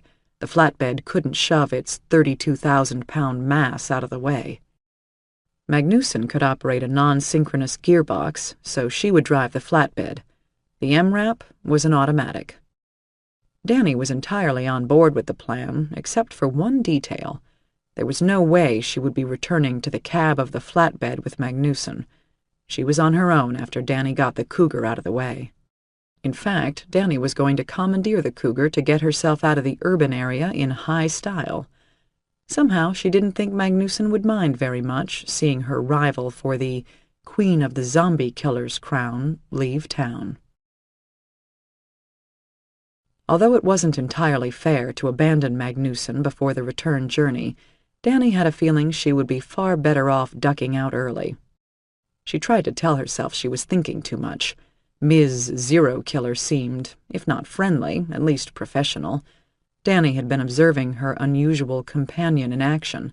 She obviously got off on the superhero stuff, dressing up like Batman and carrying a belt full of weapons. A show-off. Danny had also noticed Magnuson playing up the dangers for her colleagues back behind the perimeter. She was making the most of the situation. Danny didn't think she had any mischief in mind. The situation was dangerous enough as it was, without any cloak and dagger stuff. But she would have to be very alert for the moment when she was no longer indispensable, and maybe get out of there before that moment arrived. One never knew. After all, none of Magnuson's previous companions had come back alive. They stood looking down the shortcut of Cuvier Street, with dawn beginning to creep up the sky out past where the fires burned, glimmering through the pall of smoke that hung over the entire horizon. The Zeros that had been following them were getting closer, moaning with lust for flesh. Others emerged from the buildings around them. This neighborhood had so far escaped the fires. Danny assumed there must be living people in some of these structures, drinking toilet water and living on canned beans or handfuls of flour or whatever they had. Could be thousands, still alive, huddled in terror. Nothing could be done for them. This entire exercise was for the benefit of what was left of the urban core. She saw nothing beyond the common, stupid zombies that infested most places, none of the fast ones. Maybe it was a fluke, the clever ones found only in Potter. She didn't dare hope so. The dark street was a tangle of automobiles and furniture. It looked like some people had attempted a crude barricade in the middle of the block. There were bodies in the street, several torn to pieces, several others intact. Danny knew those would come after them. They had only paused for a few seconds. Danny's mind was racing. There wasn't much to think about now. She and her leather-clad companion simply had to sprint through that obstacle course and get over the wall, and once they got to the freeway, there was going to be an entirely new fight. Dani drew her own brain pick and slipped one of the primitive grenades out of her belt. "I think we should blast ourselves a little room," she said. Magnuson nodded. She wasn't wearing her respirator now. It hung loosely around her neck. No point masking her breath signature if there was someone without a mask by her side. They took hold of the wires in their bombs. "How accurate are the fuses on these things?" Dani asked. "Don't wait around," Magnuson said, and they pulled and threw at the same moment. Dani threw her grenade down Cuvier, arcing it high up into the darkness. It rattled to the pavement and rolled under a Plymouth skewed across the street. Magnuson threw hers back the way they came, lobbing it low so it came to rest against the feet of one of the zombies pursuing them, a male in the middle of the nearest pack, which had around 20 individuals in it. Both women threw themselves full length on the ground. Dani had never used anything with such a long delay. After 3 or 4 seconds, she expected to hear an explosion. It took so long for these delayed fuse grenades, she thought they must be duds. She could hear the one behind them clicking along the pavement as the zombie shuffled over it. Finally, she looked up. At that moment, both weapons exploded. Hers produced a satisfying concussion, blasting apart the tires of the Plymouth and shredding everything around it. The car rose in the air at least 6 feet, then crashed straight down on its axles and began to burn. Dani was momentarily blinded, her teeth rattling together. The explosion was several times greater than that of a military M26 grenade. All the glass in the buildings on both sides of the blast disintegrated, and the siding and stucco of the walls belched fragments and dust. Shrapnel whickered over their heads. Magnuson's grenade was closer, and the ground shock bounced them off the pavement. Dani didn't see what damage it did, but she heard pattering in the rooftops and on the asphalt. Gobbets of reeking flesh rained down on them. "Go," Magnuson said, although Dani's vision was still swimming with amorphous green afterimages of the explosion. She went. They ran like Olympic sprinters, hurtling over debris, dodging cars and pickups. The Zeros were torn to bits at the near end of the first block. They made it to the end of the block without anything even getting to its feet. Across the intersection on the second block, they were in some trouble. A lot of the undead had come out to see what made the noise. Fuck it, Dani thought, and ran as fast as she could, her boots slapping on the road, arms pumping. Simple plans worked best. She was going to run so damn fast they couldn't catch up with her. She got 3 houses down the block before it was time for a new plan. Magnuson wasn't with her. Dani looked back. Her companion was out of sight. She had taken a different route when they reached the intersection. Or, for all Dani knew, she was heading back to base, mission accomplished, Dani dead. As she looked over her shoulder, Dani lost track of the Zeros nearest to her. One of them stumbled into her path and she slammed into it, knocking the breath out of herself. She tumbled and rolled and thumped heavily into the side of an old Volkswagen Beetle, the running board crashing into her ribs. There was no air inside her. She got to her feet, winded to the point of panic, and as she tried to refill her lungs, the next 2 zombies arrived. They reached for her, and their fingers, now soft and decaying, slithered across the leather of her jacket. She ripped the brain pick from her belt and shoved it into the nearest face, yanked it out, and stuck it into the temple of the next one. It didn't work very well. The heads rocked back, decreasing penetration. The thing she had run into was at her feet, crawling. It grabbed her legs, and the tattered fabric of her uniform trousers was not going to stop its teeth from taking a chunk of meat. Dani kicked it in the head, shoved past the ones she had wounded. The brain was farther back in the skull than she had imagined, and made herself run again, breathless as she was. This was Forest Peak all over again, except this time she wasn't going to get help. It was shoulder work now. She shoved through the mass of stinking wet bodies. They were forcing her to a standstill with their numbers. Yet she realized the fingers weren't holding her. The teeth couldn't crush into her flesh with force enough to break the skin. The dynamics of the attack had changed. These hadn't fed in a week or more. They were coming apart, slimy as spoiled chicken. Their limbs moved poorly, senses dull. They often fell. Danny understood why Magnuson didn't believe her story of advanced skill zombies. She'd been coming out here where they got less capable, not more so. Magnuson's reputation as a zero destroyer was probably founded on these trips out into the distant areas of town, where the fight actually got easier. It was Magnuson's best-kept secret. Danny was still electric with fear, but she found herself plowing through the things like a quarterback. She could almost tear their arms off. She was soaked in stinking fluids and scraps of gooey dead skin like the flesh of an octopus. She was a destroyer of monsters. Now, there was a weapon she could work with, a pry bar stuck through the windshield of a car. She dragged it out and swung it like King Arthur, and heads burst, jaws tore off, arms cracked and spun wildly on rags of flesh. She didn't have to destroy them. She could disable them, turn them into twitching meat. Without arms, without jaws, without teeth, they could only rot. She remembered the great numbers of fire-damaged Zeros back at the barricades, hideous, terrifying things, red and black, webbed with fissures of white where the fat and tendons showed. Ears and noses scorched away, eyeballs like skinned knuckles. They were almost harmless, she realized. Those roasted muscles would have little success holding, biting. And with every day that went by, they got weaker. Danny hacked her way through the things, and now she had her breath back. The fear had solidified into strength in her limbs, and she was easily destroying her foes. She was still afraid, but it was the simple fear she'd felt when hunting boar, or crawling across some high ridge on a rock face in the mountains. It was clean fear. All she had to do was perform, and she would succeed. She reached the end of the second block and waded through a bed of ivy and long-abandoned shopping carts to the wall that overlooked the freeway. Danny had made it this far because her enemies were weak and she was strong. That suited her fine. She smelled the stink of herself, retched, spat, and started to climb the wall.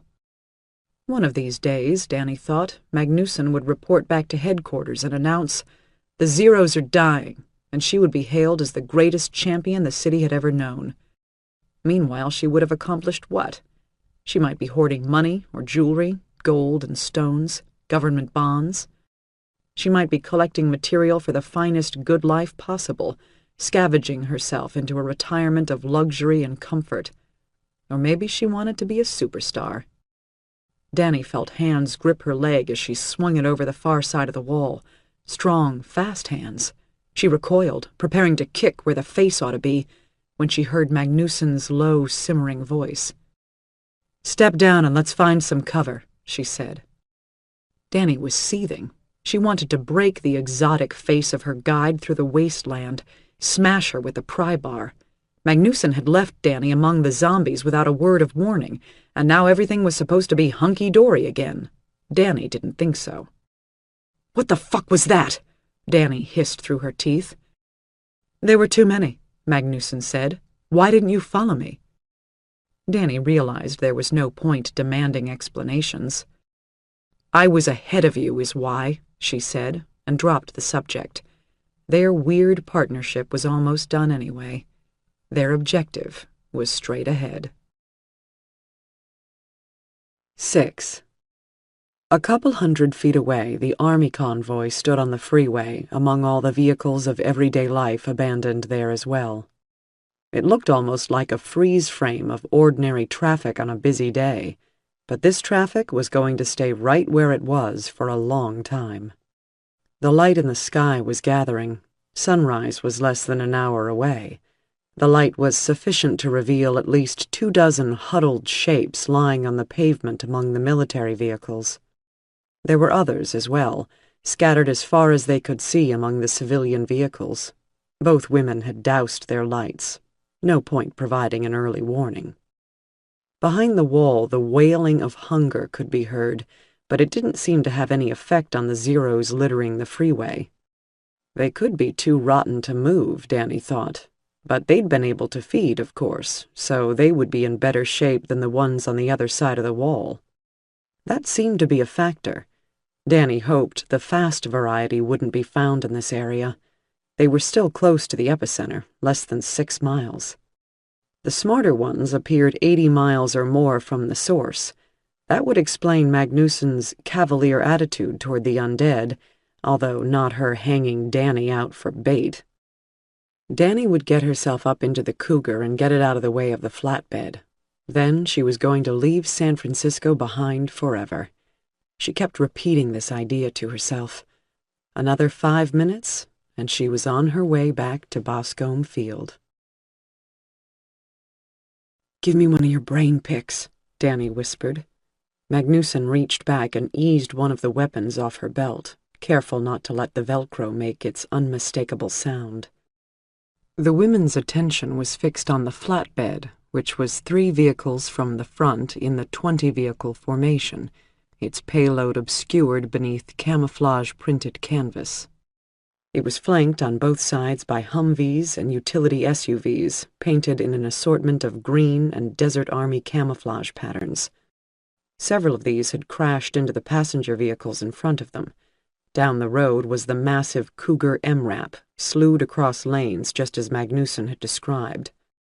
Although Danny and Magnussen had done little to advertise their presence, the shapes of corpses on the roadway were beginning to stir. Danny's equilibrium was briefly thrown by the sight of the flatbed truck. The low-slung configuration of the vehicle, which resembled a construction crane tractor with the cab down between the front wheels, indicated it was a purpose-built missile carrier. Danny had seen them many times before. Although the payload was not visible, the only missile system in Danny's experience that would require a truck so large— the trend was always to smaller and smaller tactical missile deployment systems— was a Patriot Transporter Erector Launcher Unit. A Patriot launcher would hold 16 missiles in 4 cans, or boxed launch tubes, each missile with a payload sufficient to vaporize a large building. It was far too much firepower for their purposes. It would be a disaster. Tough shit, Danny thought, dismissing her qualms. It's a disaster already. It was time to move fast. Danny hustled down the embankment alongside Magnussen, then they separated, Danny running for the Cougar, the Zero Killer cutting straight across lanes to the cab of the flatbed truck. The zombies were struggling to their feet, moaning, some already lurching toward the living prey. They were wrapped in body armor and Kevlar helmets, as Magnussen had said they were. The jaws were free to work. Danny kept clear of them. The pre-dawn light was at that tricky stage, like moonlight, when it appears to reveal much, but what it conceals is far greater. Any of those shadows could have grasping claws and slicing teeth hidden inside it, so Danny also kept clear of anything she couldn't see under or around. This meant her route through the vehicles was sinuous. It took far longer to reach the Cougar than she had anticipated. Some of the stumbling Zeros were converging on her target, not because they anticipated her goal, but because they were traveling the shortest route to intersect with her path. 2 of them got there first. Both wore the Hawkstone camouflage, big, once brawny males.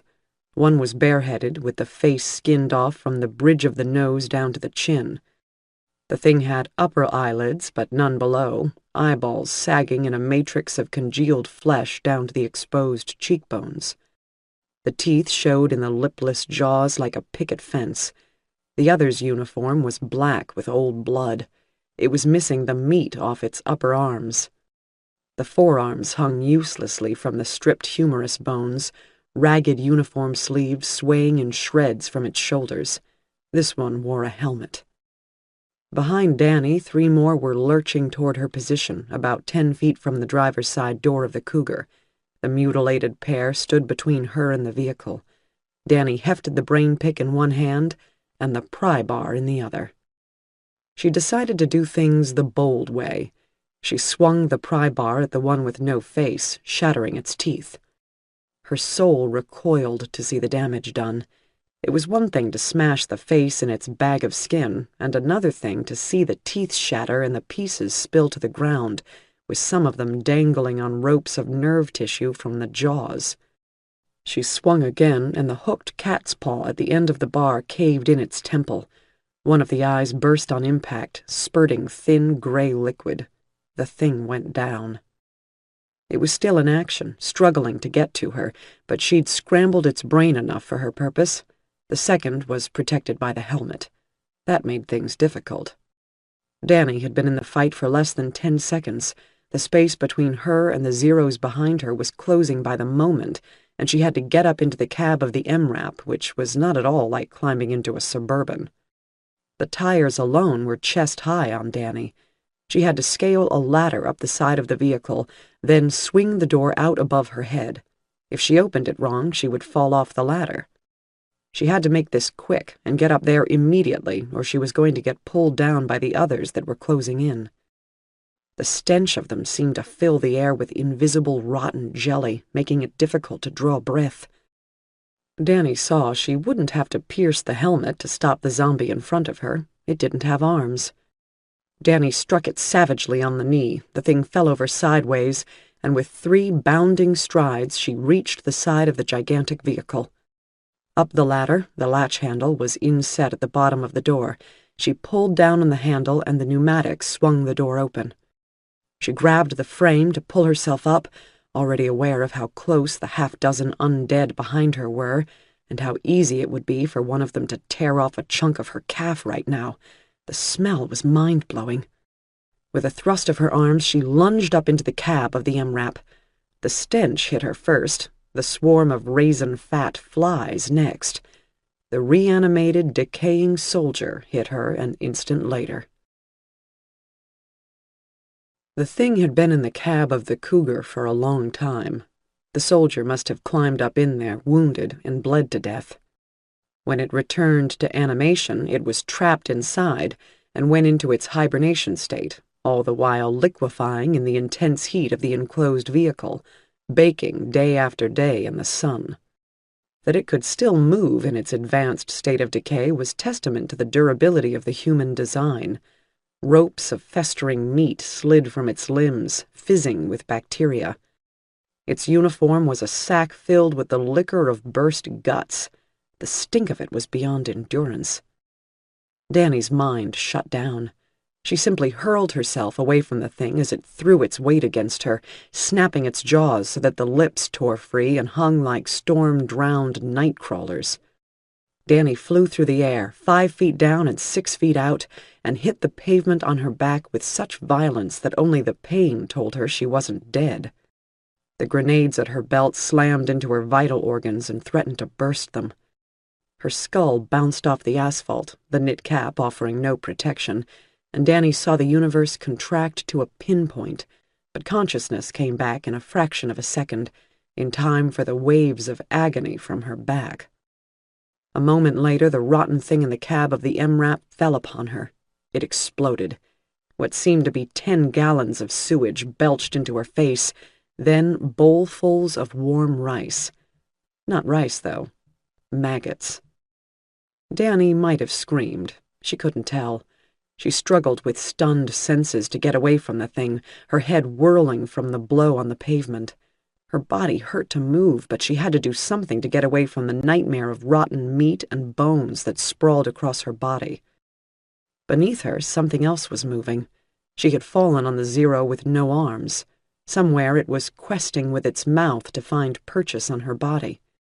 The rest of the monsters were reaching down to get their piece of her, moaning, snapping their jaws. Danny got her legs under her. The left one was not holding weight. She fell. She pushed herself away, rolling beneath the Cougar's powerful V-shaped undercarriage. She didn't have anything to lose, and she had very little bandwidth available to think. Mostly she was trying not to pass out. So she reached around for one of the time delay grenades, pulled the wire with clumsy fingers, and skidded it back the way she had come. Then she crawled as she had in the desert, her clothes stuck to the pavement, glutinous with corpse ichor, larvae spilling in fistfuls from her hair. Her mouth writhed with them. Danny dragged her unresponsive leg all the way beneath the vehicle, then into the approaching dawn light on the other side. She curled herself into an aching ball behind the wheel. She wondered how long 10 seconds could possibly last. She wondered if the vehicle was equipped with the run-flat tire inserts. If it was, she might live. Otherwise, she was about to get blown in half. She put her hands over her ears and closed her eyes. Her brains were working again. The grenade went off. The shock wave threw Danny away from the wheel of the Cougar. She hardly felt it. On both sides of her, a haze of shrapnel, organic matter, and fire filled the air. She received none of it in the silhouette of the massive, blast-resistant tire. The vehicle itself hardly rocked on its suspension, although the paint caught fire. Danny crawled on elbows and knees away from the site of the explosion. She had no idea if she was the center of interest for a swarm of undead, or the only thing moving on that section of road. She kept crawling and found she was moving back behind the MRAP. The foremost Humvee was right in front of her. She dragged herself toward it, then took a rest against its side. She didn't have a whole lot of energy. She spat to clear her mouth, then spat again and dry-heaved. Then she wanted to go to sleep. She couldn't go on fighting. It was her time. Her fortune in seconds was spent. But there was something happening around her. The cavalry must have come. She saw people passing among the vehicles. They weren't Zeros. They moved with purpose, hunched over for cover, slipping silent and intent between the cars. Danny supposed she should be pleased. These must be civilians who were holed up in this area, outside the so-called safe zone, and they came out of hiding when they heard the grenade go off. Maybe they would have a working shower and some whiskey. She didn't call to the people who were now encircling the blast site. They would find her. She didn't have the breath in her body. Then she heard something else. It was cursing. She turned her head slowly, the vertebrae that carried it protesting at the strain. It was the Zero killer, Magnuson. She was trotting toward the MRAP, enraged, cursing hysterically, and she hadn't seen Danny. "Fucking idiot," Danny heard, and "amateur," and "asshole cop." Magnuson efficiently stabbed one of the nearest Zeros in the skull, leaving the knife in its head, and reached a brain pick from her belt. The Luger was in her other hand. Danny was almost touched at her devotion to duty. Magnuson was going to move the MRAP herself. Danny wondered why the others who had come out to see what was going on didn't emerge from hiding to help Magnuson at least. They were so quiet. They probably figured Danny was dead, or undead. The sun was a few minutes from rising now. Color was seeping into the world. Birds would be singing, if birds sang anymore. Danny painstakingly rotated her head back around to see what the new folks were doing. She felt a wave of ice water spill through her veins, the pain of her body overridden by fear. These weren't survivors circling around among the vehicles on the freeway. They were undead, and Danny realized what it was they were doing. They were hunting. In a pack. 7. Patrick walked past Ace at the wrong time, or in the wrong way, or Ace just wanted something to do. "Don't you fucking look at me, faggot," Ace said. "Why, does it turn you on?" Patrick replied, and continued on his way into the rec room. He didn't hear Ace coming until it was too late. Suddenly, Patrick was spun around and a fist crashed into his nose and blood spewed out of it, and Patrick was stumbling backward, his hands at his face. Ace punched him again in the belly, and when Patrick jackknifed, the wind knocked out of him, Ace grabbed the smaller man's hair and propelled his skull into the wall, caving in the plaster. Patrick collapsed.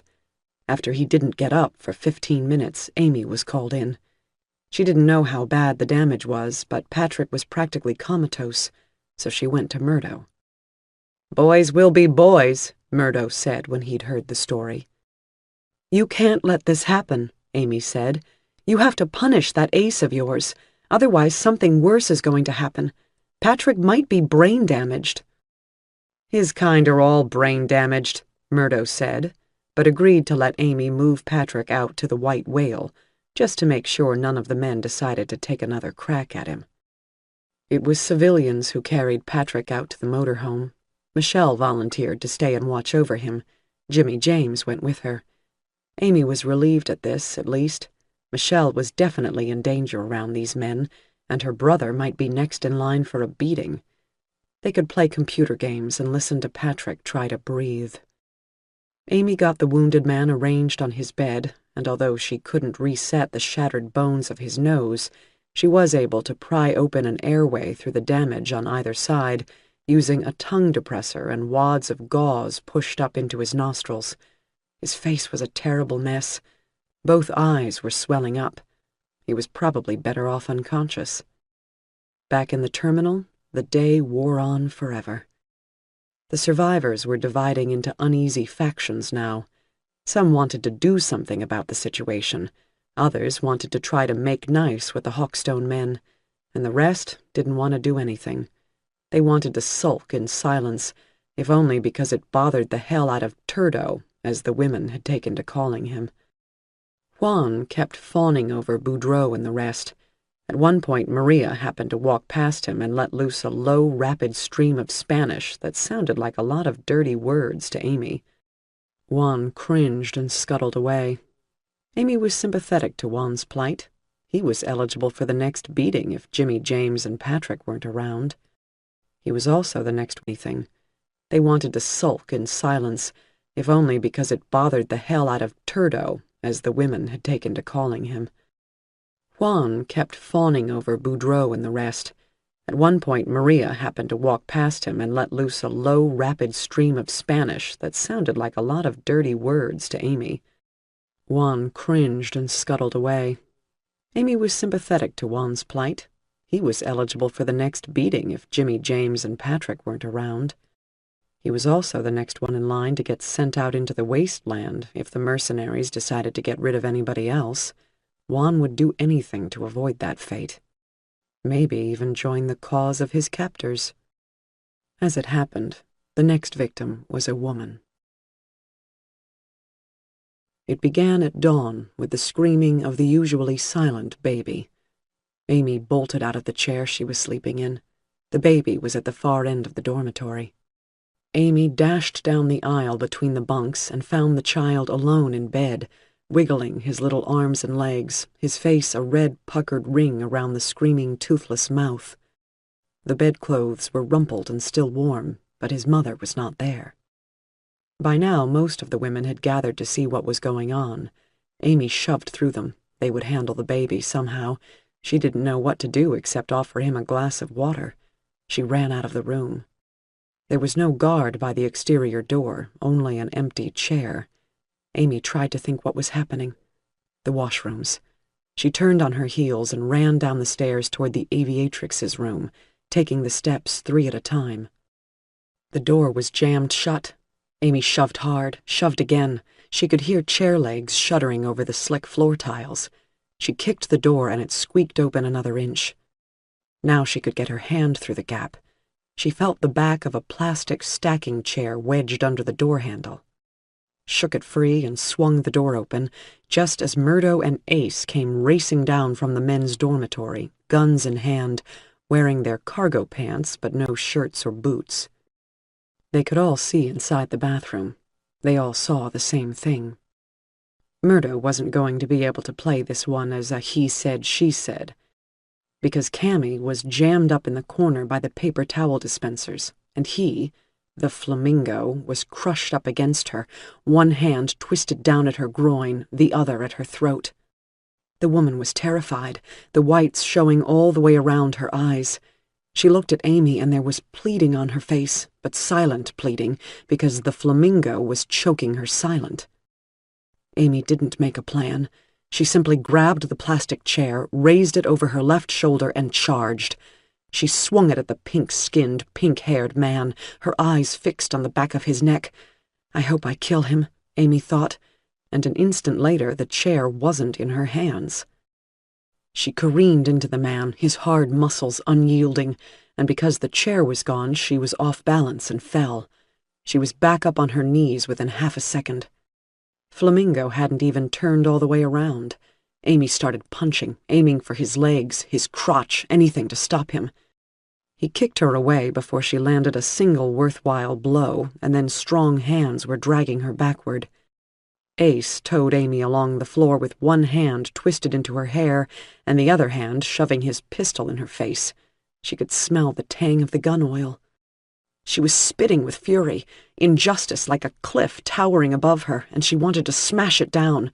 Flamingo, she saw, had turned to Murdo. Murdo was holding the chair he'd pulled out of Amy's hands. There was a Crazy Daisy sticker on the chair. Flamingo had his back to Cammy, his hands held out to Murdo, shaking his head in a now-let's-be-reasonable kind of way, a bashful little smile on his piebald face.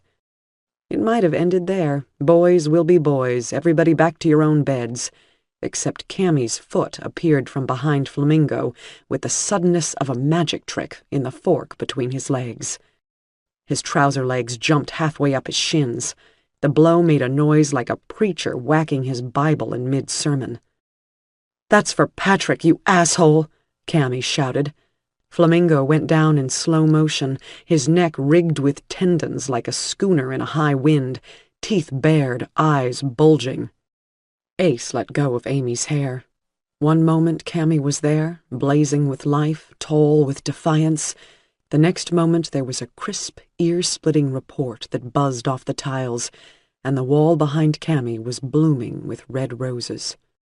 Her head snapped back and she fell to the floor, dead.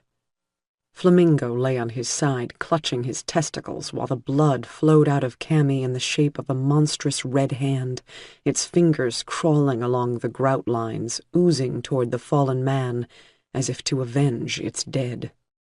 Amy looked away. Jones was leaning against the doorframe, his wounded leg held stiffly at an angle in front of him. His face was sheet-rumpled, his hair awry.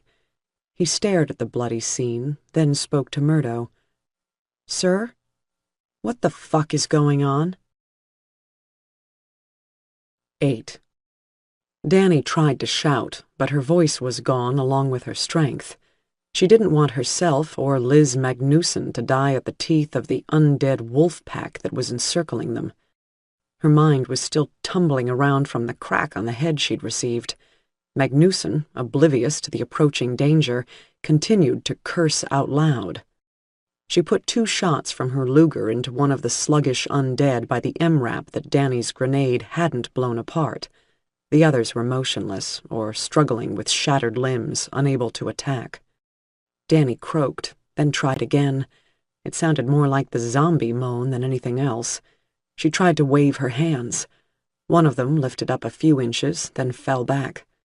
She turned her protesting neck to follow how far the Hunter-Zeros had gotten in their careful stalking of their live prey. There was one 8 feet away from Danny. It was so close she could hear the rustle of its scabby tongue behind yellow teeth. The thing was looking directly at her with frost-dimmed eyes. When it saw her, it froze in position, knees bent, one leg forward, both arms held crookedly out before it with fingers extended. It stood like that, motionless, for several seconds.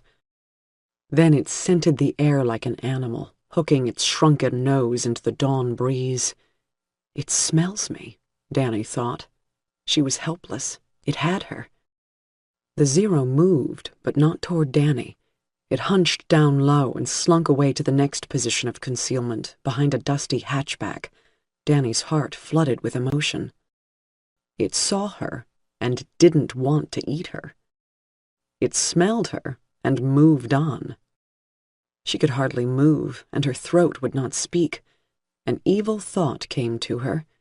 If the thing didn't attack, she must already be one of them. Yet she felt pain, not hunger. She felt fear for the living woman who was now up the ladder of the MRAP, shouting her disgust at the stench inside the cab. "Get in and shut the door, you stupid bitch," Danny screamed inside herself.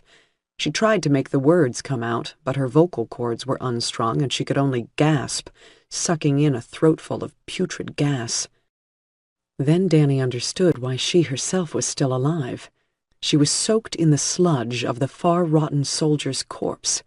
She stank so powerfully it would make a graveyard rat puke. On her, the zombie couldn't smell the living breath, the warmth of her blood. It could only smell its own decaying kind. Danny bent her eyes toward the Cougar MRAP. Magnuson didn't get into the cab, having discovered the same unbearable filth that had knocked Danny back. Instead, she waved her hands around to clear the flies from her face and started searching the pavement for something, maybe a rag to wipe up the rotten guts on the front seat. She kept an eye on the nearest of the shuffling, slow Zeros that were making their way toward her, but Danny had cleared a considerable radius with the explosion. Magnusson thought she had plenty of time. What Magnusson was not anticipating, because you wouldn't fucking listen, shouted the voice inside Danny's head, was the stealthy approach of undead with fast reflexes, hunting instincts, and the ability to use concealment to get close to their prey. Several others of the stalking pack had moved within 20 feet of the cougar. Magnusson had something less than 15 seconds to get inside that vehicle and slam the door. If she did, she was safe as houses. She was surrounded by inch-thick steel plate, triple bulletproof glass, and a variety of armaments and survival gear. "Who gives a shit what it smells like, in the name of God?" Danny shouted silently. "Get in!" Danny tried again to wave her companion away, to get her attention, and this time she was able to lift both hands. Life was returning to her limbs. She wasn't dead. Her body was only rebooting. She still couldn't speak. Then she had an idea. Danny dragged her numb fingers around behind her belt, knuckles scraping on the pavement, and groped them across the tattered band of leather, looking for the satellite radio. It was gone, but there was a single pipe grenade left. She willed her fingers to close around it, and they did, in the same slow, imprecise way as the artificial hands she'd seen at the Veterans Rehab Center when she was learning to use her legs again. She got the grenade clear of the belt and pulled her arm around by force of will until she could grasp the pipe with both hands. She probably couldn't throw it far enough to avoid killing herself, but she didn't particularly relish surviving much longer anyway. This was a better way to die. There were 6 or 7 of the hunting zombies gathered behind vehicles all around Magnusson now, and Danny couldn't figure out why her companion hadn't seen them. But she knew the answer already. Because she doesn't believe in them, of course. Danny turned her eyes to the grenade. She gathered her will, sending conscious commands to her arms. She pulled the fuse wire with all the force she could muster, and it didn't move. She pulled again, and now that her arms were familiar with the orders, they yanked apart, and the wire came smartly out of the grenade. There was a little whiff of fuse smoke that nipped inside Danny's nostrils, breaking through the stench of corpses. This was it. If things went the way she thought they might, she was about to be blown apart, either by dimes or ball bearings. She preferred dimes if given a choice. Classier. She turned her body like a rusty spring and threw the grenade as hard as she could. To Danny's surprise, the missile sailed briskly into the air and clanked down among the cars, not far from a pair of the crouching Zeros. Magnusson heard the noise and turned, pistol raised, searching with her eyes. Danny tried once more to shout. At last, Magnusson saw the zombies. They broke cover at the same moment, oblivious to the importance of the grenade, but recognizing their quarry was alerted to them. Silent as lions they came on, jaws open. Magnusson fired 3 shots in rapid succession, pivoting her arm straight out in front of her to sweep the pack as it charged. One of the things went heavily down, then the rest were upon her. She screamed, a low, angry cry, that honeyed singer's voice lending melody even to this. The Zeros slammed her against the hull of the MRAP. Danny couldn't see clearly. Magnusson was obscured between the fenders of the vehicle. Danny saw the monsters grabbing her arms, biting, trying to tear through the leather. How long had it been since she threw the grenade? 5 seconds? 6? It seemed as if 10 minutes had passed since the fuse had flared to life. Magnusson had one arm free of her tormentors and was shouting, swinging a brain pick side to side. She nailed one of the things, caught it in the head, and it fell, its legs kicking as if electrified. But now Magnusson's hands were empty. Another of the undead lunged in, teeth flashing, and she was shoved back completely out of sight, and her hoarse shouts turned to a high, gurgling whistle. Danny was too far away to tell if it was human blood or zombie ink, but something squirted through the air. 7, 8. The grenade exploded. A blazing automobile door sailed high overhead and crashed down out of sight beyond Danny's position. She blinked as the explosion drove a wave of hot, gritty air into her face. The MRAP rocked back on its wheels, then lurched down again. Cars burst into flame. Gasoline tanks ruptured and blew. Black, greasy smoke coiled into the light of the newly risen sun, which was burning a bright crescent into the eastern horizon of rooftops. One of the undead hunters stumbled out of the smoke, flames clamoring over its ragged flesh. It stumbled, sought balance against a car, then continued. Eventually the thing fell down, and struggled, and lay still. Danny drove the Humvee along the obstacle course of the freeway, away from San Francisco. She bulled the heavy truck through the smaller vehicles. This wasn't detail work. She simply had to make some distance. The military Hummers were equipped with an on-off switch, not keys, so it had been the work of a few seconds to get the machine running and maneuver her way into the maze of motionless vehicles. All along her route she saw the hunting undead. Dozens of them at first, then hundreds, then thousands of these alert, swift-moving Zeros, all swarming in the direction of the city and its stench of living things. The sun was not long up in the sky when she saw another phenomenon that made her pull up onto an overpass raised on concrete pillars high in the air. Half Moon Bay Road, the sign said. She stopped the Humvee. She was fairly safe inside the vehicle, which had a fully enclosed cab, but it was extremely dangerous to be out in the open. There was a backpack on the floor of the passenger side. Danny found a couple of vacuum-packed meals in there, a copy of Car and Driver, 2 clips of 9mm ammunition, and a pair of compact binoculars. Danny checked her position carefully before she emerged, the overpass giving her a commanding view of several miles of road in both directions. She climbed up on the roof, carefully because her legs were weak as a newborn foal's, and sighted through the binoculars. Danny didn't know exactly where she was. The road was on high ground. Downhill from the freeway were master-planned subdivisions, identical houses on streets that branched into ever smaller streets, like limbs on a tree. Beyond that was the bay. On the other side was a long, narrow reservoir fringed with trees. It butted up against forested hills. Danny had seen something happening out among the houses that made her wonder.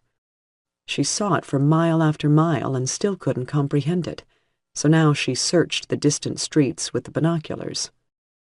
They were there. The figures she discerned were tiny this far away, but she could see they were upright, human, the undead. In some places there were 1 or 2 of them.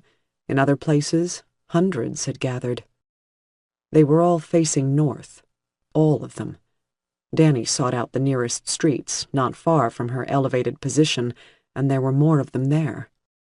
She feathered the focus ring, and now she could see the faces of the nearest ones. They were chomping, or rather, they were clacking their jaws. They looked like wooden puppets, nutcrackers, mouths snapping open and shut.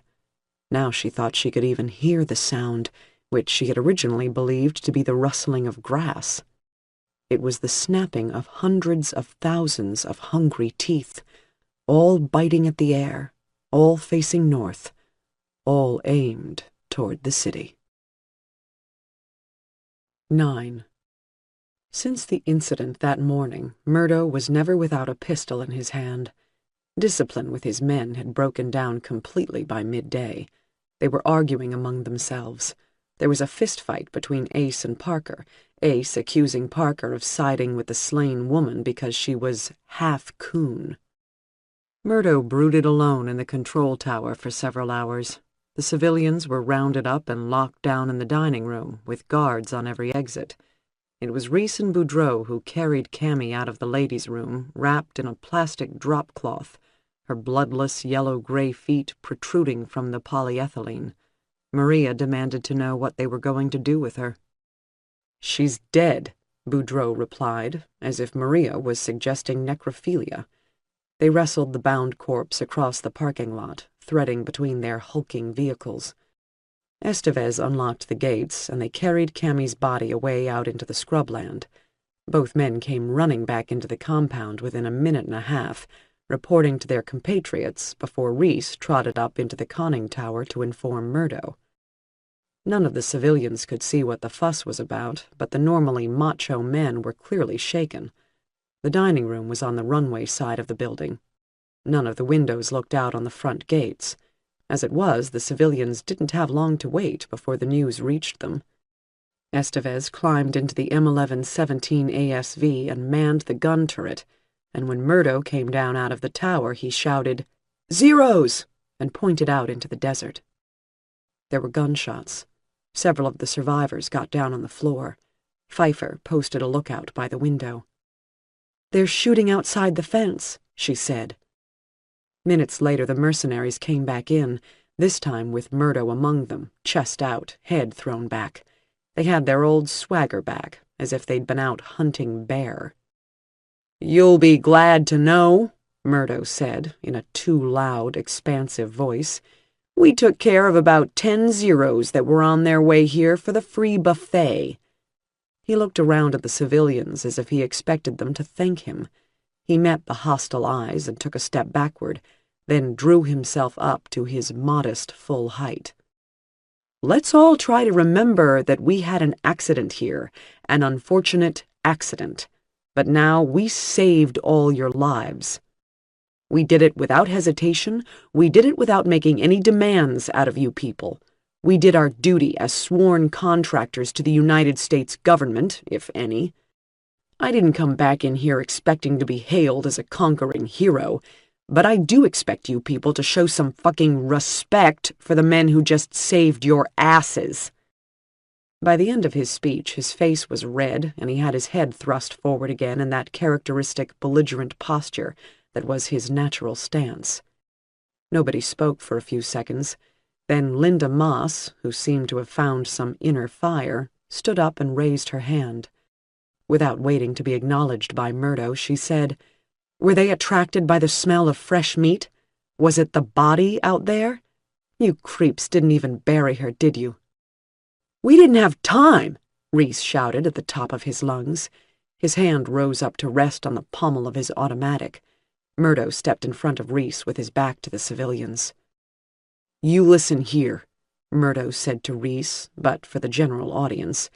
"These people are spoiled, soft, and ungrateful. Civilians are like that everywhere in the world. They don't know the cost in blood, sweat, and tears it takes to bring peace to a troubled land, you hear me?" By now Murdo was inches from Reese, looking up into the taller man's face with glittering, bloodshot eyes. "Now you and me, we get no respect. We're not Army, we're not Marines or Air Force or Navy." Murdo stepped back so he could take in all his men with an encompassing look, warming to his speech. He placed his hand on Reese's arm and squeezed. "Hell, we're not even National Guard." This got a laugh out of the mercenaries. Murdo continued, on a roll now. "We're plain old Americans, except we have a code of discipline and loyalty and duty. In all this excitement, hell, we made some mistakes. Freedom isn't free. But," here he thrust a blunt finger heavenward, "the highest authority will forgive us what happens on the bloody fields of war, because it's not the dead that mourn, it's the living. Let's remember that. We mourn the dead. Fuck if I'm not mourning the dead right now, right here in my heart, and I will kill the first cocksucker says otherwise." "So what happens now?" Amy asked. This speech of his was leading somewhere. Murdo ground a fist into his other hand. "I'll tell you what happens now. We're pulling out," he announced. "Too many Zeros. This is no longer a secure location." The sun was setting behind a mass of thick, shapeless cloud low on the horizon. The sky was shot through with faded purple and scratches of bright orange as the light drowned and the world fell into darkness. Supplies had been hurried into vehicles over the course of the afternoon, with most of the edible stuff going into the ASV and the back of a Humvee controlled by the Hawkstone men. As a concession, some food was left in the RV so the civilians could eat on the road. Toilet paper, batteries, and the first aid materials, whatever occurred to people, were piled up around Patrick's bed in the motorhome. The urgency of the situation wasn't clear to anybody but Murdo. Amy thought he must be going stir-crazy, and this was his way of dealing with it. There were undead out there in growing numbers, but she thought the living were safer at the airfield, at least until morning. Who knew what would happen out there in the dark? But she kept her own counsel and did what she was told to do, like everyone else. Once the vehicles were loaded to Murdo's satisfaction, the survivors were marched double-time to the White Whale. Murdo ordered them to halt at the door. "You and you," he said, indicating Reese and Estevez. "Throw the fag out. Put him over there." Amy surprised herself by shouting, as loudly as she could, "No! He's not even conscious!" Murdo turned to her with his eyes strangely blank. "I don't give a sideways fuck what he is. I'm not having another wounded on this bus. Jones is all we can handle. Reese, Estevez, do it." "At least," Amy said, her voice quaking, "bring him inside the building."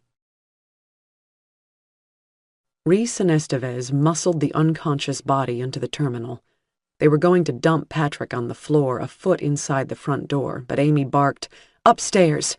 and rather than argue, they carried him up the steps and tossed him on a bed in the men's dormitory. Amy tried to arrange Patrick's limbs in a restful pose, then threw a blanket over him. "Okay," Reese said, when Amy didn't move from Patrick's bedside. "Let's go." "What the fuck, man?" Estevez said, looking to Reese. "Let's get the fuck out of here." "Let's go," Reese repeated to Amy. "Come on, man, we ain't got a whole shitload of time." Estevez slapped Reese on the arm. Reese turned on Estevez. "She's the fucking doctor, man. We gotta take the doctor with us. She don't need to stay here nursing Boy George." Amy had an inspiration, beautiful in its simplicity. "I'm not a doctor," she said. "I'm a veterinarian." That got them.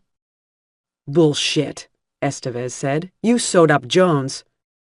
"Same as a dog, except taller," Amy said. "Serious?" Reese asked. "I'm a horse doctor," Amy said. The men looked confused. Reese pointed in the direction of the parking lot. "Go tell Murdo," he said to Estevez. "Maybe she ain't shit." She was an animal doctor, nothing more. Murdo was embarrassed, and that made him angry. The refugees in the motorhome had gotten a huge laugh out of it. Murdo couldn't believe they were laughing at him, of all people, who held their lives in his hand, like that cocksucker who threw the shoes at the president a while back, and everybody thought he was a hero. So what if Jones got doctored by an animal expert? It was all meat, right? But Murdo still felt the blush flaring away in his face. Maybe he should shoot the bitch, teach them a lesson. But he had a feeling if there was one more act of violence like that, these people would no longer come along easily. "Tell you what," Murdo said to Estevez, "we're going to leave her here like she wants. But on our way out, we're going to chain the gates to the ASV, rip 'em off the hinges, and drag 'em a mile down the road. Then let's see if the lady veterinarian thinks it's so funny when all the zeros come pouring in looking for chow. What do you say?" "I say hells to the yeah," Estevez replied. So the engines were fired up on the M1117 armored security vehicle and the two Humvees. Ace piloted one of the Humvees around in a broad circle until it was up behind the White Whale, which was the only civilian vehicle they were taking. Reese got back in beside Malini in the cab of the motorhome. Murdo was in the ASV because he was the boss. Parker was at the controls. Jones was laid out in the back of the second Humvee. It took Flamingo 5 minutes to get down the terminal stairs. His testicles were so sore. Boudreaux shot a couple of nearby zeros, unlocked the big gates, and swung them open. He had 30 feet of chain ready to attach the gates to the ASV when the time came. The next nearest undead were probably 5 minutes out in the desert, maybe less.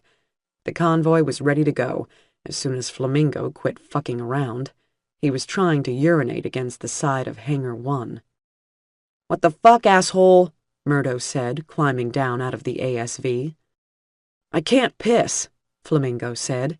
It feels like I gotta go, but I can't. She busted my dick. You got 10 seconds to stow your junk, Flamingo, then we roll. The night was swallowing up the world, cold and dark. There was a wind rising. Murdo thought he could hear the moaning of the Zeros out there in the dark, barren country. Then he thought he could hear an engine. Murdo turned to face the road, and Boudreaux was watching as well. There were headlights bouncing along out there in the distance. Coming down the road for the airfield. The vehicle couldn't have been headed anywhere else because there was nowhere else. Moments later, they watched a grime-coated, candy-apple-red 1968 Mustang roll to a stop 100 feet from the gates. 10. Danny's ass was sore. So was everything else. But she was relieved to be back on the road to Boscombe Field. The return trip to the Mustang had been problem-free, but she was troubled by the thought of what was happening back in San Francisco. They might not have attacked yet, but those Zeros with their canine intelligence and their silent, crouching stealth were going to overrun the defenses. There was no question.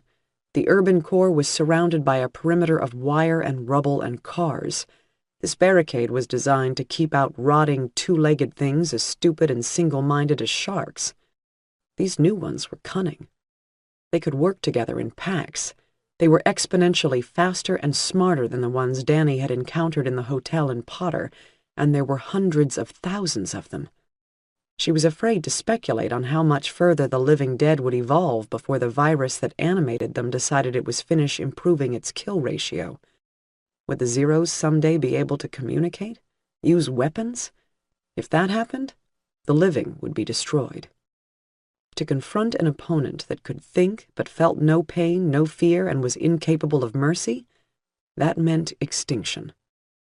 Danny decided to ditch the Humvee in favor of the Mustang. She had all kinds of reasons for this, but the truth was she couldn't leave the Mustang behind.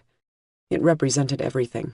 The last vestige of Kelly's trail, the last vestige of Danny's attempts at a real life. And it was such a sweet ride. Danny didn't have a lot of pleasures left. The 302 V8 might be the last of them. That, and the bourbon. Danny allowed herself a few pulls on a fresh fifth, but didn't drink herself stupid the way she had on the road north. She was on her way back to known things now, and there was refuge in it. She wouldn't need the bottle for company, merely the occasional sip, enough to take the edge off the pain that a handful of Vicodin couldn't get to. Danny took a few more chances before she lit out again. She was there at the seaside where she'd left the Mustang. It was exactly as she had left it some days before. The coast was deserted. Climbing into her beloved vehicle wearing such stinking, filth-saturated clothing seemed blasphemous. She wondered if Zeros could swim. The beach was empty, and the nearby marina and the motel, the boatyard, and all the little houses. She had swept the area for Zeros previously, and none seemed to have wandered in since. She had never been so alone. The water would be cruelly cold. But you only live once, she thought. If you're lucky, the voice said. Danny stripped off her clothes and raced her battered body into the creaming surf. Despite the frigid water and a persistent worry that the severed head she'd seen at Fisherman's Wharf would rise up from the bottom and bite her on the ass, she floundered around in the surf for almost half an hour. She scampered back out of the water only once to retrieve her long-suffering boots and swish them through the water over and over, scooping up the sea and pouring it out again until the leather lost its slimy feel and they smelled like nothing except ocean. Then she swam, for the sheer joy of swimming. When she emerged from the sea, she felt thoroughly alive. Her limbs were numb so they didn't ache. The thick mat of scars that covered her back seemed to enjoy salt water, its astringency softening the raw hide until it almost felt like skin again. The air was a lot colder than she remembered it, and she didn't have a towel, or any clothes at all, unless she wanted to put on the reeking garbage she'd been wearing before. She scanned the area around her. It was truly deserted, this little seasonal village tucked between the sea and the headlands. Fuck it. Danny arranged her boots to drain onto the sand, then walked up the beach, stark naked.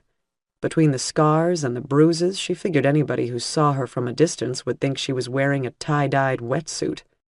Besides, wasn't the world getting beyond modesty now? It didn't matter if you were clothed or naked, only if you were alive or dead. It didn't matter if your thighs were laced with surgical scars and your back looked like the surface of Neptune, just so long as you were a human being. Still, she hoped nobody would see her. Danny walked along the strand until she came to a surf shop. For protection, she was carrying the tiller off a derelict sailboat. It would make a handy club. Although there was light overcast, she thought she was getting sunburned, and then she thought, "Not on your back, you aren't," and she laughed to herself. She laughed out loud. It sounded like gunshots. She was quiet again. The surf shop was unlocked. She went in, stilling the bell at the top with her fingers so it wouldn't jingle. She found some cargo shorts and a long-sleeved tee with a cartoon shark holding a surfboard on it. She scuffed on a pair of flip-flops. They were no good for running, though. She found a sleek pair of surf shoes in her size and tried those on. She'd always thought they looked stupid, like ballet slippers. But now that she had them on, they were quite nice, snug and light, with a sole as thin as an extra layer of skin on her foot. Danny didn't look much like a cop now. If, on her journey, she met people, she would prefer to have whatever authority a uniform could convey. It was shorthand for "take me seriously." Then she thought there might be a police station here. Summer cops for when the crowds showed up to go boating and lie in the sun. Anyway, she didn't fancy running into any of the agile zombies in her current costume. She hadn't had to fight in slippers before. Danny made her way down the lone street in town, past the shuttered-up beachwear shops, the art gallery with its driftwood sculptures and whale paintings, never to be admired again. There was a real estate agency with the usual "for sale" sign on the door. She found what she was looking for without encountering anything that moved, except a seagull that watched her from atop a telephone pole. Her objective was a tiny building of concrete blocks. One door, one window, garage on the side. She said a silent prayer for forgiveness and lobbed a rock through the window of the Madras Bay Police and Beach Safety Department. Half an hour later, she was gunning the Mustang up the hill out of town, attired in a fresh tan uniform. The arm patches said only "police." It was cut to fit a man, and the pants were 3 inches too long, but Danny tucked the cuffs into her soggy boots and looked enough like a cop so she could almost imagine she had her dignity back. She buckled on her heavy police belt and pistol. Better yet, all that remained was to tuck Kelly's letter, secure in a plastic sandwich bag, into her breast pocket. Danny buttoned it up. As she drove back to the highway, Danny thought of the scene she'd observed from the overpass outside the city. Thousands of Zeros, jaws working in concert with each other, like the realization of some shared instinct, something locked up since before mankind stood on its hind legs, possibly so ancient it came from a time before animals walked at all. Why did the undead chomp the air like that? The sight of so many monsters clacking their sinewy jaws together reminded Danny of armies on a medieval battlefield, beating their shields with their spears as they marched to the slaughter. The Zeros might have been anticipating the kill, tearing at warm throats in what was left of their imaginations. But those things couldn't imagine, could they? Danny rejected the idea. They couldn't create or build or grow. They were only capable of destruction, however clever they became. So it must have been those things in their thousands were warming up for the kill, nothing more. How many of them would taste fresh meat? How many would rot away of hunger because there were no more living things to destroy? Danny was driving toward the sunset. She was worried now. She hadn't been able to contact Boscombe Field by the police radio in her glove box. It didn't necessarily mean anything. If things were quiet, they might have stopped monitoring the radio, but she would much have preferred to hear from them in advance of her arrival. There was a massive bank of clouds on the horizon, stealing the sun away before its time. She turned off onto Ore Creek Highway, and her pulse picked up a little. She was avoiding thoughts of Amy and Patrick and the rest, Topper and Ernie, Maria on the radio, Troy Huppert, the city fireman. They might all be dead, overrun by the undead while she was gone, but she didn't think so. Behind that fence with supplies and soft beds, and so far from major human settlements, they should be fine. They'd be pissed off at her, of course, and she would have to act contrite, but they'd get over it. It hadn't been that long since Danny left. What could possibly have gone wrong? A few miles of blacktop, the night coming down like an opera curtain.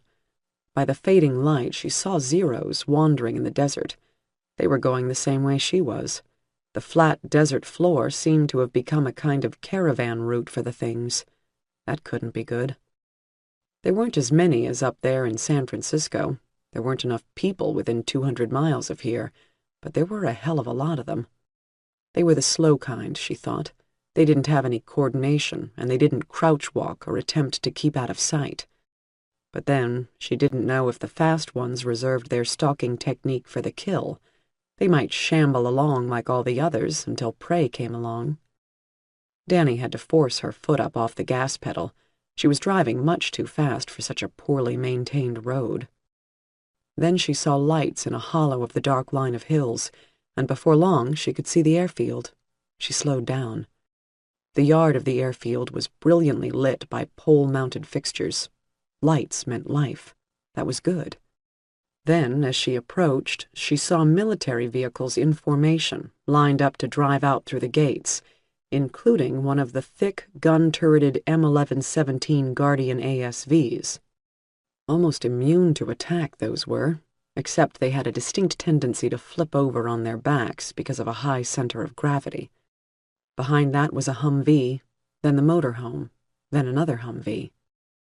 Regardless, Danny would have driven right through the open gates to meet them, except she was now close enough to see the camouflage with which the vehicles were painted. Her blood went cold and thin. Hawkstone. Murdo crammed in next to Estevez in the turret of the ASV and watched as a cop stepped out of the vintage Mustang. A lady cop. She stood by the car. Left the door open. Cautious type. She must be the one the civilians talked about like she was the Queen of Sheba for getting them to the airfield alive. She was here precisely in time to fuck things up even further. The cop walked toward them, a dozen feet in front of the Mustang, but no closer. Estevez, you be ready to open up that big gun, you hear? Murdo said softly. I don't need this shit. Murdo clambered back through the hull of the ASV and lowered himself down to the ground from the side hatch, pulled his uniform straight. Then he walked across toward Boudreau and stood in the middle of the gate, arms folded.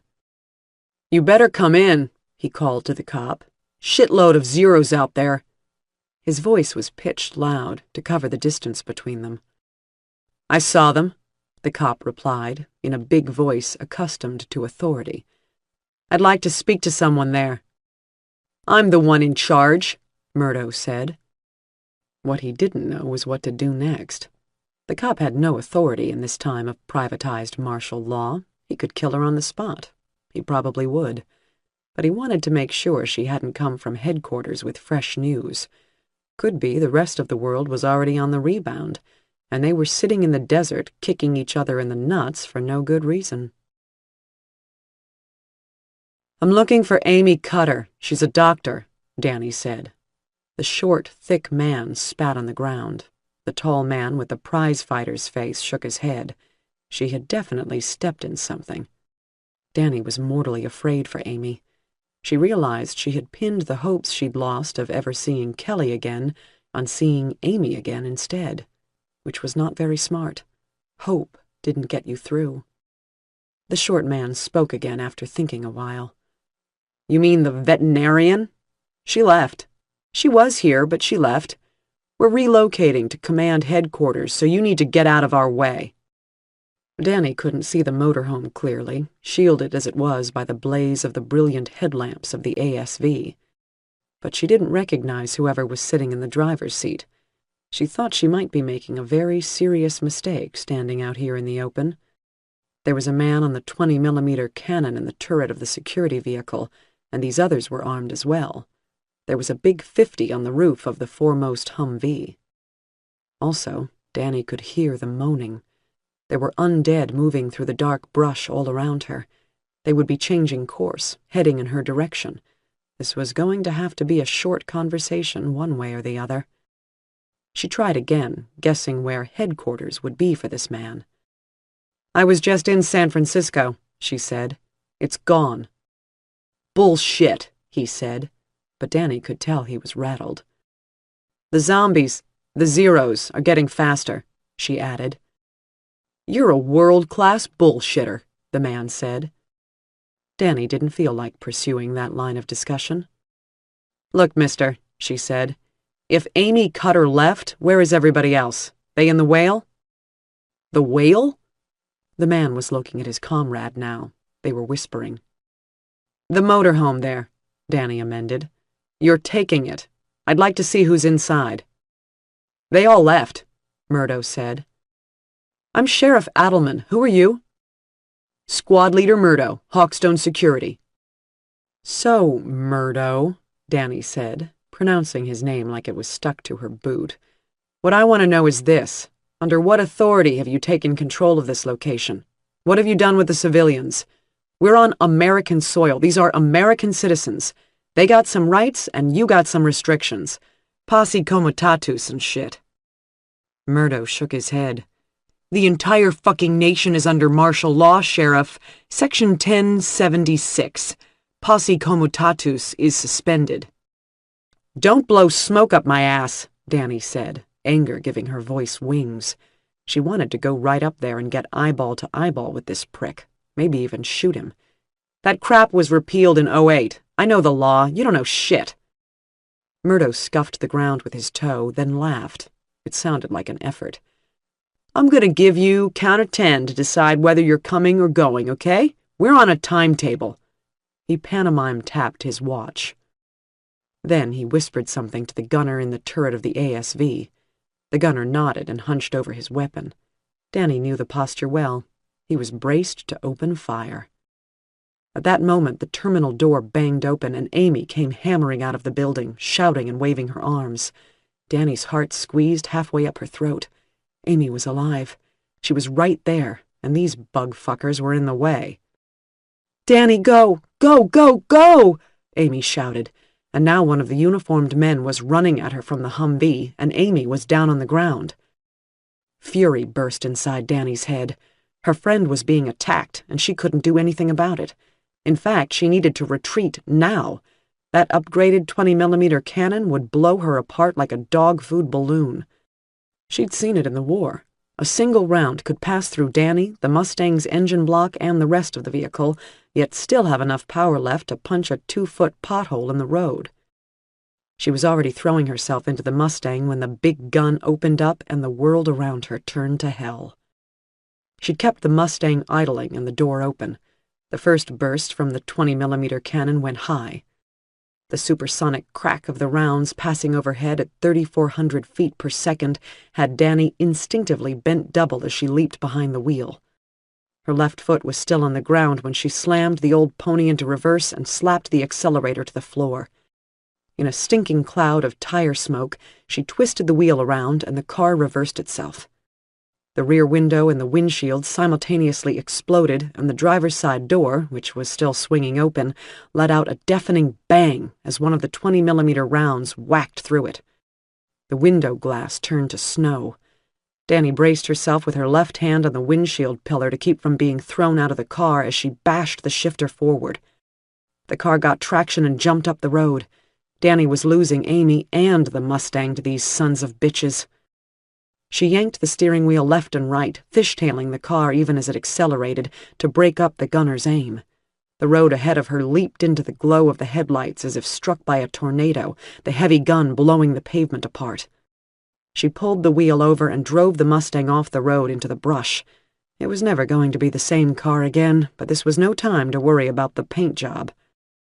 It had been 8 seconds since the first burst of cannon fire, and Danny was still alive. She whipped the car through the rough desert brush, caught a zombie in the headlights, smashed it into the air over the hood, and now she had one headlamp, not two. She should douse the lights, she realized, but then they could see her taillights, and she wouldn't be able to see shit. She kept on driving and wondered why the cannon wasn't turning the entire desert into a blizzard of steel. There were zeros coming toward her through the bush. It had been 15 seconds, and she was still alive. Then she heard the bark of a grenade launcher. The first burst of fire came down in a tight formation close in front of the Mustang, and the desert floor was blasted into the air, rocks and dirt and bushes at once. Danny drove, blinded by smoke and debris, into the explosions. The Mustang was choked by leaves and dust. The second salvo came down behind the car, except for the grenade that erupted beneath the rear axle.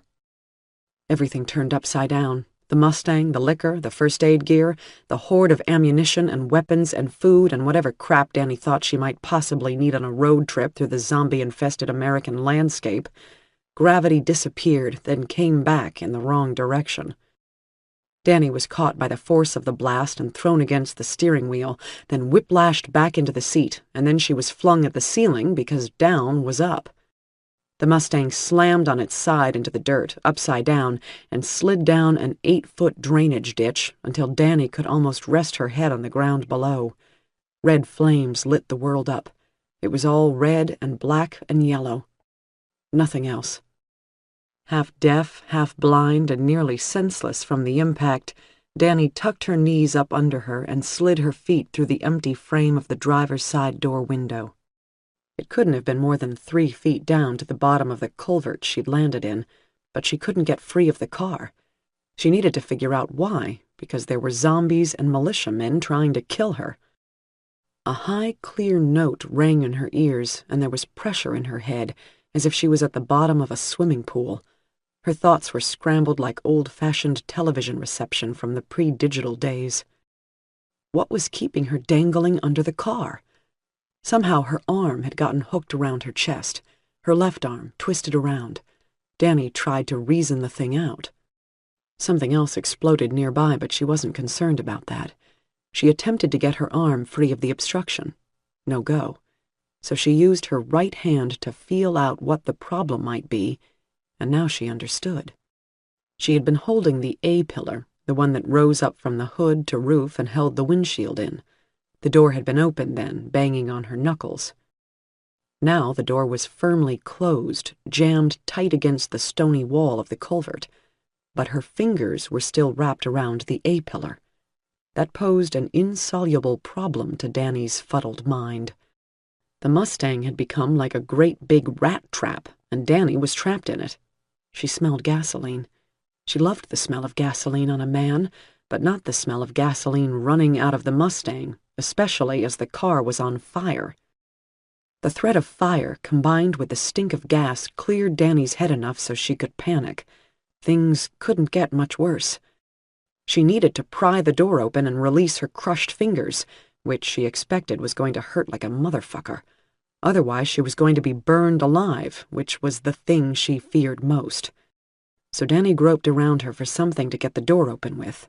There were tools on her belt, nothing that would fit in the gap of the door, unless the barrel of her revolver. She pulled the weapon from the holster. Pain was beginning to converge on her shoulder where her weight hung awkwardly on the trapped arm. She strained to get one knee on the window frame of the door and the other foot on the ground. Now she had a little leverage. She got the barrel of the gun into the rumpled gap between door and roof. She pried at it with all her weight. The gun was coming apart. She was bending the frame around the cylinder. The door shifted slightly. She could flex her fingers. Then the Mustang settled another half-inch, and Danny saw the gap tighten on her hand. The skin of her left index finger split open like a frying sausage. She needed to make a plan come together fast, or she was definitely going to die. Danny tried prying the door open again. Now the barrel of the gun wouldn't even fit into the gap. The space was half the width of her fingers. She heard herself whimpering and made it stop. Now she could hear the moaning out in the darkness. Danny lowered her head down below the roof of the Mustang so she could see along the length of the culvert, lit by burning creosote bushes and fragrant mesquite. 2 Zeros were lurching in her direction, bent silhouettes in the leaping firelight. She couldn't come up with a plan. By fire or teeth, she was going to die in the wreckage of her beloved 1968 Mustang unless she got herself clear of the vehicle, and her left hand was jammed into a sandwich of steel less than 3/8 of an inch wide. Danny knew what she needed to do. All the bright hope inside her was still there, but she couldn't use it for anything. Someday everybody had to die, and this was her day. She raised the revolver to her temple and didn't think any grand last thoughts or send a prayer up to God or even say goodbye to Kelly's memory. It was easier than that. She squeezed the trigger to send the fat bullet through her head to blot out the stink of gasoline and the flames and the biting jaws that were coming for her. The gun didn't fire. She'd distorted the frame so much the hammer wouldn't fall. Danny fumbled at her belt and found the knife she'd gotten in San Francisco. That was something. She could cut her throat. Or, Danny's pain-clouded mind saw a possibility. It was as bad an idea as she'd ever had, but it was better than cutting her throat. Danny took the nickel-plated handcuffs from her belt, let the jaws fall open, and snapped them onto her left wrist, one bracelet at a time. The pain in her trapped fingers was unbelievable, filling the world. She cinched the cuffs tight. They ratcheted down until the bracelets sank into the skin of her arm. Still, she squeezed them, until the flesh wouldn't compress anymore, and she was working against the density of her own wrist bones. That would have to do. She could feel the pulse hammering in her arm against this obstacle, these constricting bands of steel. Good. Danny reached down with her good hand and drew out the knife. The nearest zombie was 20 yards away at most. There were several more behind it, lurching down the ditch toward the fire. The smoke from burning tires and gasoline was choking her. It didn't seem as if the gas tank was going to explode. It was going to burn itself out, which could take all night roasting her, but meanwhile flaming gasoline was streaming down the rear frame of the car, spattering in bright flaring droplets into the boiling pool of motor oil collected near Danny's foot. The heat was intense. There was a rhythmic thumping in her ears, like a helicopter passing overhead. It was her own heartbeat. Danny raised the blade of the knife, a good sharp edge 4 inches long with a few serrations down by the hilt. It was a tight space, but she was able to get the blade in close to where her fingers were crushed against the frame of the Mustang. She held her breath, thrust the knife into the gap. Blood spilled out despite the handcuffs, and a wire of white-hot agony snapped across Danny's brain. She dropped the knife. It bounced to the ground and skittered away under the roof of the car. Danny couldn't reach it. Her heart contracted to a pinpoint. She had nothing left to free herself from the coffin the Mustang had become. Teeth. Danny grasped her handcuffed wrist and stretched the flesh back as far as she could. She maneuvered her jaws until her teeth were jammed against the frame of the Mustang. Her knuckle, salty with blood, was between her lips. Danny thrust her head forward and bit down. The pain was so much bigger than her hand, crushed into its outline with punishing force. She jammed her teeth into her flesh with strength renewed by fear, and the skin broke. Blood flowed. There was meat under there, rubbery cables, then the hard joint. She worked her teeth between the 2 bones that made up her knuckle. They fit together so closely. There was a pop when she forced them apart. She chewed until she was choking in her own blood, the pain making her writhe. At last the finger snapped away from her hand. The zombies were so close, moaning with hunger, but they hadn't reached her yet. Danny got through 3 of her fingers before she was released from the Mustang. She fell to the dirt floor of the ditch and tucked her mutilated limb up against her chest. The sole of her boot was on fire. She crawled away from the blazing motor oil and hunched herself along, but the Zeros were there. So after all that, she was going to get torn apart anyway. She struggled to her feet. The boot, at least, wasn't burning anymore. There was a transcendental giddiness in her now, all the pain and terror like vast electrified wings that could bear her away. The Zero was there. It reached out to her, almost in welcome, its mouth open, teeth exposed. She could see the firelight reflecting off the back of its mottled throat, and then its head blew clean off its shoulders. A comical little spurt of black blood popped up from the ragged meat of its neck, and the thing collapsed.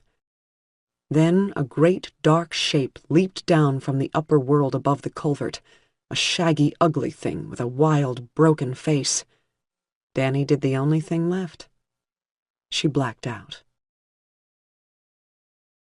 Part 4. Heaven. 1. Amy got her butt kicked. There was no question about that. It was almost worth it, the way Danny hightailed it like a jackrabbit back to that beautiful old stupid Mustang of hers. Danny did a fancy dive into the car, and it was moving before she was even all the way in. Then the guy with the face tattoos was shooting at Danny with his huge tank gun, buck, buck, buck, buck, buck. Danny got the car spun all the way around back to front and hit the gas. Amy could hear people shouting inside the motorhome. Then Reese was pounding Amy silly, and she couldn't really look anymore because she was taking a severe beating. Reese stopped hitting her in order to watch the shooting. Murdo was screaming in a high-pitched voice and jumping up and down, waving his fists. The flame from the huge cannon leaped 10 feet from the barrel. The lights of the Mustang turned from crisp outlines into dim glows as the landscape blew up around it. Amy could hear metallic hammering noises and assumed that Danny was getting blown to pieces. Amy was so used to Danny turning back up again, from that motorcycle accident when she was young, then from the war and the war again and another war, and now coming back from her mission in the world of the undead, that she didn't experience shock or grief, but disbelief. This couldn't be it. Danny couldn't finally be gone. Then it looked as if Amy's faith was vindicated. Danny took the Mustang off-road, so much dust kicked up you couldn't even see where it was. It was like a smokescreen, and the gun was shooting up all over the place, but they could still hear the Mustang's engine roaring away out there like a wounded bear. Danny was so smart, especially if everything was going wrong. She wasn't so good in a non-crisis, but this was right up her alley. The shooting stopped. Were they going to let Danny go? Please let it stop, Amy thought. You have no idea what she's been through. Then there was a ching-thud sound, 2 bursts of 10 repetitions each, and a long moment later, the desert blew up. They were shooting bombs at Danny. There was an explosion, and Amy saw the shape of the Mustang flip end over end, silhouetted against the halo of fire, and then it dropped into the flames and smoke and dirt, and that was that. Reese kicked Amy one more time, spat on her, and walked away, whooping with triumph. Murdo himself was hollering victory, clapping. Boudreaux stood there watching the fires out in the desert, framed squarely in the gateway to the airfield. His posture was one of satisfaction, like a weary man admiring the snug house he had just finished building. Amy felt real hatred for these men. Hate and rage weren't things she understood, but they had roosted inside her, and she was going to have to deal with them. They wanted her to hurt and kill, to get revenge. That's all the world had in it. Amy rejected these things, but the feeling, the black rage burned on, like the fires in the desert that marked Danny's grave. Murdo clapped Boudreaux on the shoulder as he walked toward the ASV. Boudreaux rocked his fist in the air. They were yelling many things to each other. Apparently, they were the winners. Then Boudreaux's ear blew off, and he lurched backward and fell to the ground, dead, his skull emptied out by a high-velocity round. A second later they heard the gunshot. Murdo threw himself into the dirt, covered in blood and brains, and crawled under the ASV. 2 more shots snapped through the night, but nobody else was hit. Reese sprinted inside the terminal building. The gates were still wide open, and now above the whoosh and crackle of the flames out in the desert they could hear them moaning. Undead were coming. Zeros. Amy didn't feel as good as she usually did. She had never been physically beaten before, beyond the occasional parental spanking. It wasn't the pain so much as the fear it wouldn't stop. Reese had clearly gone easy on her. He couldn't incapacitate the medic, veterinarian or not. He was only trying to slow her down, which had the opposite effect, of course. If he couldn't afford to kill her, she could afford to give him the bird. Still, she was very sore.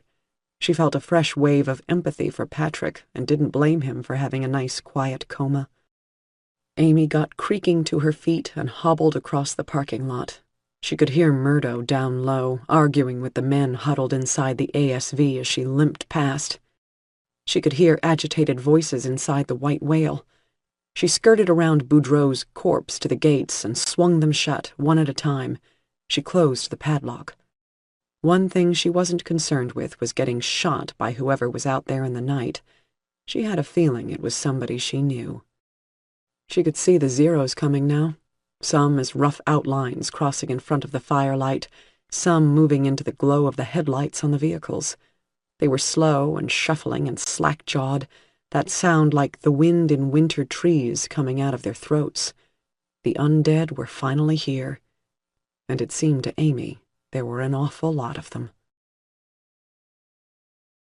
Dawn took its time coming. The Hawkstone men were no longer in control. They used the civilians as a human shield to extricate themselves from their vehicles. That was Molini's idea. He suspected whoever shot Boudreaux must be one of the men they'd ejected from the airfield days before. Gun in hand, he formed up a weeping ring of survivors and sent them scuffling across the parking lot with himself in the middle. They pulled up next to each of the military vehicles until all his comrades had been able to climb out and crouch behind the circle of human cover. They didn't know from what direction the gunshots came, although it seemed likely to be along the road. Not worth taking chances. They forced the huddle of civilians back into the terminal and then made them close all the roller blinds on the windows while the mercenaries remained firmly on the floor, shoving their guns around. Becky, with the fake boobs, had the baby in her arms again. She pulled down a roller blind in the men's dormitory. Flamingo was pressed against the wall with his gun aimed at her head. Patrick lay still between them. "Goddamn coward," she said. "Fuck you, whore," Flamingo said. "This baby's mother had more balls than you." She strode past him, ignoring the gun. 2.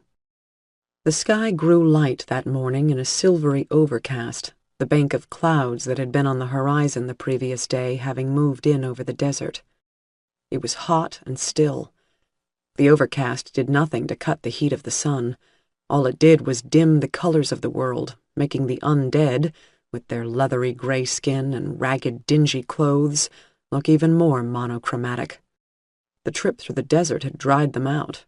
Lips were pulled away from long teeth, eyes shrunken, bone structure telegraphing through the thin flesh. The fat ones in life had become as dry-skinned as all the rest, but the fat formed liquefying sacs around their waists, their thighs, and the upper parts of their arms. These dangled and swung like the infected udders of cows, leaking serum. The weight of this putrefying flesh dragged the loose skin in folds from their necks, their heads, giving them something of the look of droop-eyed hounds, their mouths pulled down in a caricature of a frown. The ones that had been slender in life were now angular stick insects, skeletons bound in hide, moving with difficulty as their tendons shrank and stiffened. Around 6:30, once the light was full, a bulky figure in the Hawkstone camouflage stepped out of the terminal. He looked around, his body poised for flight. Then he walked toward the corpse of Boudreaux, unwilling, his steps as halting as if he were crossing a minefield. He made it to the body. The moaning of the undead went up loud and urgent. They could smell him. They wanted him. The chain link of the fence and gates bellied outward with the mass of the things. They wrung the wire with their fingers, clawing to get in. The man took hold of the corpse's sleeve and started pulling it across the parking lot. The corpse was heavy, heavier than the man dragging it toward the terminal building. He stopped halfway across to wipe the sweat off his face with his sleeve, taking the opportunity to scan his surroundings. Then he turned back to the task. He got the body another yard toward the terminal before a spray of blood leaped out of his chest and he fell across the corpse, his boots clawing at the pavement until he bled to death and went limp. The report of the rifle followed the impact by almost a second. Inside the terminal, Murdo cursed and punched the wall, leaving a row of dimples where his knuckles hit the plasterboard. For a while it looked like Juan, the fat Mexican, was going to make it. They had dressed him up in Jones's uniform, which didn't fit him very well, but looked convincing enough from the kind of distance a sniper would be dealing with. Then they forced the blubbering, shiny-faced man out the door at gunpoint. He could go out there where it was a 50-50 chance he'd get shot, or he could stay in here where the chance was 100%. All the way to Boudreaux's body, Juan looked like he was still deciding which option suited him best. Then he seemed to gather courage. He was still alive, after all. Murdo thought the solid mass of zombies might be spoiling the shot for whoever was out there. It might have been true. But the sniper found a better angle, apparently, because he blew Juan's heart clean out of his body. Now the Zeros were going crazy, their hunger driving them against the fence, as if they could push themselves clear through it if they tried hard enough. Murdo's main concern was that they probably could.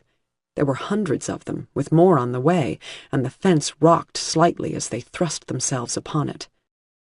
Meanwhile, inside the terminal, the civilian hostages wept and cursed. 3. Wolf got another one with a trick shot.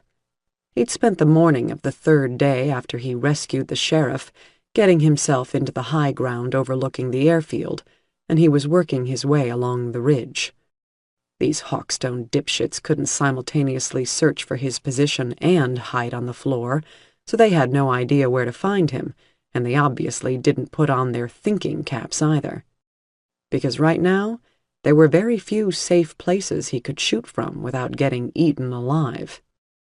One of them was the stony ridge that ran parallel with the runway. He had a good 600 feet of altitude at a fairly steep angle. From that height, he could see down into the rooms of the terminal building if the windows were clear. They had the place buttoned up pretty well now. All the blinds were drawn. But the blinds stood off the interior window frames a couple of inches. He noticed, in one of the upstairs sleeping rooms the men used, every now and then somebody would move the edge of the roller shade a little and have a quick look around. And when they did, Wolf could clearly see the silhouette of legs, a glimpse of them, between window frame and blind, invisible from below, obvious from above. Now, Wolf didn't want to kill any non-combatants. He wasn't sure about the fat guy he'd shot, for example. He wasn't built like a fighter, and his uniform looked borrowed. So that might mean they were dressing up civilians and sending them out to die. Far from troubling Wolf, this merely added to the interest of the assignment. The possibility of an unforgivable error made the stakes higher, sweetened the pot. Still, he had to make damn sure it wasn't a harmless woman, especially the one with the 10-gallon hats in her shirt. He thought he might have a chance with her, if he cleaned up a little. He elevated the barrel of the rifle, adjusted for windage and gravity. The legs were there behind the window blind, and then the weight shifted and the curtain fell back into its usual position. They were about to move on. Wolf fired, brought the target back into the scope, and waited. There was no sign of whether he'd gotten a clean hit or not. There was a tiny black dot where the bullet had gone through the blind, half an inch from the window frame, a little haze around it. That would be the broken glass. Nothing else. Wolf crawled backward on his belly until he was out of view. He didn't want to risk their locating him. That grenade launcher could turn the ridgeline into Mount Rushmore. He scrambled along a deep ledge until he found the notch that took him right over the other side of the ridge. It was getting harder and harder to travel, what with all the zombies down there. Looked like a wildebeest herd, but it was all walking corpses. Some of them were struggling along trails that a mountain goat would have trouble with. Wolf had seen a couple fall, tumbling down the mountainside to land broken in the rocks. One of them even kept on crawling. They weren't afraid of anything, that was clear. Wolf was only afraid of them, nothing else, except maybe that Sheriff Adelman, so he figured that was about as good as it was going to get. All he had to do was stay up high and not fall off anything and break his back. The irony alone would kill him, and then he might get up dead and start looking for fresh meat. Nothing else happened that day. Wolf was a man of infinite patience. He waited. Dawn came. Morning turned to day. Then the front door of the terminal building opened, and Wolf sighted on the figure below through the scope of his rifle. The man was wearing the hawkstone camouflage. The hunt was back on. 4. Danny opened her eyes. The sun was shining. The sky was blue. In the dream, she had been swimming. The water was warm and full of bright, flashing fish. She dove down among the rocks and coral. There was no question of drowning. She could hold her breath forever. She swam down through a gap in the rocks where the light was green and dim. Then she swam through a dark tunnel, ribbed and barreled like the inside of a cartoon whale. She swam upward toward the light, broke the surface, and found herself in a bathtub. It was in an all-white bathroom with a bedroom beyond. A fire burned in the fireplace. Then she woke up. "You look like Patrick," she murmured. "I am Patrick," the man replied. This surprised Danny. The Patrick she remembered was on the pretty side of handsome. This man was not. His face was a symphony of yellows and browns, with notes of deep blue like the USDA ink stains on a side of beef. His nose was very different from Patrick's as well, all dented in, and one of his eyes was a raw red slit between thick lids. Only his hair looked the same. "Hi," Danny said, and laughed a little. Laughing was physically painful, but it felt good anyway. It sounded like rocks grinding together. Of events at Boscombe Field, Danny had no recollection at all.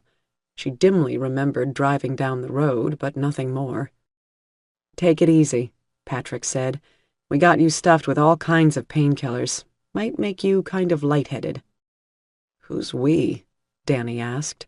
She was floating in a haze, unable to connect even the most rudimentary pieces of information with each other.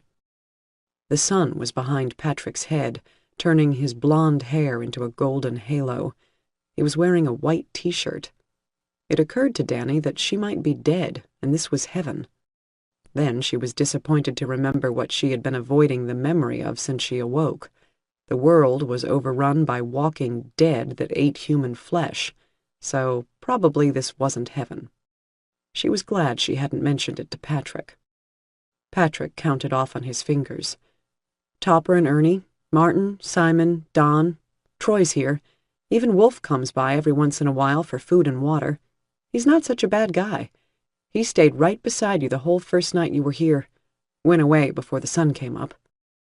As much as she enjoyed lying on her back being stoned, Danny felt like there was a great deal of data she was missing, and her hypothesis was woefully out of date. She tried to push herself up into a sitting position, but Patrick gently glided her back. "Let me get you a pillow," he said, and hoisted himself up. Patrick was walking with the help of a stick, Danny observed. He was obviously in pain, but didn't make much of it. That was different. He used to complain about damn near everything. Now he had something real to bitch about. He was bearing it with grace. Danny drifted out of consciousness without knowing it. When she woke again, Topper was kneeling beside her. He had a fading black eye himself, though not quite as bad as Patrick's. Patrick returned. He arranged a balled-up overcoat under Danny's head.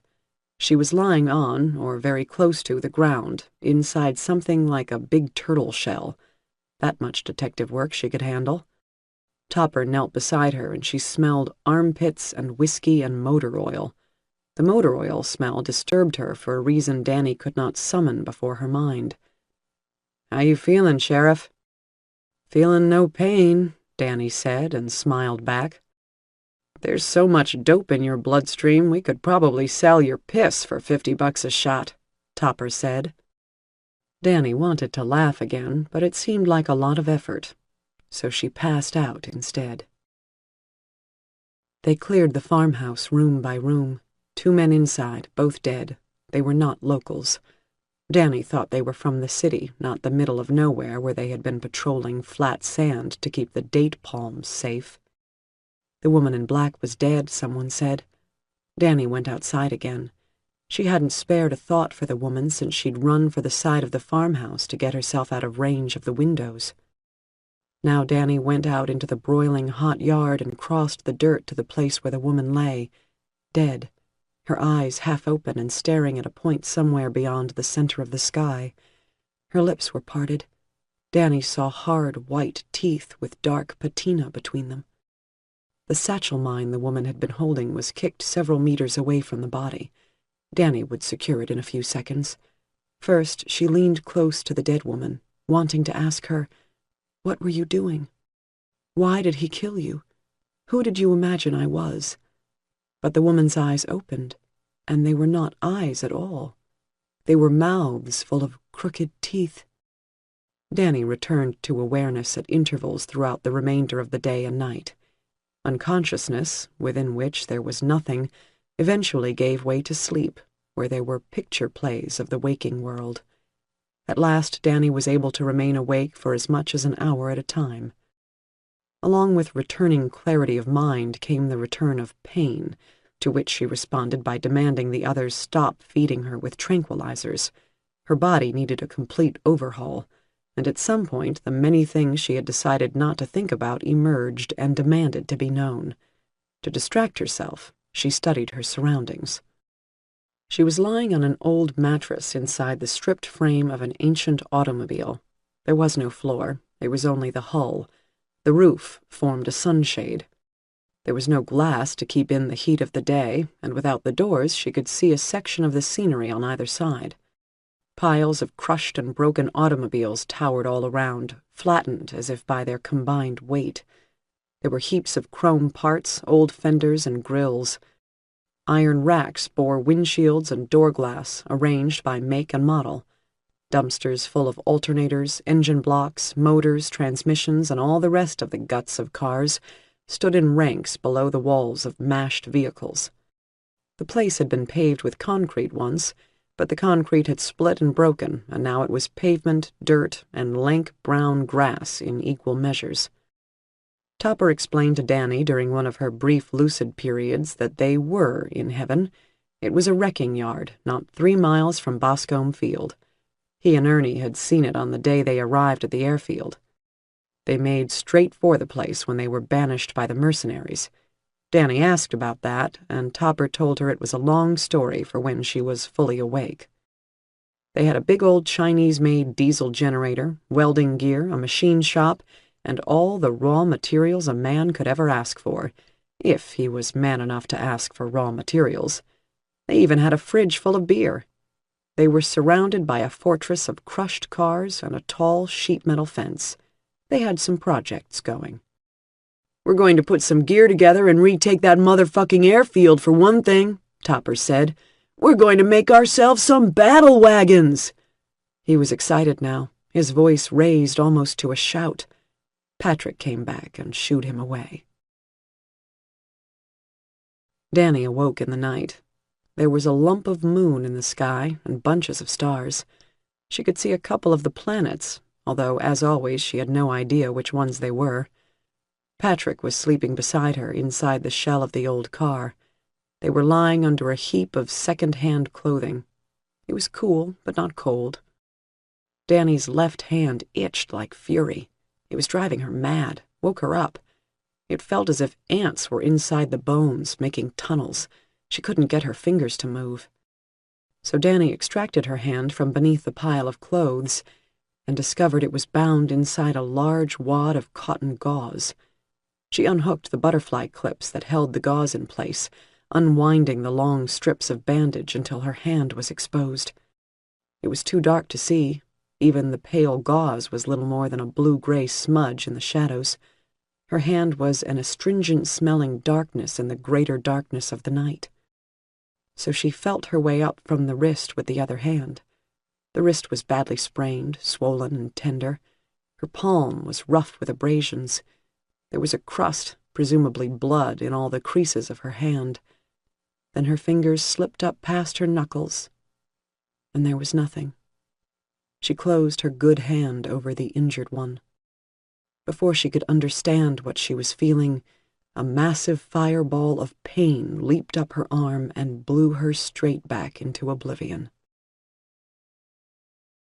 "You chewed off your fingers," Patrick explained. "That's what Wolf thinks. He found something in your mouth, apparently." Patrick shivered involuntarily. Danny was trying to remember, squinting up into a pale gray sky, pink at the margins.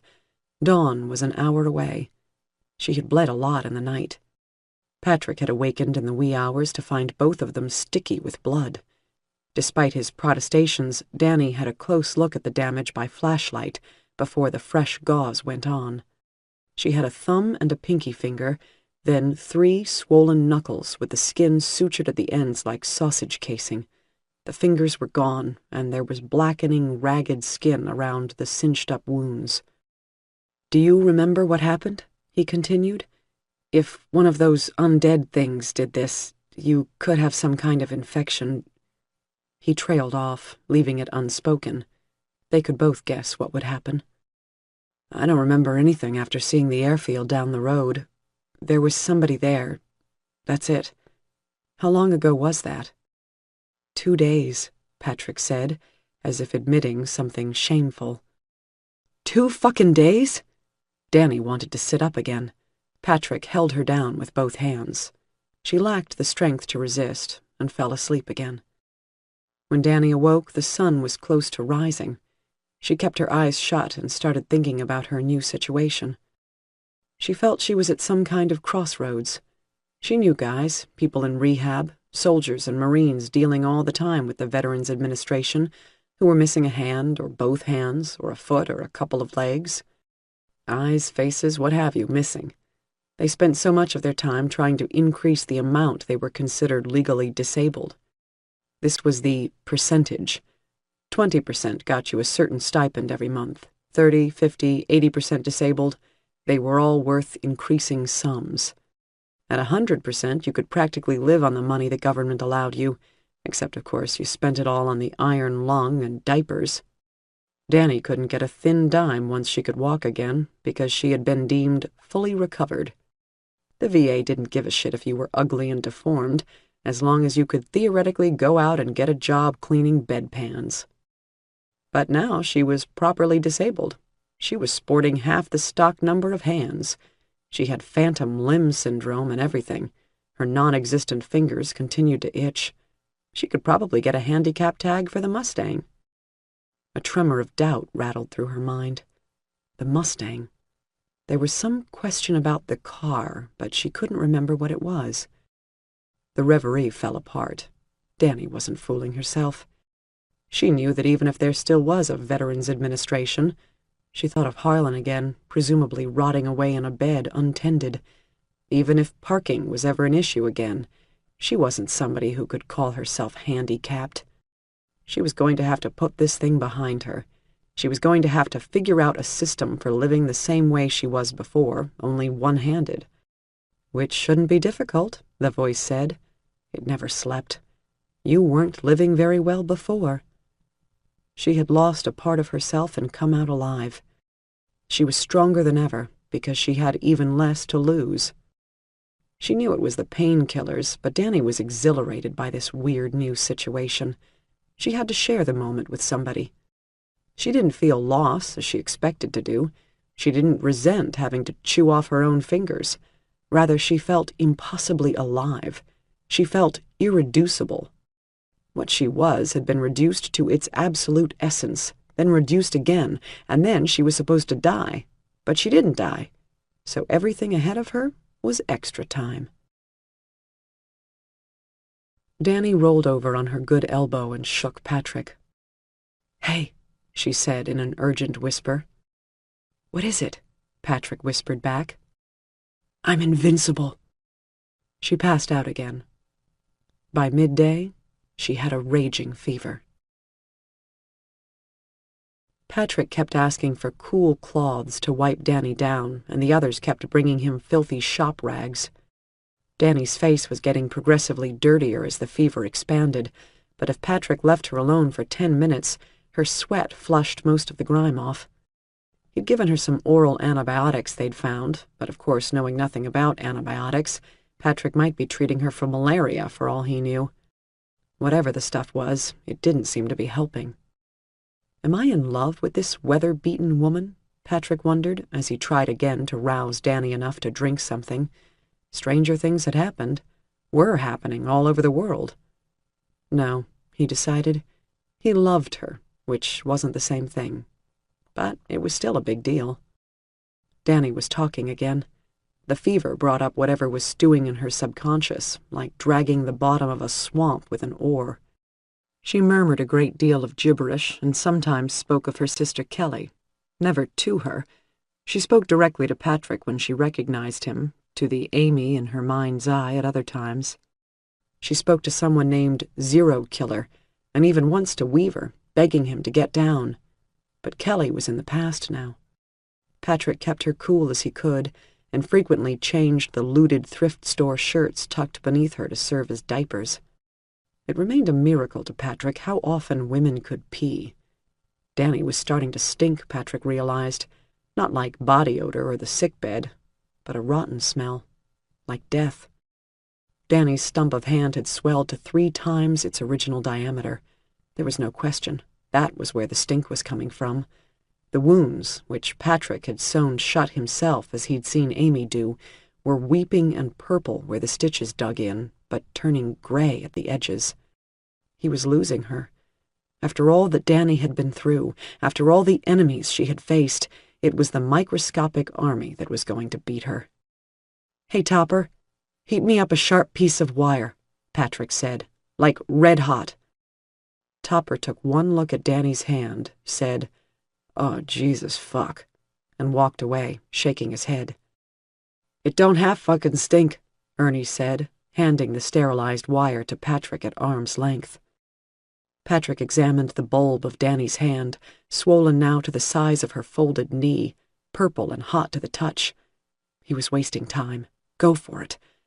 There was a moon-shaped hubcap in his lap, upturned like a salad bowl.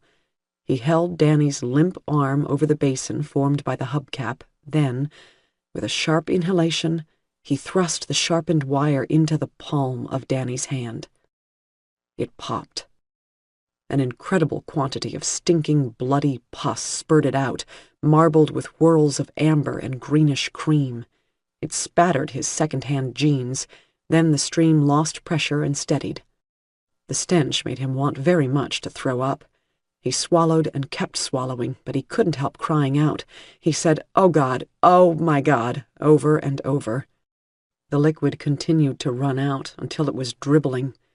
Much as he would rather have been stabbed to death with chopsticks, Patrick changed his grip on the purulent wound and started milking the puffy flesh. Gobs of congealed pus belched out of the puncture, things that looked like chewed fat. Finally, the wound ran blood. Patrick let it bleed for a minute, then doused the whole red mess in alcohol and wrapped it back up with fresh white bandage. The hubcap in his lap was almost full. The hot liquid sloshed over his thumb as Patrick carried it away and poured it down a storm drain in the pavement. Then he vomited down the drain and stayed like that with his head dangling and his hands on his knees for several minutes. Topper came by and slapped him on the back. "You done a hell of a thing," Topper said. "Fucking Florence fucking Nightingale, man." "After all that? She better not die," Patrick said, and heaved again. Danny didn't die. It had been 4 days since she bit herself free of the Mustang. She was feeling much better. Damn good, even. The fever broke, the black clouds that raged and stormed inside her mind cleared away, and despite the gleaming pain, she began to ask questions in earnest. That was the men's best proof that she was going to survive. She wanted to know what the plan was. The men had come to this place only an hour or 2 after they were banished. The junkyard was located behind a butte of rock at the base of the mountains, separated from the airfield by a foothill upon which the airfield was backed. If you scaled the butte, which was not difficult because the stacked cars made an effective stairway up its flank, there was a flat place from which you could see the airfield with binoculars, or, better yet, the Celestria 8-inch telescope they'd set up for that purpose. As Topper enthusiastically explained, because the bulk of the plan was his, They were currently beefing up a 9C1 Chevy Impala, the police car they'd found abandoned down the road. Danny remembered it. There had been an old, wizened zombie in the back. "She looked like fucking King Tut, but she was still kicking," Topper chuckled. "I made Ernie do the braining on that one." They had made some modifications to the basic police package that Topper thought Danny would like. In addition, they had an old Ford pickup running, not to mention Patrick's fire truck, and there were a couple of adequate Harleys that didn't need much work to be roadworthy. The plan was to creep up on the airfield at night, lights off, then all of a sudden ram the fence from the side behind the terminal building, not at the gates, where the grenade launcher and the 20mm cannon presented an obstacle, let alone about 400 zombies. The rest of them would get in there through the gap and start killing anybody over 6 foot. Along with her health, Danny's memory had returned. Not all of it, but she could now remember the early part of the confrontation she'd had with the Hawkstone men, and that the Mustang had gone to pony heaven. "Their leader is 5'9" at the most," Danny said, remembering Murdo. She heard the plan out. It was suicidal, violent, and likely to result in civilian casualties, failure, and death, in that order. But it was a hell of a plan, nonetheless. Something bothered Danny, though. "They were leaving when I got there. Where were they going, did they say?" Danny asked. "Their command was supposed to be in Potter," Patrick volunteered. Danny tossed her good hand in the air. "It isn't. Do they know that?" Patrick shrugged. "They don't know anything." "Potter is a death trap," Danny barked. Something was bothering her, some fact that didn't fit the picture. "Wait a minute," she eventually said. "It's 4 days later. How come they're still at the airfield?" Topper took off his greasy Kenworth gimme cap and scratched the thin, scraggly hair underneath. "That's where old Wolfie come in," Topper said. He looked uneasy. He clearly knew Danny might not approve of this part of the plan, but he bravely continued. "See, Wolfman lit out right before those fuckwads showed up, right? He just disappeared the way he does, and he was like living on jackrabbits in the brush because there weren't that many zombies around at the time. Watching the airfield, never more than 500 yards away, and them twats didn't even know he was there. And he had his rifle, too. So when we got tossed out on our asses, he followed us here, and we met up and told him the deal, and I already had this idea going, right? And he said he'd keep him there long as he could until we had ourselves set up." "You guys," Danny said, shaking her head. "So days are going by, right?" Topper was warming to his narrative. "Wolf is down there watching, and he comes and briefs us on the intel from the field. He hears shouting sometimes. Then a few mornings back he hears a gunshot, and that black chick with the little baby gets carried out dead. Those cocksuckers left her on the ground and ran. Once it was dark, Wolf buried her with rocks. By that time the zombies were showing up by the dozen, so he had to retreat to high ground. But that rifle of yours got a real good fucking scope on it. Wolf could see just fine. He sees they're pulling out, so he comes back here and tells us about it, and I says to him, 'Shit, we're not ready.' So he says he figures he can slow 'em down." "Slow them down?" Danny said, and Topper heard the disapproval again, but he pressed on. "Well, see, that's where you come in. We were going to put our plan in action when all of a sudden the long-lost Sheriff Adelman pulls up to the airfield in a fine example of vintage American iron. Then those pricks blew you off the map. We're all real sorry about the staying, incidentally. Wolf was right there.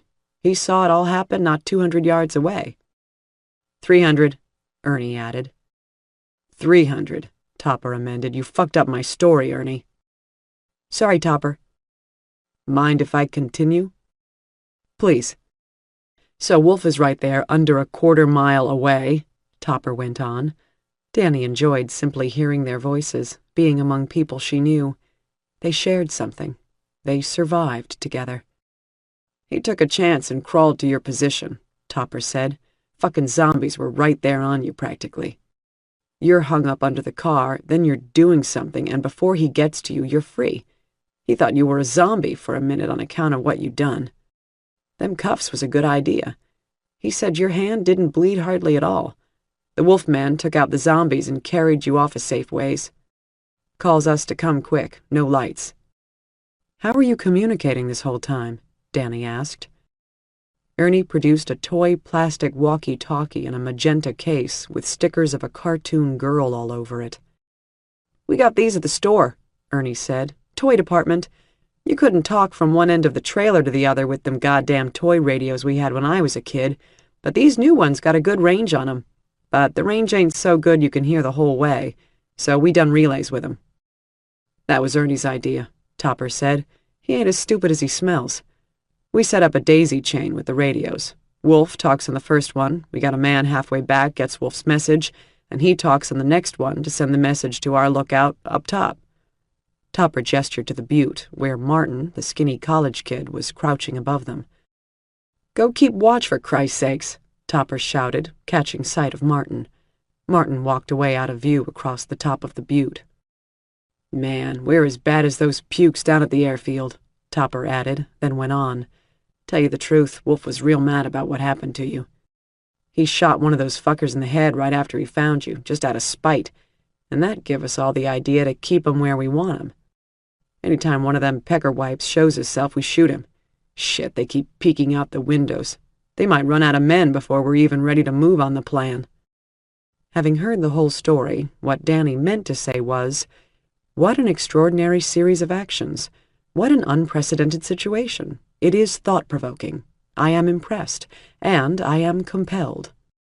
What she said was, fuck. And again, thoughtfully, fuck. They knew what she meant. Danny ate for the first time in days, and ate well. Macaroni and cheese from a box, followed by cocktail franks from a jar.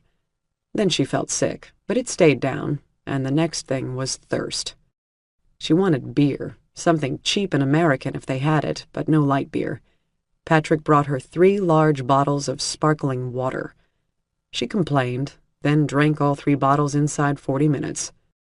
A while later she belched with such force that Ernie came to see what the noise was, a welding mask propped up on his forehead.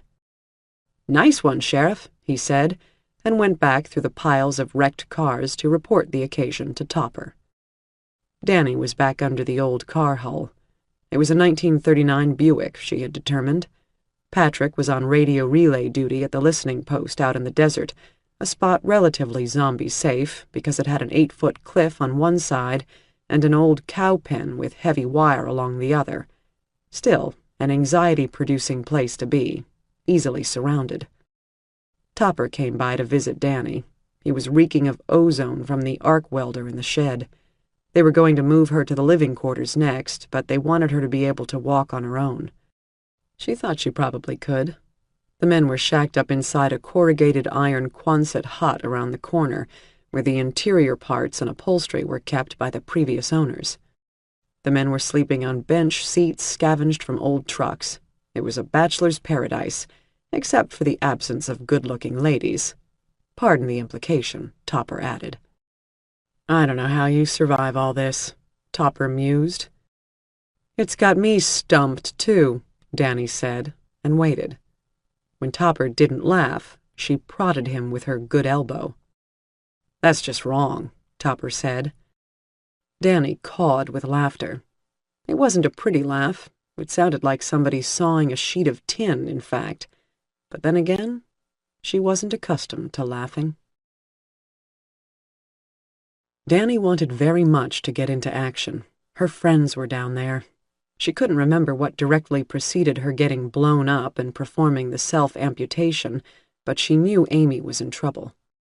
Danny remembered that she had seen her friend alive, but not what she saw. There were the stories of what had happened before as well. The mercenaries from Hawkstone had beaten Patrick almost to death and killed the young mother. For all Danny knew, the baby was dead, too. According to the reports from Wolf, 3 Hawkstone men were dead or wounded, although one of them might have been somebody else dressed as a soldier, he had to admit. Danny admired the old man's candor.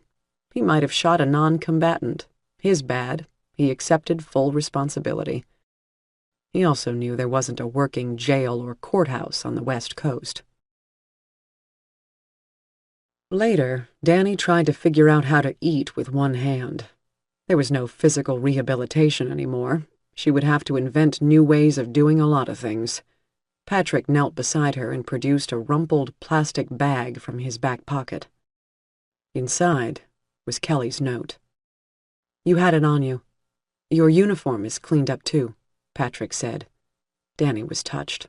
Only he would have bothered. "I heard they beat you up pretty good and left you down at the airfield," Danny said. "How come you're here?" Patrick drew invisible circles on the pavement with a piece of automotive trim.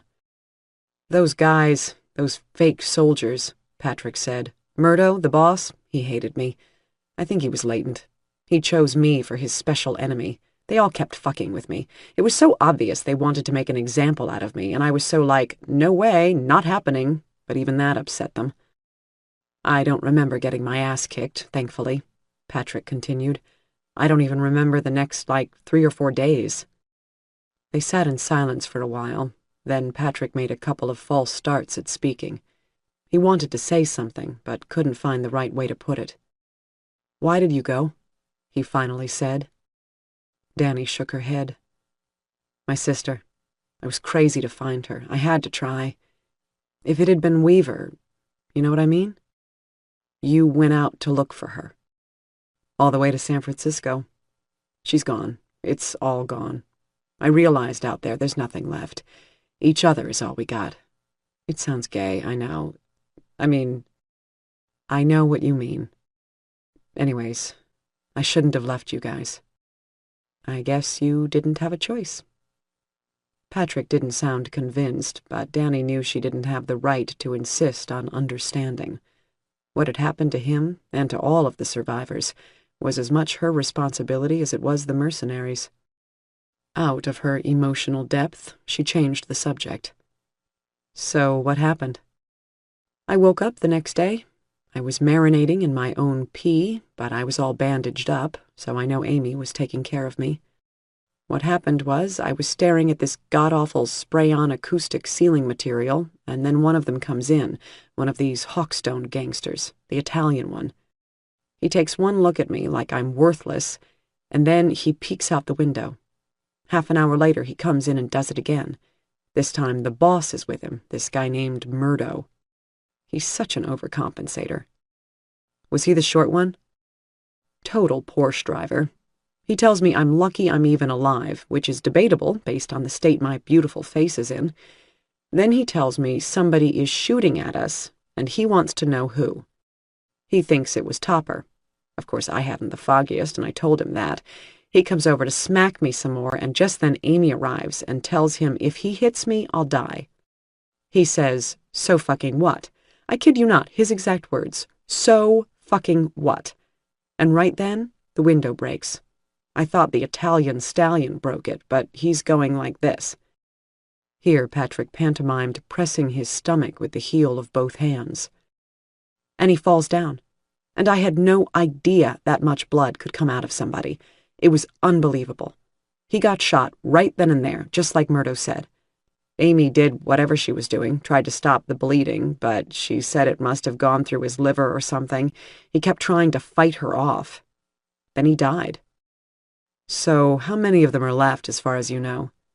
Danny was caught up in the narrative, but she was also building up her calculations, adding in factors, trying to come up with a way to spring the others out of captivity that didn't involve making a big hole in the fence for Zeros to get through. Patrick shrugged. "Murdo, Parker, this guy with a neck like this, Reese and Flamingo. Don't ask where he got his name. There's this psychopath called Ace. Amy told me he killed Cammy, the one with the baby. And there's Jones, this wounded one that Amy patched up. That's what started the whole thing." Danny hadn't heard the story of Jones yet. Patrick told her about it, and everything else that had happened. It took much of the afternoon. By that time, most of the other men were fairly drunk and shouting obscenities, roaring with laughter as they carried parts back and forth and clanged around with hammers and built whatever it was they were building. Patrick was watching Danny's face. She didn't like the scrutiny. He seemed to be looking for something that ought to be there, but wasn't. "I found the Mustang in Potter," Danny said, for the sake of breaking the silence. "End of the trail. After that, Kelly was gone. Dead or alive, I don't know. It all seemed so long ago. Then you went to San Francisco, and did what? Nothing, Danny said, and meant it. The whole journey had been a waste of time. What happened wasn't worth recounting. I went for a swim in the ocean, Danny added, her voice freighted with guilt. You should have stayed, Patrick said, and contained within that small statement was the world of unintended consequences Danny had unleashed. He might forgive her someday, but she wouldn't. She felt a flood of grief and could have cried, but cleared her throat instead. So, how did you get out of Boscombe Field? Sounds like the place was locked down. Patrick could see Danny wasn't going to tell him anything else about her adventures, so he closed his eyes to summon the history before him. Yeah, and now, with the Italian dead, the Hawkstone guys were really going cuckoo for their Cocoa Puffs, so to speak. Murdo went crazy. Not so much because he lost another man, I think, as because it could just as easily have been him that got hit. So, next morning I can walk a little, and Murdo dresses me up in the Flamingo's uniform. They all hide next to the windows with their guns, and Murdo tells me to go outside or they'll shoot me. I can totally see what the idea is, and everybody's yelling for me not to go out there because they did the same thing with Juan before and he's dead. But what do I care, right? I wanted to die at that point. So I went outside. If Wolf shot me, they were going to shoot back in the direction the shot came from. I guess he recognized me because nothing happened. Murdo was so mad he tried to shoot me from the front door, but Wolf shot the doorway up and all the big tough guys ended up on the floor. I went over to the hangar, got the fire truck out, and drove away. It's not that simple, Danny said. The airfield must be swarming with zombies. Everybody's dead by now. Amy, the rest. You didn't just open the gates full of zeros and shove through them and then close the gates behind you. I mean, you just didn't. You'd be dead. Oh, come on, Danielle. Give other people a little credit. It's a truck full of fire-retardant foam. The gate has a big padlock with a key in it. All I had to do was drive over, unlock the padlock, and after a couple of minutes, I figured out how to work the foam gun. I sprayed my way out. Just like that. Well, yes, that stuff is awful. The zombies went flying. They couldn't see or smell or hear or anything. They looked like Christmas decorations. They looked like the Stay Puft Marshmallow Man. No shit. I drove through the gates, and right away a bunch of the ladies' auxiliary came running from the terminal building and closed the gates behind me. I think like 2 zombies got through, and Wolf killed them both, he added defensively. Danny shook her head. If you don't believe me, Patrick protested, the fire truck is right over there. Ask anybody. So how the hell do you know how to drive a fire truck? Patrick blushed. Oh, so I'm not man enough for that? I can choose the curtains, but I can't operate heavy machinery? Sarcasm was obviously lost on Danny. She waved her hand stump dismissively at Patrick. Fire trucks are complex. They're not cars. It was only a small one, like a moving truck. Danny stared at him, her eyes slitted with suspicion. I used to date a fireman, Patrick confessed. Danny found she could move around now without getting lightheaded. She felt good, despite the pain. After years of prescriptions and drinking, she felt as if all the poison had left her body. Maybe it had, running out of the infected stump of her hand. With Patrick's assistance, Danny took a tour of the junkyard. It was probably originally a place for salvaging parts and selling the rest for scrap metal, but clearly someone had loved the bits and pieces, because there was now a comprehensive auto-building workshop there, full-scale, if hand-built. They had independent generator power, tools, a spray booth, pneumatics. It wasn't state-of-the-art, but it was everything a fellow needed. The front gates were a masterpiece of folk art. Coyote skulls and deer antlers sprouted from a deadly-looking metal sculpture surmounting a pair of huge iron doors on 2-foot hinges. The gate belonged on a medieval castle. The doors were studded with hubcaps and wheels. Each door must have weighed 5 tons, but they were nicely balanced. Topper gave Danny the tour of the facilities and lamented the previous owner was not among them. He was my kind of motherfucker, Topper intoned reverently. Then he helped Danny over to a rudely constructed garage, the door to which Ernie swung open on cue. "Ta-da!" Ernie said. "It's not beautiful," Patrick said, "but it has a certain something." Danny said nothing. She limped past Topper and circled the machine slowly. She could see the basic outline of the Chevy Police Special underneath. The paint was the same, but the vehicle had been built up from end to end. A frame of tubular steel, granular and blackened at the welds, mimicked the contours of the car, forming a cage around it. Panels of chain-link fence had been framed in iron and set into the tubular superstructure across all the windows. The doors had their own independent frames welded straight onto the sheet metal. A row of mismatched off-road lamps were mounted on the roof above the police flashers. At each end of the car, the factory bumpers had been pulled off and replaced with railroad ties, bolted on and bound with thick steel rope. Projecting out of the railroad ties was a pair of arms that extended 2 feet beyond the nose of the vehicle. Between the arms was stretched a length of slender cable. "That what I think it is?" Danny said at last. She gestured at the cable with her injured hand. "It's for cutting cheese," Topper said. When Danny said nothing else, Topper added, "It's not done yet. We'd like to reduce the weight some, maybe get some gladiator action going." "It's good," Danny said, realizing she needed to say something. "Damn good." When the following dawn came, Danny had been awake for hours, contemplating the options before her. There was a quotation she remembered from Sun Tzu's Art of War, good advice even 2,600 years later. "Do not interfere with an army that is returning home. When you surround an army, leave an outlet free. Do not press a desperate foe too hard." It was time to create an outlet.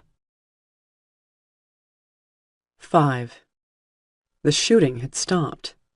Murdo sent several relays of civilians out. The women looked ridiculous in the oversized uniforms, but he even made Mrs. Tits go out holding a gun to Amy the veterinarian's head, and that didn't work either. The sniper was either holding fire, or, more likely, he'd been chased away or eaten by the Zeros. It was time to take a chance. Murdo had decided which of his men was going to take it, but when he brought the subject up, the first thing that happened was Estevez worked the chambering mechanism on his submachine gun and said, "I think it's your turn, Mr. Man." Murdo shouted at them. He raged. They all stood there, bigger and meaner than him. And then he saw it. In a single gesture, assuming he survived, he could make himself into the commander again, the respected leader. He could turn himself into a legend. All he had to do was get out that door and across to the ASV. Once he was inside, he was safe. He was armed to the teeth, and he was back on top. He told them they were all pussies. Fuck it, man to do a man's job. He went to the front door, splintered with bullet holes from Patrick's escape, and opened it a crack. Nothing. That wasn't how the sniper operated. He was sure the gunman was up on the ridgeline above the airfield. Where else could he be and not get bitten to death? But it was a mile of rough stone up there. A man could hide out for months in a place like that, picking off targets below. Murdo had spent time in Afghanistan with stone-cold killers who did exactly that for a living. Murdo knew what to do. Get into the gun turret of the ASV and blast off with the grenade launcher, blow that whole ridgeline to shit. Even if the gunman wasn't up there, it would sure put the courage back in his boys.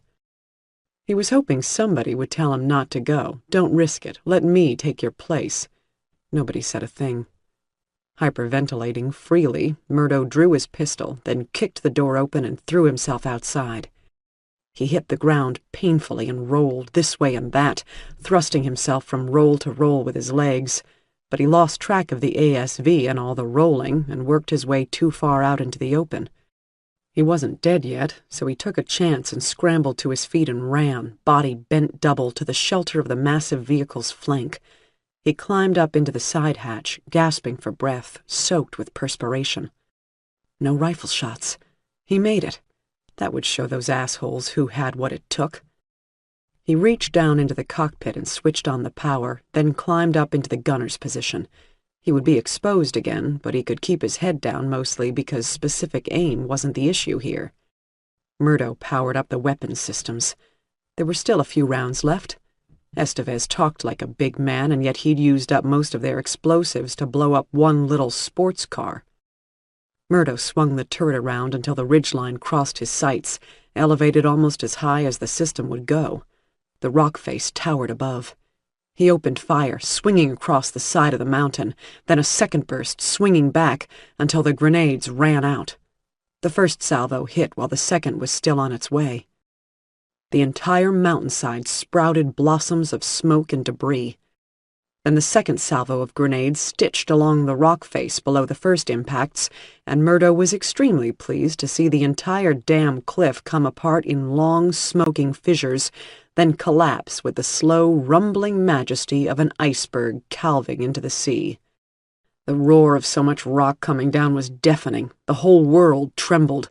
A solid wall of dust and smoke billowed up and swept toward the airfield, and Murdo bellowed in triumph. He had won. Then the airborne rain of broken stones came down. Murdo dove for cover inside the ASV. For 20 seconds the rumble came whistling out of the sky. Glass broke, metal clanged and buckled, and the ground trembled with the hammering of rock. A boulder the size of a king mattress whirled down and cut the firefighting helicopter in half. Dozens of the undead outside the wire were struck down, some reduced to pulp. Then the cloud of dust from the hillside wafted across the rock-strewn asphalt, obscuring everything for 20 seconds. When the pall lifted, Murdo looked out of the turret to see what he had wrought. The airfield was almost in ruins. There were holes in the roofs, and the tower windows were shattered. Part of the fence at the far end of the runway had collapsed. The front of one of the Humvees was crushed in by a man-sized chunk of rock, and there were dents in all the rest of the vehicles, except the ASV, which had weathered the storm of rubble impassively, although it was thickly covered in debris. There were broken windows on the motorhome, but it appeared to be intact otherwise. They might have a hard time driving across the parking area, though. There was that much rock thrown around. Unintended consequences, but who the fuck cared? He was the man. Murdo waved at the terminal building. He saw faces at the broken windows, having a hesitant look outside, afraid. "Come on, you pussies. Roll out." Wolf was happy to see Danny conscious again, but he would have preferred to keep on plugging away until he got all the Hawkstone men. He was pretty sure he could do it. But, as usual, the sheriff insisted on moderation, on strategy. After all, the mercenaries might drive the women 5 miles up the road and leave them behind, not a shot fired or a life lost. So the men from the junkyard waited and watched. The spectacle of the mountain grenade bombing was worth the wait, certainly, although it looked for a while as if it had killed everyone below. "You still wish you were up there?" Danny asked Wolf. "If I was up there, he wouldn't have lived long enough to do it," Wolf muttered. The problem now was that the fence was compromised. The Zeros were gathered primarily at the near end, where the gates were, but there were some at the far end, and they had already discovered the breach in the defenses. It would take them some time to make it down the length of the runway, but they were inside the perimeter, and there would be more. However, as they watched, through telescope, binoculars, and rifle scopes, they saw knots of people coming out of the terminal building. The mercenaries were forming rings of civilians in case the gunman was still out there. "I could make headshots there easy," Wolf said, to nobody in particular. Danny was on the big telescope, but she couldn't discern who was who. She hoped Amy was down there among those hustling for the vehicles. Less than 5 minutes later, the convoy was rolling. They saw a bright flag of fire jump out of the 20mm cannon on the ASV, and the swarm of zombies at the gate seemed to glitter and burst into confetti. Something from a parade. They heard the distant rattle of the cannon a few moments later. The undead were falling, cut to pieces. The roadway turned black with guts and blood. Then the ASV jumped forward and rammed the gates open. The convoy rolled through the gap, slowly, the cannon still sweeping the swarm, then picking up speed. The ASV was plowing through the fringes of the crowd now, and then they were all driving away down the road, the motorhome in the middle, the remaining Humvee at the back, and behind that stood what was left of Boscombe Field, the undead already stumbling in to claim it for themselves. Wolf's toy radio spoke. It stuttered and spat fragments of words. Ernie thumbed his on as well, and it echoed Wolf's. "What band are those on?" Danny asked. "Fuck if I know," Ernie said. "Any damn interference cuts 'em out." Danny understood. Toy transmitters, like these radios or remote-controlled cars, were designed to be easily overridden by stronger signals. It was a guarantee that some kid with a foot-long RC dune buggy wouldn't inadvertently cut out a fire department signal or a police radio, rendering communications impossible during an emergency. Some devices that were supposed to be safe for use still did it. Certain cordless phones, for example, could break up a transmission as a squad car rolled past the house. As the convoy rolled up the road toward their position, the puny little toy radios were picking up transmissions from the transceivers aboard the vehicles. The digital band signals would make no sense, of course. The military favored them for that reason, among many. Scrambled fragments of noise that had to be assembled into ones and noughts before a computer turned those into simulations of sounds. But the White Whale didn't have a satellite radio. It was good old-fashioned citizens' band. That meant Danny might possibly get to listen in. They all watched and waited as the convoy rumbled away from the airfield, a plume of dust rising up behind it. They all listened as the toy radios muttered and squawked. Then chunks of intelligible speech came through, words and phrases, and finally Danny heard the word Potter. Patrick was right. "Is that thing gassed up?" Danny asked. "I'd like to take it for a spin." Murdo led the convoy down the highway and was relieved to find far fewer zombies once they moved into the rougher hill country. They'd had to grease dozens of the things on the way to the main road, blowing them apart with the cannon or running them down. The massive swarm inching its way north through the lowlands worried him, because Potter was northward. It also worried him, or bothered him, that his men hadn't given him credit for his courageous actions of the morning. Hadn't he gotten them out of that place? Hadn't he been the one who went outside and braved the gunfire? They had no appreciation. When he hooked up with command, he was going to request a new unit. These men were insubordinate. They would never stop laughing at him. Murdo understood that now. Never to his face, but the laughter would go on in private. It didn't matter. He had a plan, and he was going to make it work. Even if something was wrong at Potter, that was where the supply train had stopped. There would be material there. The train was presumably long gone, but the supplies would be there. He knew it because the last transmission they'd gotten from Command was 10 minutes before the train pulled into Potter. Command had been on the train, along with some fine war-making equipment and 50 seasoned men. It was all going to work out. Amy had seen the zombies surrounding the airfield, how dried out they looked and rotten. They couldn't last much longer. Their tissues would break down and they would collapse and die again, forever this time. If Murdo and his bunch of meat-headed killers could have been persuaded to pitch in instead of playing the heavies, they might have been able to hold out at the airfield even longer. They could have mounted some kind of defense. All of them together, the men, the women, the civilians, and professional soldiers, might have been able to accomplish something. As it was, all they had achieved was to render the airfield uninhabitable for the next people who came along. Yet another refuge from the undead, lost to stupidity and fear and violent thinking. When Murdo got to Potter, what would he find? More of his idiot companions marching around with their guns and gung-ho? Would they be driving around shooting up crowds of zombies, as they had done on the way out of the airfield? She remembered, when the gates swung open, how Reese, now in the driver's seat of the White Whale, had screamed with excitement. The claws of the zombies had torn at the outside of the motorhome, blackened fingers with the bones jutting out of them. The wheels of the heavy machine had spun in the greasy slick of bowels, dirt, and blood on the road. The smoke from the spinning tires stank of grilled meat, a smell that left a taste in the mouth. The survivors were weeping, holding each other. The baby, uncharacteristically, wailed. Then that huge tank thing of Murdo's had plowed a path through the bodies, and the tires of the whale had gripped, and they started to advance.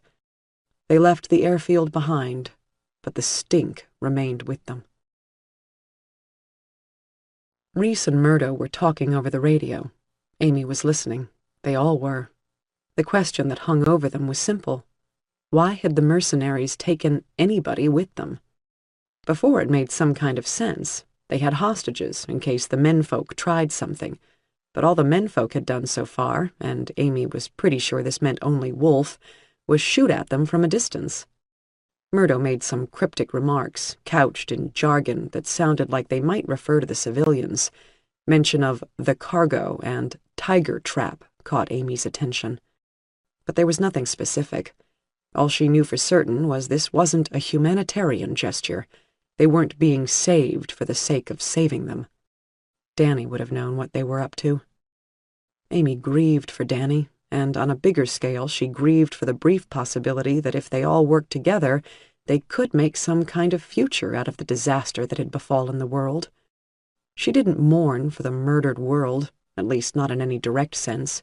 It had always been a strange, unforgiving place to her, all those people out there making each other miserable.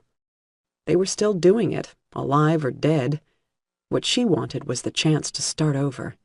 That's what all this horror and destruction offered. A new start. Typical of human beings not to leap at the chance.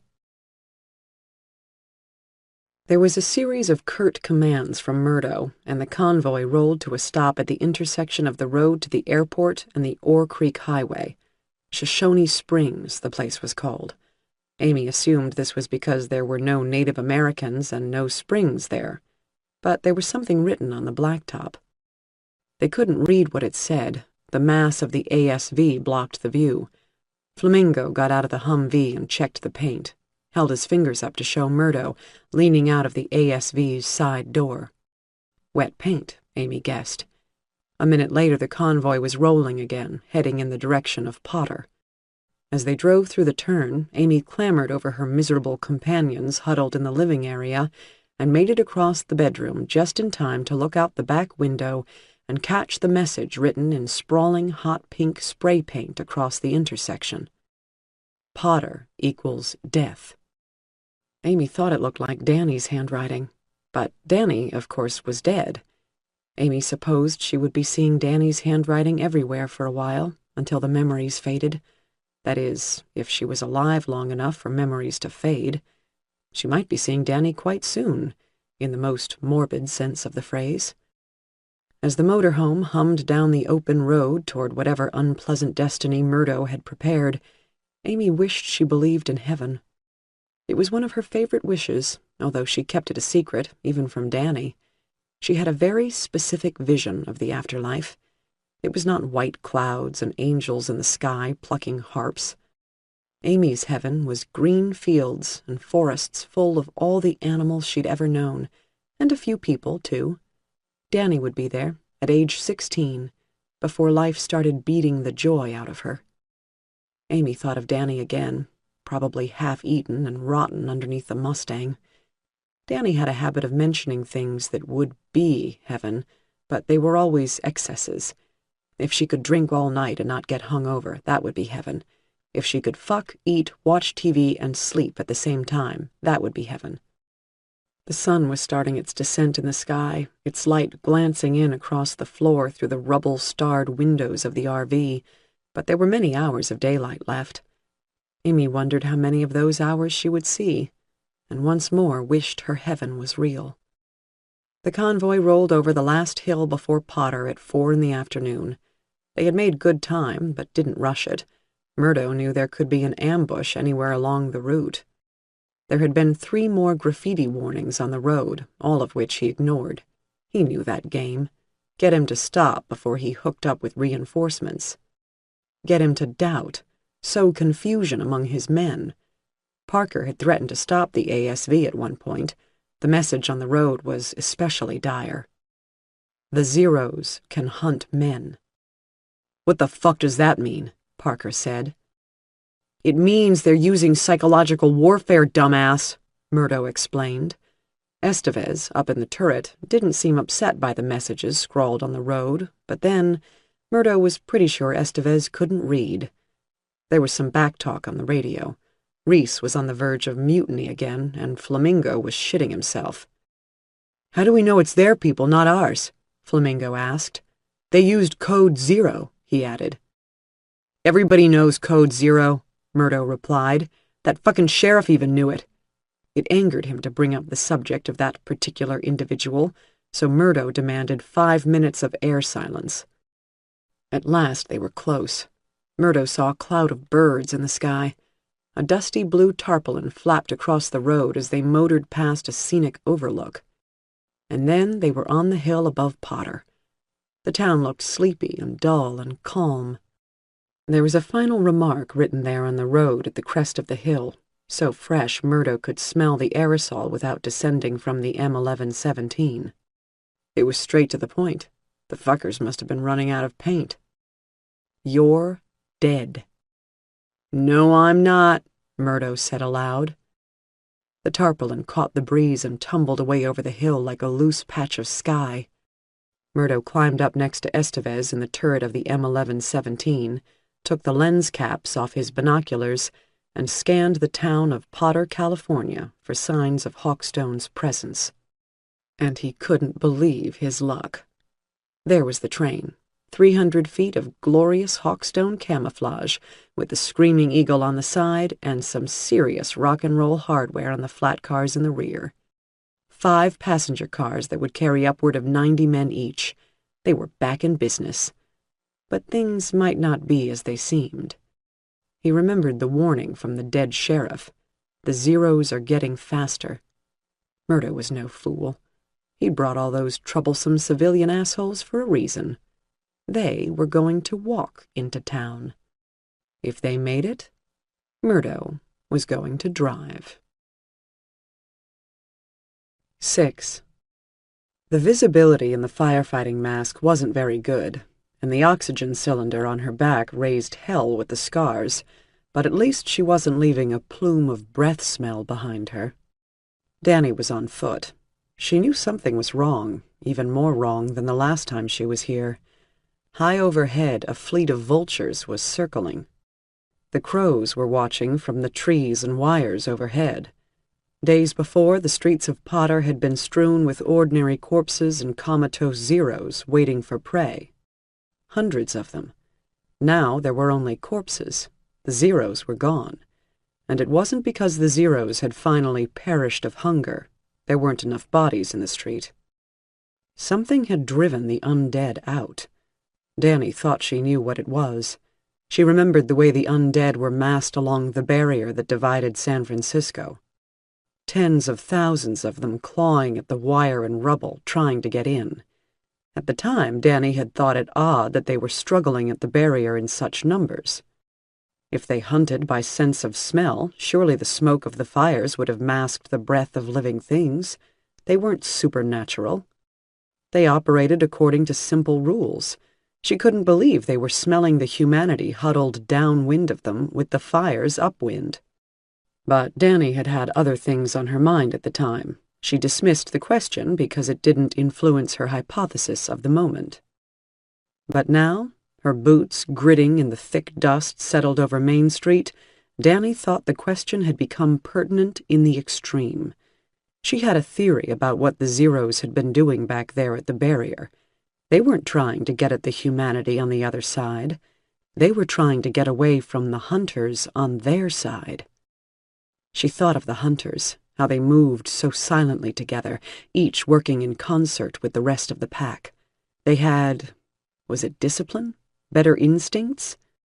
They had the edge, Danny knew that much, and the more she thought about it, the more sure she became. The lesser ones, the moaning, stupid zombies, had been trying to escape the clever ones. Danny's mind was working fast, but her eyes kept watch on every angle of concealment, every possible approach. She needed to find a zombie. She didn't need them to find her. She thought of the mission she had undertaken in San Francisco, the slow specimens Danny and Magnuson had encountered on the freeway at first. They must not have known the swift ones were nearby. The hunters hadn't gotten onto the freeway until then. The clever dead were scavenging through the neighborhoods where the living could still be found, huddled in attics and back rooms, thinking they might survive. That was why the surface streets were unexpectedly crowded with the undead on the far side of the freeway. They were migrating, just like the ones out in the desert. Migrating away from the approach of the hunters from outside the city. It was the arrival of Danny and Magnuson that attracted the hunters to come up onto the road. Everything made sense when considered in this light.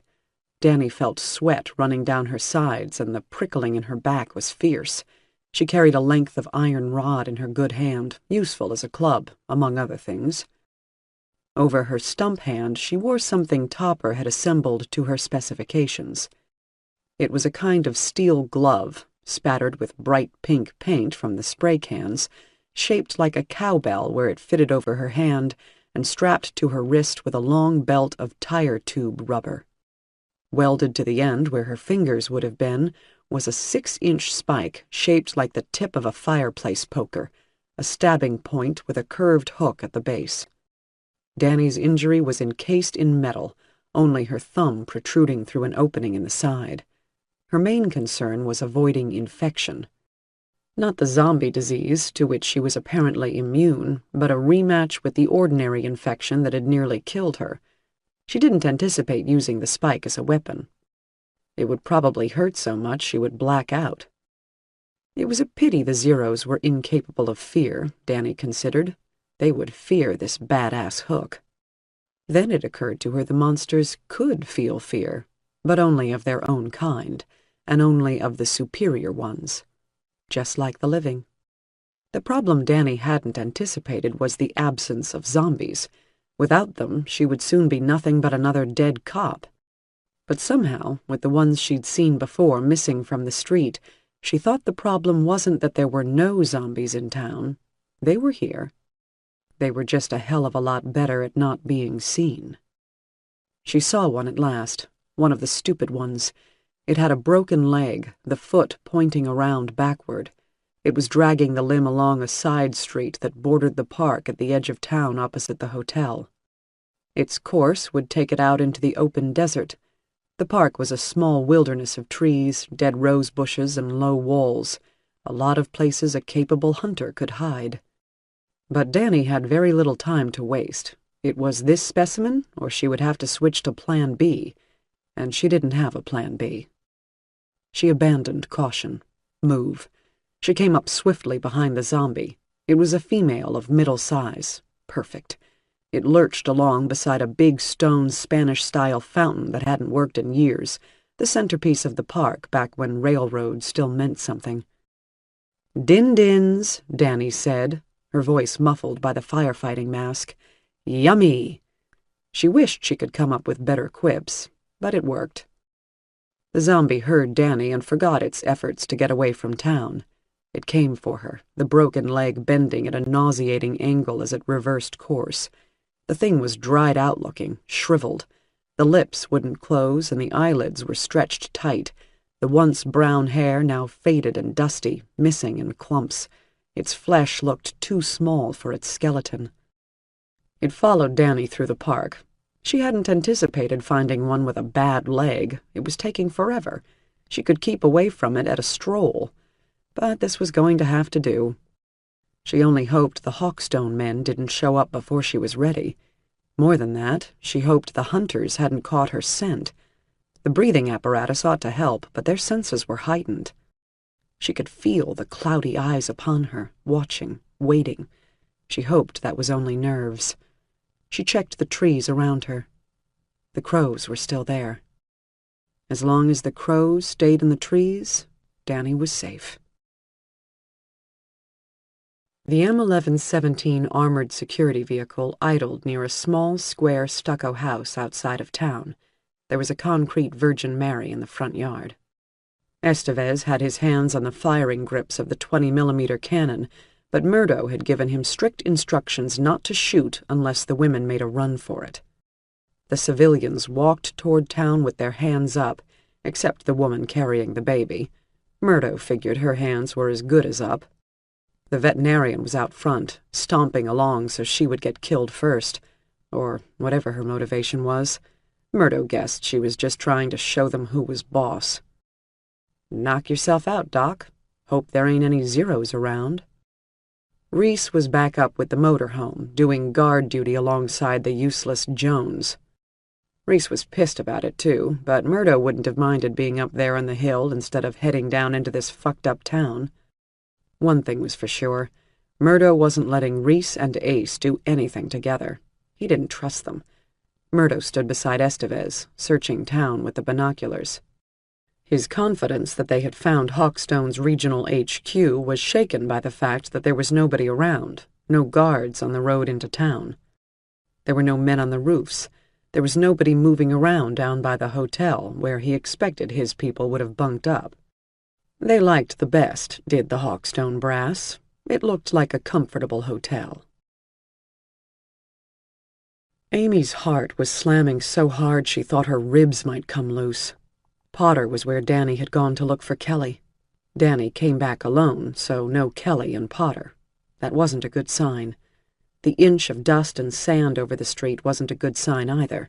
The dark traffic lights, also not a good sign. The shrunken bodies lying in the gutters, not good either. Murdo had frog-marched them all out of the motorhome at the top of the hill. He said they were going to walk because he didn't trust them to behave. That meant nothing. Rather, he didn't have the guts to tell them they were bait. Murdo looked sick. His face was waxy. Amy thought it was raw fear she was seeing, because Murdo had been so very certain things were going to go his way in Potter. Now it appeared they might not. There was a huge train loaded with stuff at the station, but it was covered in dust. It had been there a while. If that was Murdo's headquarters, things might not be 100% awesome in Hawkstone's command structure. That is, unless Hawkstone was in the habit of abandoning its command posts. A whirling dust devil made its way through town. Amy studied Main Street as she approached it. There were bodies lying on the ground. They could be zombies, or just dead bodies. She looked up at the vultures circling high overhead. There were crows in the trees.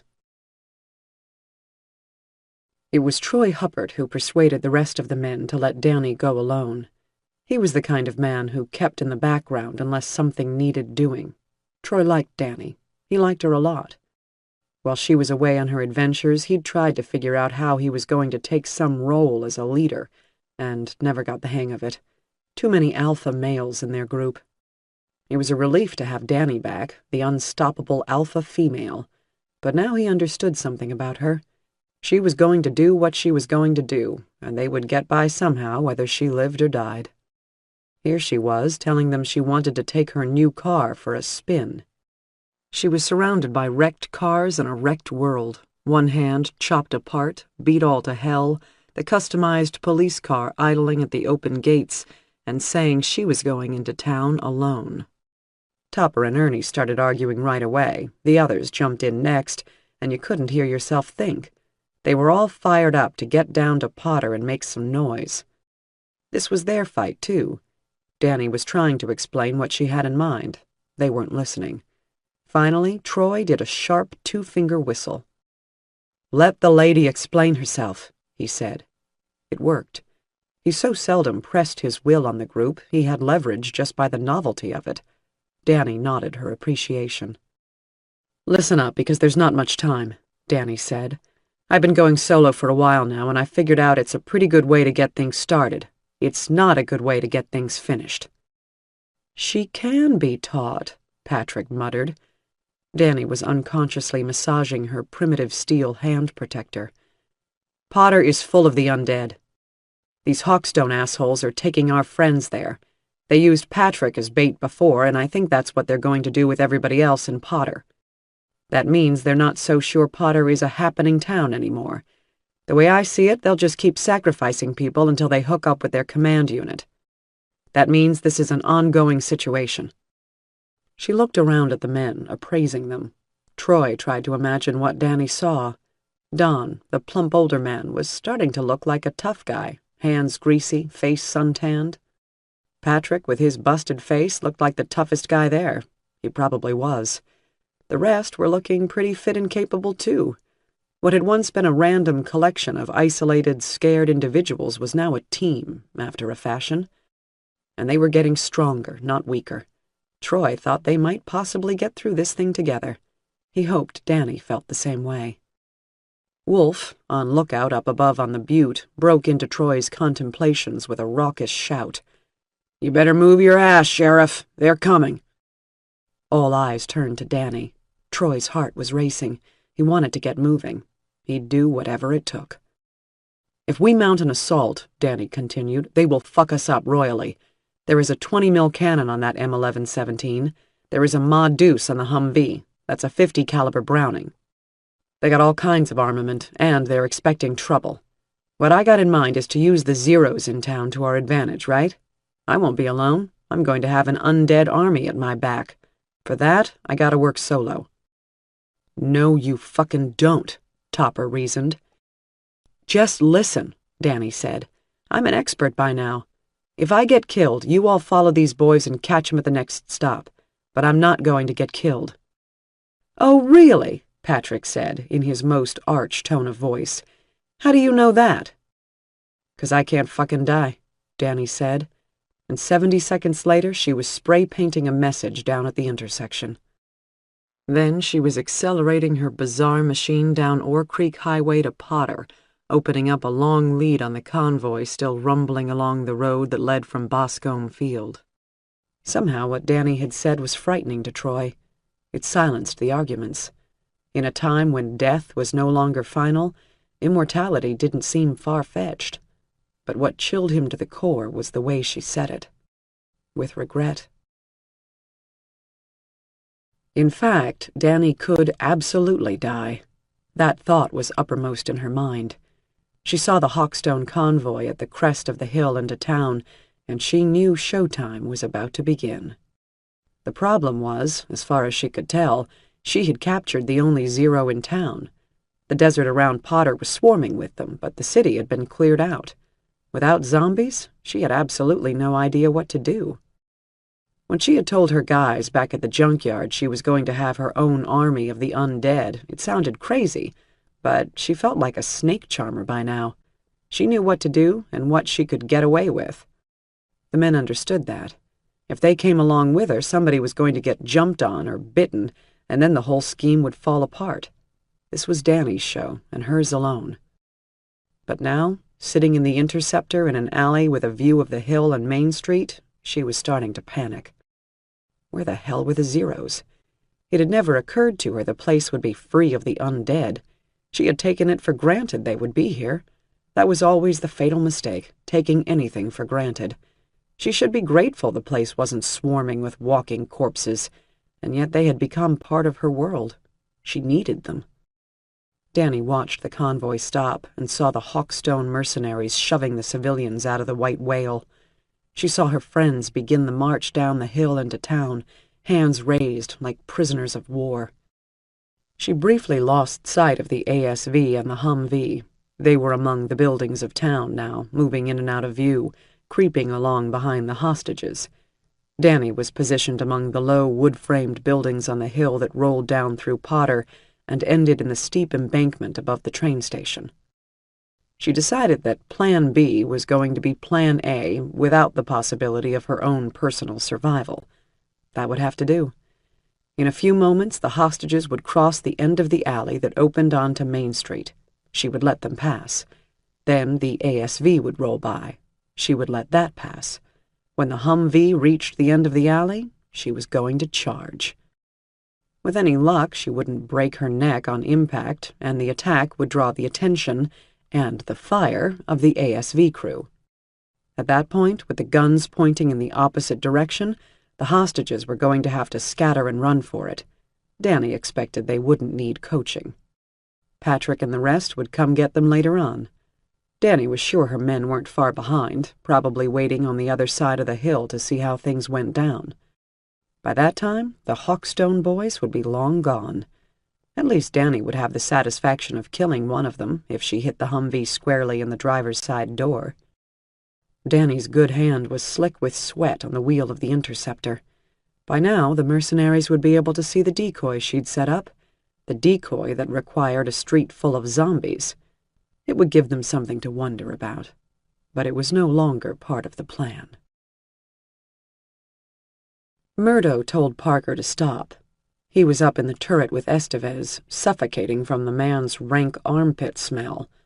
The women, led by the veterinarian, stood in the street ahead of the ASV. The hotel was off to the right, on a steep embankment with the train station below it, the rest of town to the left on a hill. There was a park up there, dying from lack of irrigation. Rows of shitty brick and clapboard buildings. This was a 2-story town at best. It was all mud-colored from the dust and sand. There were bodies on the ground, but they didn't look like Zeros. They were bird-eaten and stiff. There was no sign of a Hawkstone welcoming party, nothing. The town was deserted. Except up ahead, halfway down Main Street in front of the hotel, there was a police car, or what used to be a police car. It had some kind of frame built around it and wire mesh over all the windows, and a massive timber fender that made the front end look like a siege weapon. The roof lights were flashing red, white, and blue. Even 200 yards away, Murdo could see the silhouette of the driver inside, wearing one of those campaign hats. Whoever this lone wolf cop was, they had about 10 seconds to get the fuck out of town. Then Parker said, "Radio for you, boss." "Tell him to get the fuck out of the way." "It ain't a him, Murdo." A trickle of premonitory alarm ran down Murdo's back. He climbed awkwardly down inside the ASV and jacked himself into the passenger seat, from which he could see the cop car up ahead through the narrow fore-window. The civilian women were starting to put their hands down, looking around, looking back at the ASV. He thought of telling Estevez to shoot one of them to keep the rest in line, but he didn't think Estevez would be able to stop at one. Instead, Murdo took up the radio handset. "Police band," Parker said. "This is the unit commander," Murdo said into the microphone. "Let them go," a voice said, low, dry, and cold, but a woman's voice. Murdo had heard that voice before. An iron fist clenched itself around his heart. My fucking God, he thought. Back from the dead. "I guess we didn't finish you off," Murdo said, trying for a jaunty tone of voice. He wanted to get a little patronizing chuckle in there, but it came out as a kind of click in the back of his throat. He swallowed. His mouth was dry. She couldn't possibly still be alive. "Let them go, and I let you live," the voice said. Murdo found himself studying the grotesque vehicle down the street. Was it wired up with explosives? Suicide bomb? Was there a rocket launcher on the back? He couldn't see anything. He cut his eyes up around the rooftops. Could be a trap. Could be that sniper was still around. "Quit bluffing with us, bitch," Murdo said. He was letting his nerves get away from him. He was sitting inside an impregnable steel fortress. Even rockets wouldn't be effective against the mighty M11-17, even a car bomb. Somebody might pick off Estevez up in the turret, but Murdo was untouchable. "Get on the horn to back up one," Murdo called up to Estevez. "Tell them to look for a sniper. Tell them to light up anything that moves." Estevez relayed the message on his satellite radio. Ace and Flamingo were back in the Humvee. With Flamingo on the heavy machine gun, Murdo had a further tactical advantage. Anybody who exposed him or herself to attack the ASV would have to face annihilation from the Humvee. "You got 10 seconds, the woman on the radio said. She has balls, Murdo thought. At least one aspect of her plan worked like a charm. Danny had watched the women troop past the alley entrance. Amy was out front. Danny's heart heated up at the sight of her. Maybe the last sight she'd have. Then the ASV went past, its huge wheels turning slowly. Nobody saw her. They wouldn't. She had thrown a couple of hotel bedspreads over the roof of the Interceptor and parked it in the shade of a carport well up the alley. It was only another abandoned vehicle in a town full of them. This Interceptor was the one she had parked on the scenic outlook during her first foray into Potter, leaving it behind in favor of the Mustang. Nobody had molested the vehicle in the interim. It slept beneath the blue tarpaulin, dreaming of high-speed chases. It was a damn good car. Almost, but not quite, a pity to destroy it. A few seconds after the ASV, the Hummer crept into view and stopped, 3/4 of its length exposed to the alley. The driver's door was dead center of the intersection. There was a man up on the machine gun and a man at the wheel. Danny could see their faces. She could see their mouths moving. She watched as the gunner spoke on his walkie-talkie. So they were, of course, strategizing their next move, while Murdo, the boss, kept her on the radio. She was using the radio in her car, but of course Murdo didn't know that. Danny had to time this thing right. If she waited too long, Murdo would instruct his man on the cannon to blast the customized police special apart, which would mean firing right over the heads of the women hostages, or possibly through them. If Danny attacked too soon, they might still have the advantage of adrenaline and get a bead on her. She was delaying only long enough for them to become accustomed to the situation, letting them focus their attention ahead, put their machines into neutral gear, maybe even switch off the motors. The decoy was turning out to be useful after all. Murdo thought he was talking to the figure inside the custom special, the one wearing the smoky hat. He couldn't possibly know it was a living corpse handcuffed to the steering wheel. The idea was to crush the Humvee's driver, then shoot the gunner before he could bring the .50 caliber machine gun around. If she could still move after that, Danny was going to draw fire from the ASV. The women were going to escape. She was in the groove now, like a sniper with the target in her sights, finger compressing the trigger, a couple of foot-pounds of pressure away from making the shot with the target completely unawares. And then a new variable entered the situation. As one, the crows rose up. Amy saw it at the same moment. All over town, the crows started clacking and cawing and flapped into the air. Survivors, those birds. They would be the dominant species someday. When Amy saw them take flight, she knew the danger was no longer from the cannon mounted on the rolling castle behind her. It was somewhere out there in town, not far away, coming closer. Possibly all around them. Where were the undead? She knew the place ought to be swarming, and yet she and her fellow survivors were the only bipeds standing. The vehicles had stopped behind them, and Tattoo Face had told them to stop, so they did, but now they were just standing around like idiots out in the open. They were staring at the strange police car. It looked like some squat prehistoric swamp creature, snouted like an alligator. At first, Amy thought it was some crazy local yokel playing road warrior to pass the time of day. Then she thought, maybe it's Danny. But the figure inside the car, although difficult to make out behind the wire mesh and steel pipe, didn't move like Danny. It almost appeared to be struggling. Besides, Danny was dead. "Hey, guys," Amy said, keeping her back to the ASV and her eyes on the custom police special. "Yeah." It was Becky who answered, but the other women stopped whispering among themselves. "Couple of things," Amy went on. "First thing, we got this cop in front of us and Turdo behind us, so I think there might be some shooting. Don't move." She added this when she heard feet scuffling in the dirt on the pavement. "Don't do anything sudden." It was important she keep her voice level and even so nobody panicked, but they needed to do what she said. "What I think we better get ready to do is run both ways, okay? Side to side. If you run down the middle of the street, they'll get you. And everybody scatter, go a different way. We can get out of sight in a jiffy if we go left and right behind these buildings." "When do we run?" a voice hissed. It was Linda Moss. She was clutching Michelle and Jimmy James to her bosom, frightening them even further. "I'm not done," Amy said. "There's another thing. See those crows? They fly away when there's zombies around." "They just did," said Pfeiffer, her voice cracking with fear. "Yes, they did," Amy continued, her tone as level as she could muster. "Crows just love to do that. So, when you run, don't run off anywhere you can't get out of, okay? Just get away from these bad guys behind us. If I were you, I'd double back the way we came in."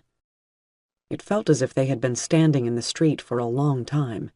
In reality, it was under a minute since Murdo had called the procession to a halt, but with every second that passed, they got closer to something happening. The crows told Amy that. Even if the shooting never started, something else was going to happen. The shooting, however, was sure to begin. And soon. "Amy?" It was Michelle.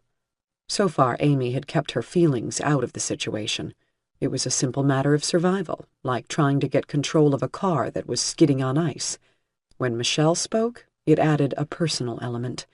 She was reminded there were kids in the back seat of the skidding car. Amy took a breath. So little time left. "Yeah?" "Should me and Jimmy James go the same way, or should we scatter?" "You two scatter in the same direction." "Thanks." "Don't mention it." Amy thought she might choke up if the girl didn't stop talking. Although Amy was facing the wrong way to see anybody except the odd shape of the cop inside the custom car, she could picture Michelle, her scabby knees, the blue hair with the pale roots starting to show. The crows reached altitude and circled over town, the vultures above them, wheeling in the upper atmosphere. Any second now. "Amy?" It was Becky again. "You guys ready?" Amy was tensing to run, although she hadn't altered her posture. "Hang on, Amy. Who's that?" Amy looked over her shoulder. Becky was holding her friend by the shoulder. Amy couldn't remember the friend's name. She was pointing off toward the hotel. Amy followed her line of sight. She saw it too. There was someone watching them from the parking lot of the hotel, crouched behind a minivan. Amy looked around again at the silent town. There was someone else hiding up there in the park. A couple of people, watching, motionless, hunkered down among the dead bushes. "There," said Linda Moss. Amy looked where she was pointing. Beneath one of the dust-coated cars on Main Street beyond the police cruiser, the dark shape of a pair of feet was visible. There were others, too. The scene looked empty at a glance, but they were far from alone. Amy wondered who they were, and why they were taking this risk. "Don't point," she said. "Don't let Turdo know they're here." "There's something weird about them," Jimmy James said in his small flute voice. Amy saw it too. They all saw it. It crossed Amy's mind that things might have gone from bad to infinitely worse. Inside the ASV, Murdo was sweating and angry. There was always some fucking thing. He made an executive decision. "You know what?" he said. "Fuck it. Estevez, open fire." Danny glanced at the crows fluttering up in the air. A murder of crows, she remembered. A muster of storks, a parliament of owls. Amy had taught her those terms. A swarm of zeros. She couldn't tell which way the threat was coming from. The crows lacked discipline. They took to the air without direction, which could also mean the threat came from everywhere. In practical terms, what this meant for Danny was she was out of time. She reached her good hand to the ignition key, preparing to twist it and fire up the engine. The men in the Humvee were looking anywhere but her position. She could make the distance down the alley in only a few seconds. This was her chance. Just as Danny's fingers flexed to turn the key, she saw motion on the edge of her vision. She flicked her eyes to the rearview mirror, looking back along the alley. There was a human shape in the doorway opposite, staring at her. Hidden in the shadow, crouching down, still and intent. Its lard-colored eyes were fixed upon Danny. Its shrunken fingers were reaching out. Hunters, Danny thought. Almost got me, you fucker. She didn't know it, but she was growling. Then she heard the 20-millimeter cannon rattle into action. "Too late," the voice said. In the same instant, Danny fired the ignition, stomped on the gas, and the Impala sprang forward, the engine's ungoverned 200 horsepower devouring the length of the alley. Her ears rang with the machine-made thunder of the cannon. Too late. The driver of the Humvee twisted his head around and saw the interceptor roaring toward him. The noise of the big gun had masked the sound of the motor. It was the motion that caught his attention. Danny could see his blue eyes widen, black brows flying up, then his shoulder twisted as he reached for the starter switch. Too late. The gunner up above was already swinging the .50 caliber machine gun around, but he had a full 200-degree turn to make before the muzzle came to bear on her. Too late. The interceptor hit the Humvee with the force of a wrecking ball. Acceleration had raised the nose of the police car up several inches, but it still lacked the height required to clear the heavy chassis of the target. The impact, however, was of such power that the engine block of the interceptor was driven into the Humvee's front door, buckling the panel into the driver's position. The entire machine was thrust sideways 5 feet across Main Street, tires barking. Danny was wearing her seatbelt when she struck the larger machine. 1/25th of a second after impact, both front airbags were fully deployed. The interceptor's nose collapsed according to its design, crumpling like an accordion around the engine. Danny was hurled forward, then backward against her seat. The interceptor filled with cornstarch dust from the airbag. Small objects flew around the cabin. Danny had meticulously cleared whatever she could find from the front of the interceptor that might turn into a projectile, but there was always something. Loose change and paper clips. Every pane of glass in the interceptor shattered, bursting apart into sparkling crumbs. Danny's arms flailed helplessly on impact, human muscle incapable of resisting the G-forces generated by a sudden stop. Her hook hand slammed into the dashboard. The steering wheel bent. The interceptor came to a halt, puking gasoline and antifreeze from its guts. Danny's advantage was surprise. She knew what was coming. It was going to be another debilitating hammer blow to her abused body, of course, but she had made what preparations she could. Her mind blinked on and off for a few moments after the crash, but then she was present again, looking up past the flaccid caul of the airbag and the empty windshield frame at the side of the Humvee. There was blood on the remaining glass in that vehicle, and the gunner was slumping down inside the cabin, clutching his broken face. She hadn't wasted her chance.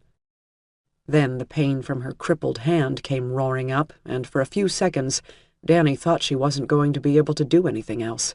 The pain turned her entire side into fire and blue light, screaming. Every severed nerve in her knuckles awoke and cried out. Danny gasped, her eyes rolling, and writhed against the seatbelt. Then the wave of pain became a steady hammering, and she was back in action. The door was jammed tight. She got the belt off and crawled out of the empty window frame. Danny's legs wouldn't hold her, but she was going to have to get around behind the vehicles, because the 20mm cannon up ahead would be coming around at any moment. She used the Impala for support and staggered behind it, reaching her shotgun out of the back seat. It was in working order. Time to get ill, as the saying went. Danny could feel the steel sleeve over her amputation filling with hot liquid, certainly blood. And then she remembered the zero. The hunters were in town. Despite everything happening in front, she was going to have to watch her back. Her feet were responding again, so she made it around behind the Humvee. She was about to commit to her next move when it came at her, talons outstretched. Amy heard the whine of the cannon powering up. They all knew the sound from the demonstration they had received back at the airfield. She didn't have to say anything. Whoever the watchers hiding in the shadows were, it was time to get moving. The women scattered. Because she was facing the wrong way, Amy didn't get a chance to see if anybody but herself survived the initial explosion of cannon fire. She took a single thigh-stretching step, then threw herself headlong at the building to her left. There was no sound except the pounding of the cannon. She felt the projectiles tearing her apart, but they weren't. She was still alive. She threw herself forward again and hit something hard. It was the wall of the building. She scrambled around the corner, got to her feet, and began to run. There was someone else beside her, and someone behind. Who they were, or how many, she did not know. Then the watchers that had been hidden all around them emerged from concealment, teeth bared, arms outstretched. Amy saw them for what they were, and her fear took wing. If time had slowed around Danny when she charged the Humvee, now it was accelerating. Things were happening at a furious pace, events flashing before her eyes in staccato bursts. Danny stabbed the Zero in the face as it reached for her, its momentum jamming her crude weapon into its head until the hilt grated against its eye socket. She pulled the spear tip out, kicked the creature back, and shot it. When the 20mm had opened fire less than a minute before, a strange kind of emptiness had come. With the sound of the cannon came the end of Amy, the end of old ties. Danny had come back for them, and this was her penance. She had only to complete her task, as much of it as she could, before she was herself cut down or torn to pieces. Then they would have to get by without her. She would die before she was done. There was an inevitability to that. None of this was articulated in her mind. She thought only 2 words. Too late. They encompassed all the rest. The cannon had stopped firing after a single burst. They would know something was happening behind them now. Danny fired the shotgun twice into the Humvee. She didn't waste time aiming, but held the weapon over her head through the tailgate and pumped the trigger. 2 of the undead swarmed into the cab of the Humvee as Danny got away from it, and there was the ASV ahead of her with white gun smoke drifting away in the sunlight. The periods of transition from place to place seemed not to occur. Danny was here and then there, where the next thing would happen. Another of the hunting undead was behind her. She turned and fired, and the thing was thrown off its feet. Danny shoved her back against the nearest wall, then ran forward. Up past the Humvee, the ASV's cannon was swiveling around in the turret. She had to get close, below the maximum depression of the barrel. All the deserts she'd ever fought in were blending together now, all the enemies. They were all thin shadows, flickering beneath a bright, endless sun. Murdo saw the dragon's beard of cannon fire leap out over his head at the civilians, who were already scattering in every direction. The boom of the gun was deafening, a blanket of noise. One of the women, the dumpy one who cried all the time, spun and fell with her arm blown off at the shoulder. The rest were gone in a few strides. The tracers streaked down the length of Main Street, then caught the customized police cruiser. The lights on the roof exploded, red and blue plastic and shivers of chrome. The roof itself buckled and rippled with the impacts. Estevez was an artist. Chunks flew out of the tubular frame. He concentrated fire on the driver's side, and the occupant exploded. Estevez released the firing grips. There was a problem. The blood spilling out of the police car was black, not red. And now there were gunshots. Everything was happening too fast. "Behind us!" Murdo said, and Parker switched on the rearview camera, just in time to see the dead sheriff rushing at them with a shotgun. Parker threw the machine into reverse and powered it backward. The aft camera revealed a scene of carnage that had been masked by the roar of the cannon. The Humvee had been slammed into by a second police cruiser. Murdo understood in an instant. They'd been decoyed. They had stopped where she wanted them to stop, at the intervals she had expected, just like well-trained men. And then she fucked them up. It didn't look, from the bouncing, chaotic camera picture, as if anyone else was moving around back there. The sheriff was there in the middle of the street, and then she dropped, and the M1117 rushed over her. Parker slammed backward into the Humvee, pushing it into the wall of the building beside it. "That's how," Murdo said, offering a high five to Parker. Then he looked out the front porthole and saw the sheriff getting back on her feet. With the M1117's 18 inches of ground clearance, all she had to do was lie down. She was making fools out of them, and now Murdo saw the game. The whole thing was clear. The sheriff had friends with her, a bunch of Arabs it looked like, dark people with white teeth. Except she was running from them, shooting at them. They were after her. "Oh, fuck," Parker said. They were Zeros, and they were running, loping along like apes, but fast. Estevez opened fire with the cannon, and half a dozen of the things flew apart.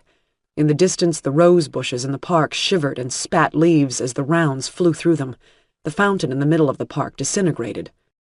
Craters appeared across the landscape, from which leaped columns of earth. Murdo had lost track of the sheriff now. She was the one. They had to stop her above all. But she seemed to have disappeared. "Reload me!" Estevez shouted. Then the battered wreck of the custom police cruiser on Main Street shuddered to life. A gleaming hook tore out the remains of the windshield. The sheriff was inside it, and she was going to charge them. Amy ran for her life. "This way," a voice said, and because it was in her left ear, she went left. There was a black rectangle. She ran inside and slammed into something and fell. There was a bang and darkness. They were inside a building. One of the things hit the other side of the door and started hammering on the wood. Hands grabbed Amy and pulled her to her feet, and now they were running again, almost dancing between the objects inside the building. Storerooms and narrow corridors. It smelled of must and mildew. Then a large room with timbers overhead, dark, a million chairs and tables, tinware and cabinets. It was an antique shop, unlit except for a patch of sun on the floor that fell through the dust-clotted picture window on Main Street. Michelle and Jimmy James were with her, running ahead of her in the shop. Amy ran after them, then hesitated, because she saw a strange vision through the window. The children were exhorting her to hurry up, but Amy had this vision to contend with. It was Danny out there on Main Street. Danny with a shotgun, falling, and then the massive war vehicle went straight over her and crashed into something beyond where she could see. The next thing she saw was Danny on her feet again. Amy didn't understand. It was a vision, that was all. A door crashed open elsewhere in the building, and Amy followed the children through an opening on the other side. Danny couldn't believe her luck when the police customs engine started. The gunner had concentrated his fire on the upper half of the vehicle. The power plant was intact. A couple of rounds had hit the cable-bound railroad ties on the front, but hadn't punched anything vital. The roof, however, looked like a big rumpled piece of metallic lace. The pillars that supported it were battered out of recognition. The interior was soaked in zombie guts and stank, but it wasn't the worst Danny had been through. Blood was flowing down her elbow from inside the steel amputation guard on her left hand. The spear point was bent. She had almost stabbed herself with it while clambering into the vehicle. No need to release the handcuffs with which she had bound the broken-legged zombie to the steering wheel. Its arms were still cuffed in place, but the rest of the thing was gone. With her good hand, Danny fired the shotgun twice, cleaning a couple of the fast Zeros off the roof. They were prying at the metal, trying to get in. She sank the accelerator to the floor and the machine responded, picking up speed. The M1117 Guardian rolled forward, like a maddened bull accepting the challenge of a matador. Its mill-wheel-sized tires churned the dust as it sped up. The distance between the vehicles was around 200 meters. Danny had a loose idea of what she wanted to do. The hotel flashed away behind her on the left, then the parking lot where she'd found the Mustang. A Hunter Zero threw itself at her vehicle, and one of the custom overriders that projected from the railroad tie fender sank into its bony chest. The thing snapped its jaws, struggled, and was sucked under the wheels. Danny lost no speed, gathering momentum. Now the ASV was advancing fast, blotting out the sky like a battleship from her low perspective. The embankment alongside the hotel whipped past Danny next, with its ornamental steps down to the railroad station. Danny almost felt she was flying. In a few moments, they would collide. "Run her the fuck down!" Murdo shouted, hysterical with rage. Parker gunned the engine, and the ASV surged forward toward the chewed-up carcass of the ugly police machine. "Reload me!" Estevez shouted again. "Hang on, bitch!" Murdo shouted back. "We're playing fucking chicken!" Estevez came down out of the tower and grabbed a couple of handholds. He couldn't see forward from his position, but Murdo was making it perfectly clear what was happening. "Run her the fuck down! She dodges, you go the same fucking way. This is the end game. She can't fucking touch us up here." The distance was closing. The cruiser moved out of the shadow of the hotel, then it was out in the open, revving hard along Main Street with the panoramic view of the supply train down below.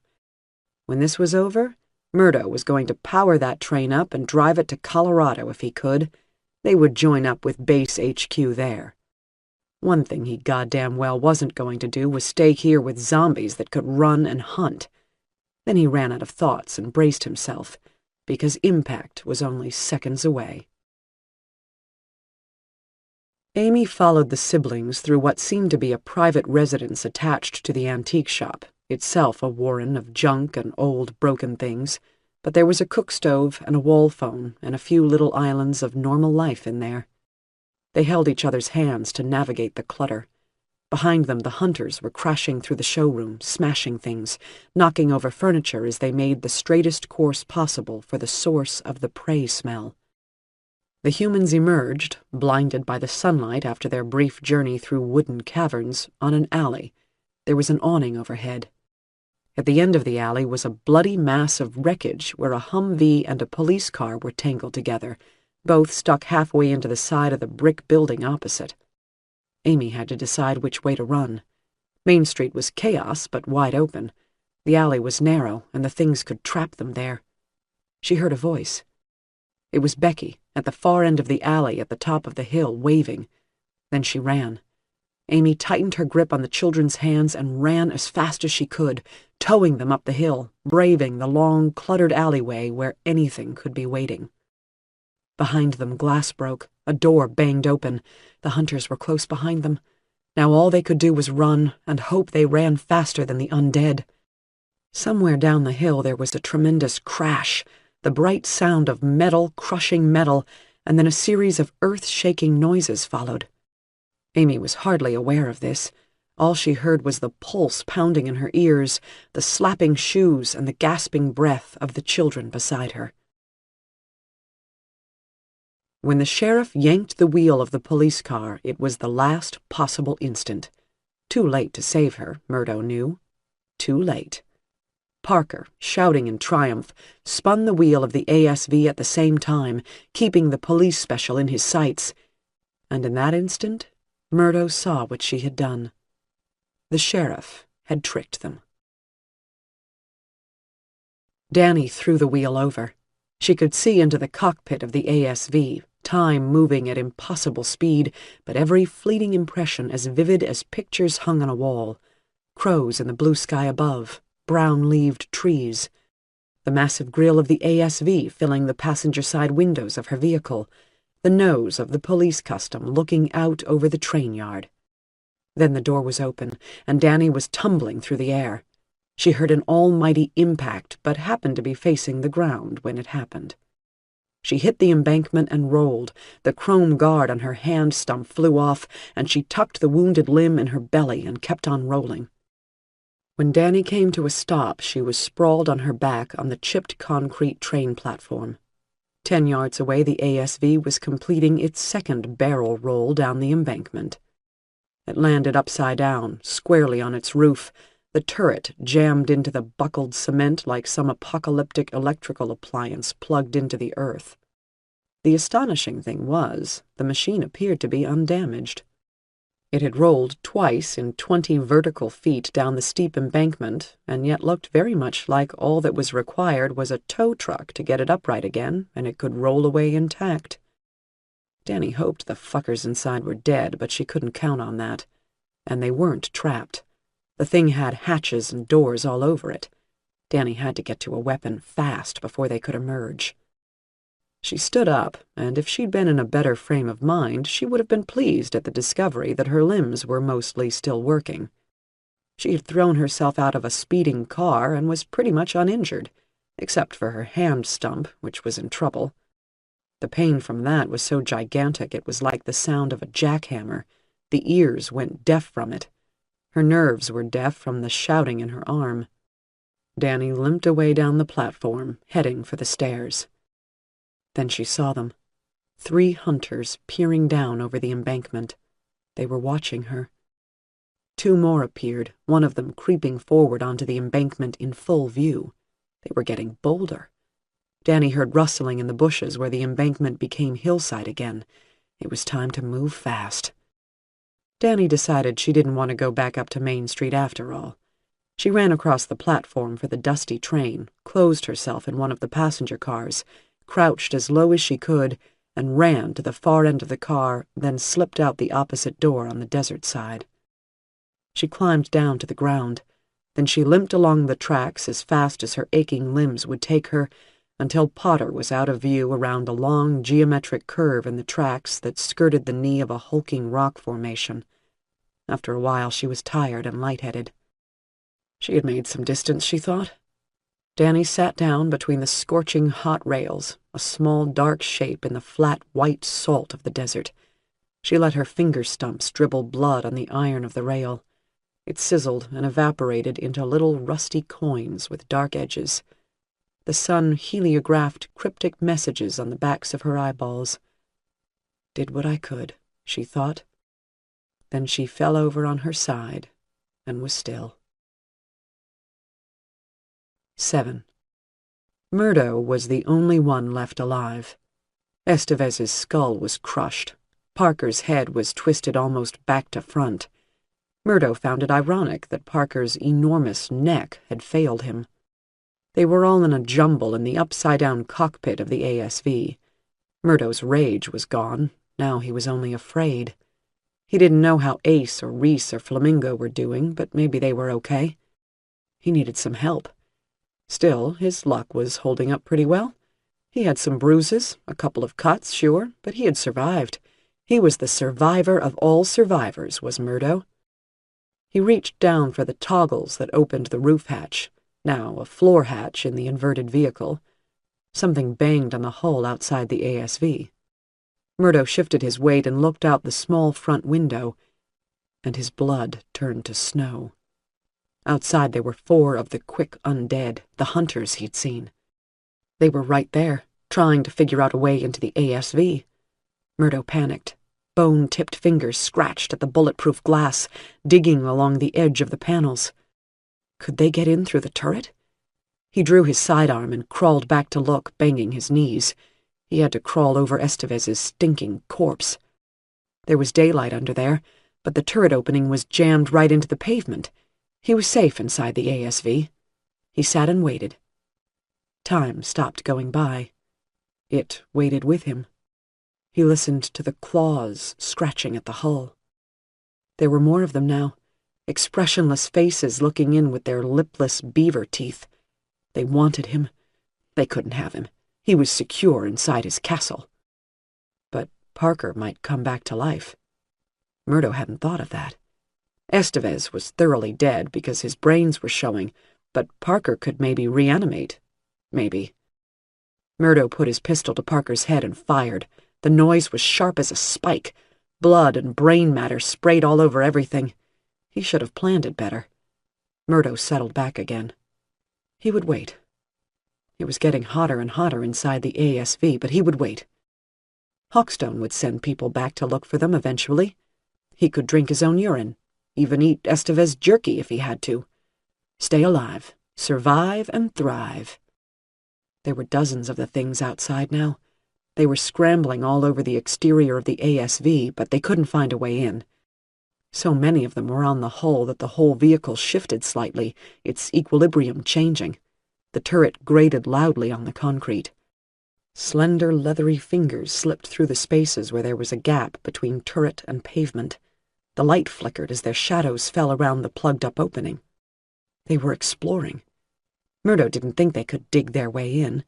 He'd shoot them if they tried it, and if he ran out of bullets, he'd crush their skulls. He was fine. He could wait. He crouched there in the dim, stifling cockpit, his knees drawn up, trying not to look at the wizened, hungry faces that crowded the windows, the bony fingers groping around the edges of the turret. He could wait forever if he had to. 8. Wolf shot Reese. The Hawkstone mercenary had been perched on the roof of the RV, watching the progress of his comrades through binoculars. He had no idea that Danny's entire squad of hardened survivors was behind him, watching him in turn from vantage points up the hill. Gunfire erupted down in Potter, and Reese picked up his AR-15 rifle. He put the scope to his eye, searching for targets. Wolf figured Danny had enough going on without additional crossfire from above, so he tucked the beloved Winchester under his hairy cheek and shot Reese through the pelvis. The man dropped and rolled off the roof of the motorhome, thudding flat on the pavement. He tried to crawl under the machine. Wolf shot him again, but Reese was still moving. "You're losing your touch, old-timer," Topper remarked. "You in some kind of fucking hurry?" Wolf retorted. "I'm just taking my time." They found Jones asleep in the back of the white whale. Wolf was all for skinning him alive. "He's almost human," Patrick protested. "This isn't his fault." Patrick convinced the others to let Jones live. Jones would certainly have died if not for Wolf's deliberate approach to mortally crippling Reese. Even Topper, who wanted revenge with an all-consuming thirst, was taken aback by that. Once Jones was bound up on the floor, the men fired up the engine and took the motorhome through town, searching for survivors. The undead hunters seemed to have gone away, although the crows were still aloft. Eventually they found Amy and Michelle, Jimmy James and Becky, clutching the very quiet baby. They were hiding in a fuel storage shed where presumably the stink of kerosene was sufficient to conceal their presence. Once safe inside the whale, Becky confessed she was prepared to strangle the baby if he had made any noise while they were hiding. Then she wept and squeezed him and woke the baby up.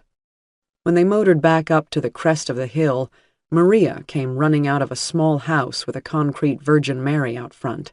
She had fled there from her own hiding place while the rest of them were searching for survivors in town. That was everybody there was. Pfeiffer and the others were gone, presumably butchered. Of Danny Adelman, there was no sign.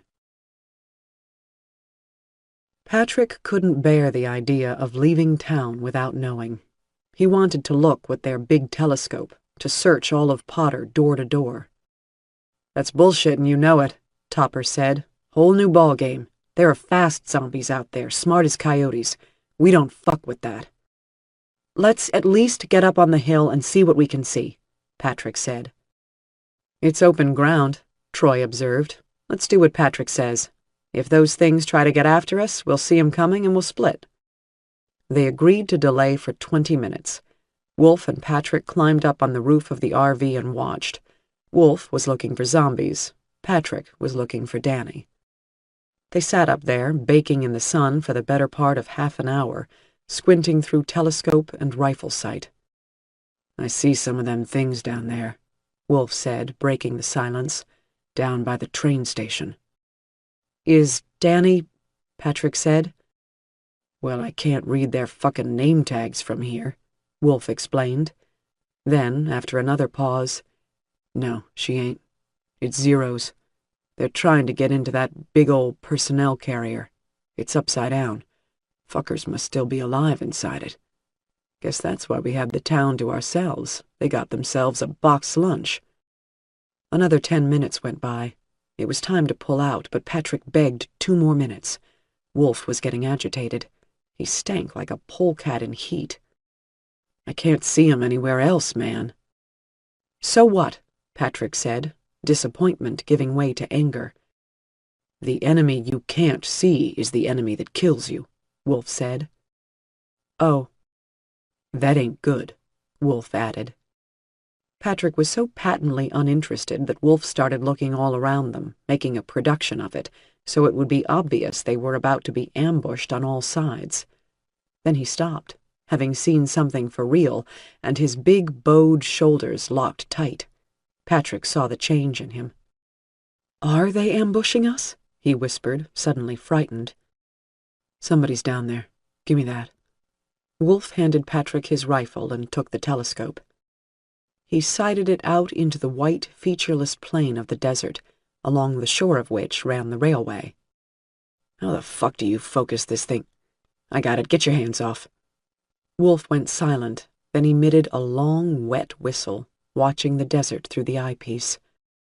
"Well, goddamn. I found your girlfriend."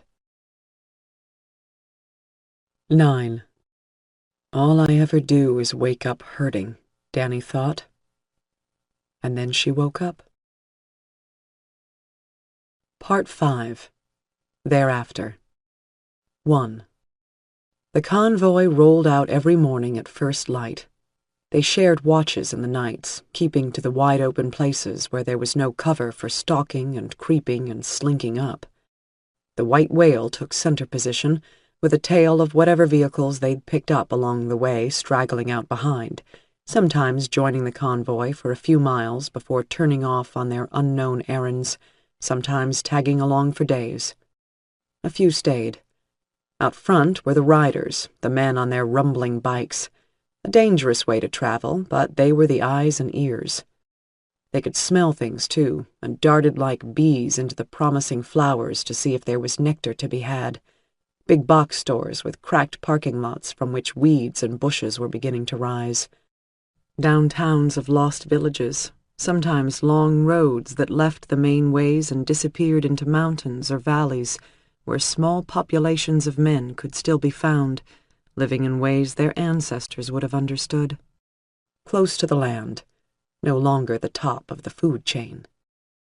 In the lead of the convoy, before even the bikers, was the interceptor. It was the third and best of them so far. They had the construction of the exoskeleton sorted out. It was rigid, but didn't add too much weight. The front fender was a wedge of steel with teeth cut into its leading edge. This caught the Zeros and pulled them under the vehicle rather than throwing them up over the hood. Frames strung with piano wire protected the windows. Sheriff Adelman rode up there in the interceptor. Sometimes she would take a passenger, Patrick or Dr. Amy or one of the other long-timers, but often she drove on alone, the wind rustling the choppy red hair beneath her smoky hat. She seemed to have an inexhaustible supply of those hats. The convoy foraged to survive. There was so much unconsumed stuff out there in the countryside, food and supplies and needed things all embalmed in preservatives, bound in plastic and vacuum packs and cans and packets, hermetically sealed so it stayed good for damn near ever, regardless of the use-by date on the bottom. Those dates were slipping behind them now. You could get laid for a piece of fruit. Fresh things were best, but Adelman had her rules. You rode with her, you lived by them. They didn't touch orchards or crops unless they were clearly abandoned. Thou shalt not fuck up anybody else. Sometimes they bartered with the brave souls who stayed put to grow things. In addition, they didn't kill unless killed at, as some put it. They didn't take what wasn't offered, whether it was sex or a jar of pickles. These weren't complicated rules. If you broke them, you got left behind. A fate worse than death. There were troubles all over the land. It was like the Old West. Some folks took wild. They drove around raiding the fastnesses people had built up against the Zeros. No matter how clever the monsters got, they were never as cunning or dangerous as men. Men could light fires and build ladders. They could throw grappling hooks and wield knives. They could pretend to be scared, beg for help, then slaughter the men and rape the women dead. The undead were getting smarter, but they couldn't think the way men could. Tools were unknown to them, and language. They formed packs, hunting and feeding together and killing the slow, stupid Zeros if they found them. They didn't breed. There were no alpha males or queens. They were all the same, eating machines that knew how to encircle and rush their prey and nothing more. Eventually their clothes rotted off. The ones that fed often didn't decay. The ones that fell on lean times withered. If they withered enough, the dull spark that animated them went out and they died for good. Their numbers were legion. Dying was complicated, but the rules for dying were simple. You had a choice. If you wanted to, you could live out your life to its last natural moment. After, when you opened your undead eyes, they shot you in the head. Or, if you knew your time was coming, you could have somebody shoot you while you were still alive. It was called sending you back. Being asked to do the shooting was considered a great honor. Sheriff Adelman got asked to send a lot of folks back. She never did. Nothing personal to the dying, of course. They didn't take it hard. A third way to die, which took a certain amount of chutzpah, was to shoot yourself. They called that warrior style. You got extra points for shooting yourself. 2. 5 months after the crisis began, the world was different. It was greener. Mankind's stiff-arm distance from other forms of life had been relaxed. Small trees and grass and flowers grew through the cracks in the ocean of asphalt laid down by an ambitious species without a long-term plan. Animals roamed freely, their keen senses adapted to keeping them away from the undead. The skies were blue again over the cities. Great skylines of architecture had been blunted down, felled by fire and war-making, these sand-castle ruins subsequently flattened by epic rains that came that first winter. An earthquake, probably the big one except nobody measured it, sank San Francisco halfway into the bay. Men saw the cities fall but did not care. Fewer places for death to lie in wait. Nobody knew how many living human beings were left. The rest of the world was once more out of reach, a frightening place where mariners touched the fringes of land, then sailed on.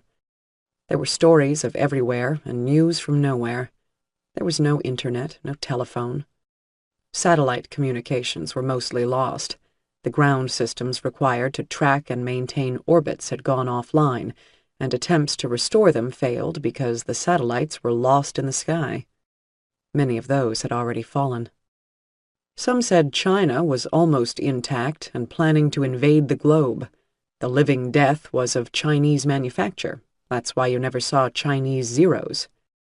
Others said the disease had come from the mass graves in Haiti, extracted by Nazi extremists planning to raise the Fourth Reich.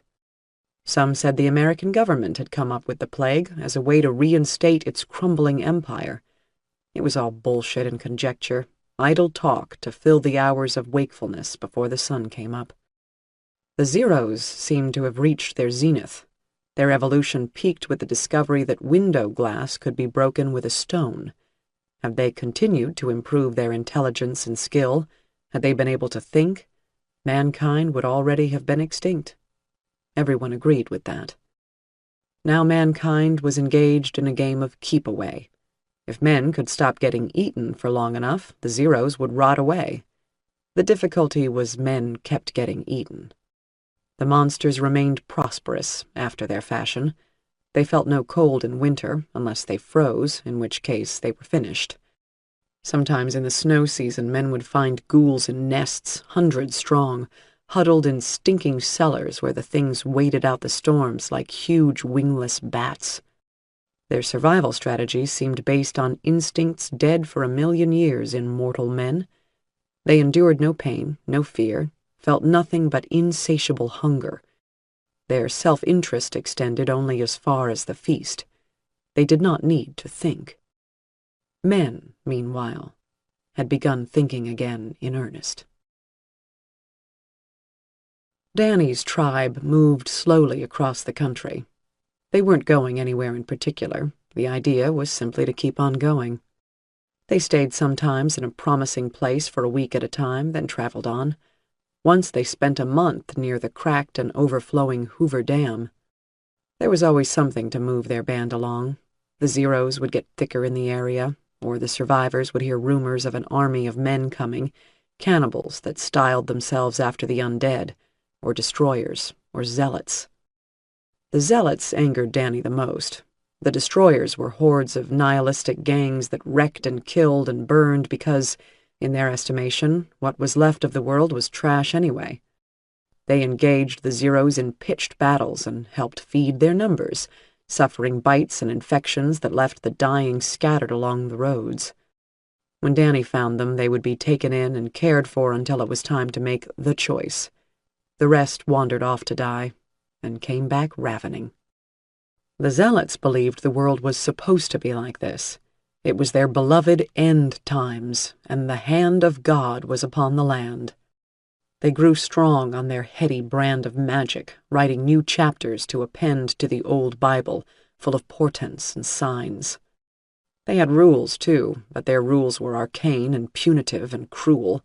Danny would find their victims nailed to crosses or burned at the stake. The living flocked to these preachers of death, who seemed to flourish more the worse things got. Danny might not have resented them if it was not for their insistence that joy and pleasure were abominations, as if God would relent only when the last smile was wiped from the last child's lips. Most of them didn't even allow music. The ones who did favored dirges and laments. Danny's tribe, now 100 strong most times, had their own little Woodstock nearly every Friday night, if there weren't zombies around. Music was all they had left. Art, movies, books, these things were artifacts that required carrying and preserving. Music you could conjure up from nothing, like fire. The latest of her working hypotheses had yielded 2 organizing principles toward which Danny moved her tribe. The first was a safe place. Safety was a far more transient thing than it appeared. Even the mightiest fortress would fall. So they moved along and found places that were safe for a while. But the place where the undead couldn't prosper, that place eluded them. Danny was sure there were tropical islands like that. She imagined Hawaii must be nice by now. But they were in the American West. So far they'd never made it east of Kansas. The zeros were just too thick. Survivors said the eastern seaboard was an unrelieved nightmare. The second desirable outcome, from Danny's standpoint, was to find a cure. There were people of science working on it here and there, when they weren't fleeing for their lives. The virus that caused zombieism was known. It had a number. Some said it was surely a virus engineered to do what it did, a combination of this and that, until a perfectly lethal sickness was invented, not only deadly, but wicked. It was said that the virus was part mosquito, for the sense of smell, part hantavirus for its ability to amplify so rapidly through the host. Other things. Rabies, eye of newt, it didn't matter. So far there was no cure and no vaccine to immunize the living. Some people were born immune. Others carried the sickness inside them but did not sicken. Some got bitten, sickened, and survived. They were so few. In the spring, Danny's tribe picked up the trail of a larger band of people, run with fairness according to homesteaders who encountered them in the occasional fortified settlements they passed. The larger band, calling themselves the Rovers, had their own set of rules and ran things along military lines. Discipline was tight, but it wasn't arbitrary. They were doing pretty well, folks said. Danny had a theory that groups could get too large for travel. She kept her band capped around 100 individuals, simply because beyond that she didn't recognize everybody. It got harder to gauge the merit of individuals. Cliques formed. Little knots of people started coming up with their own plans and rules, which inevitably ran at cross purposes to the larger group. And it got harder to coordinate self-defense. Sure enough, as they got closer to the Rovers, who moved more slowly due to sheer mass of numbers, the funeral pyres got taller. The Rovers were decent about it, it seemed to Danny. They burned the undead in one pile and their dead in another. Most traveling bands left the undead where they lay, which poisoned the water supply and fouled the air. And the Rovers left behind memorials. It was usually a piece of sheet metal with the names of the dead scribed into it, laid over the ashes and held down with stones. As Danny's convoy crept closer to the larger party, day by mile, the pyres of the burned undead got smaller, and the pyres of the newly dead got bigger. Danny had taken to reading the lists of names scratched into the memorials. She didn't know about zombies in China, but people of every race and creed were still dying. Vehicles full of good supplies were often left behind. Danny found herself drinking more.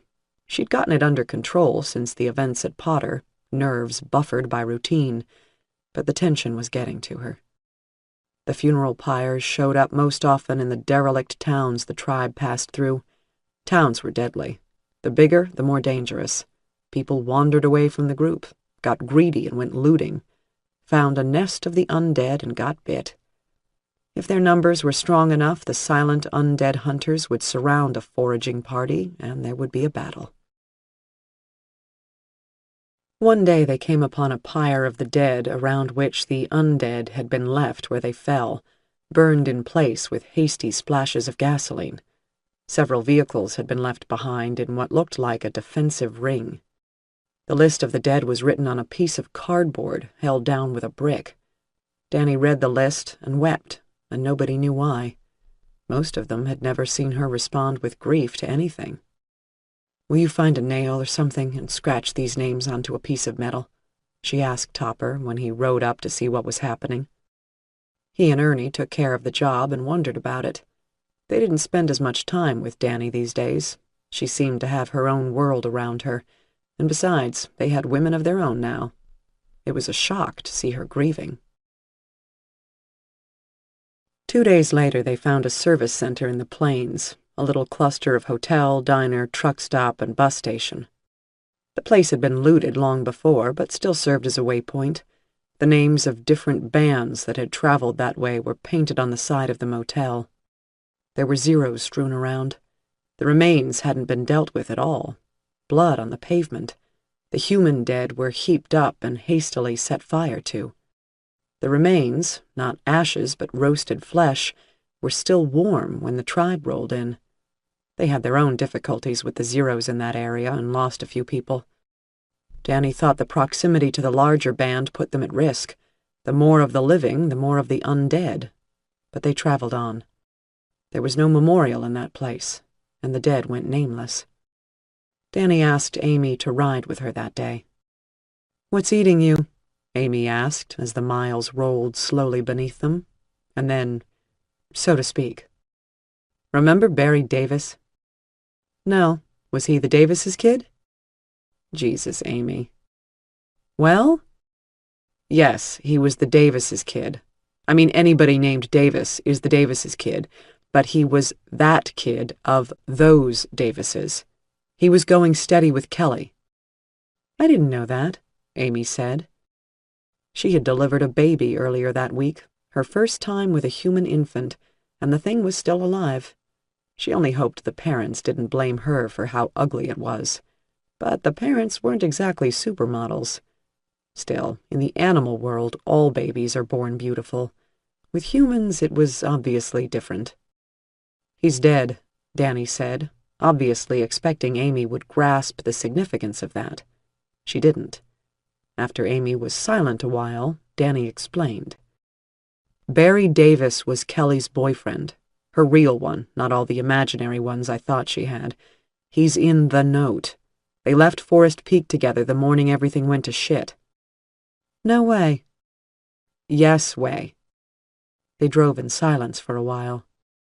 "Do you like that guy in the old Toyota, the one who makes the guitars?" Danny said. "He's okay," Amy replied. The silence wore on. "Remember that place where we found the ashes marked with cardboard?" Danny said after a while. "Yeah, you cried." Amy saw where Danny was going with the Barry Davis thing, and she didn't want to get into it.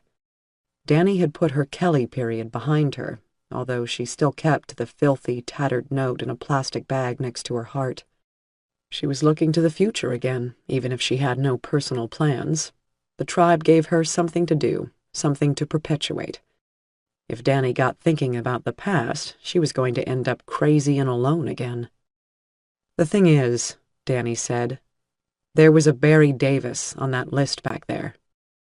"It's not an unusual name," Amy protested. "If he was like Barry Hashimoto, maybe, or Mogambo Davis." Still, it would explain why Danny was allowing the convoy to get closer to the rovers rather than falling back, as was her custom. She had found out the hard way that traveling bands of men don't mingle well. They're glad to meet, but once the drink flows, they're quick to fight. They mix up whose mate is whose. They have trouble coordinating night watches, and someone gets carried off in the night and their bones are never found. But now she was pushing to catch up, if anything. Danny had been urging them to pack their gear and get rolling much earlier than usual, and she rode herd longer into the afternoons. She and Amy passed the rest of the day's travel quietly, as old friends will. Both of them were thoughtful. The next day, they saw smoke.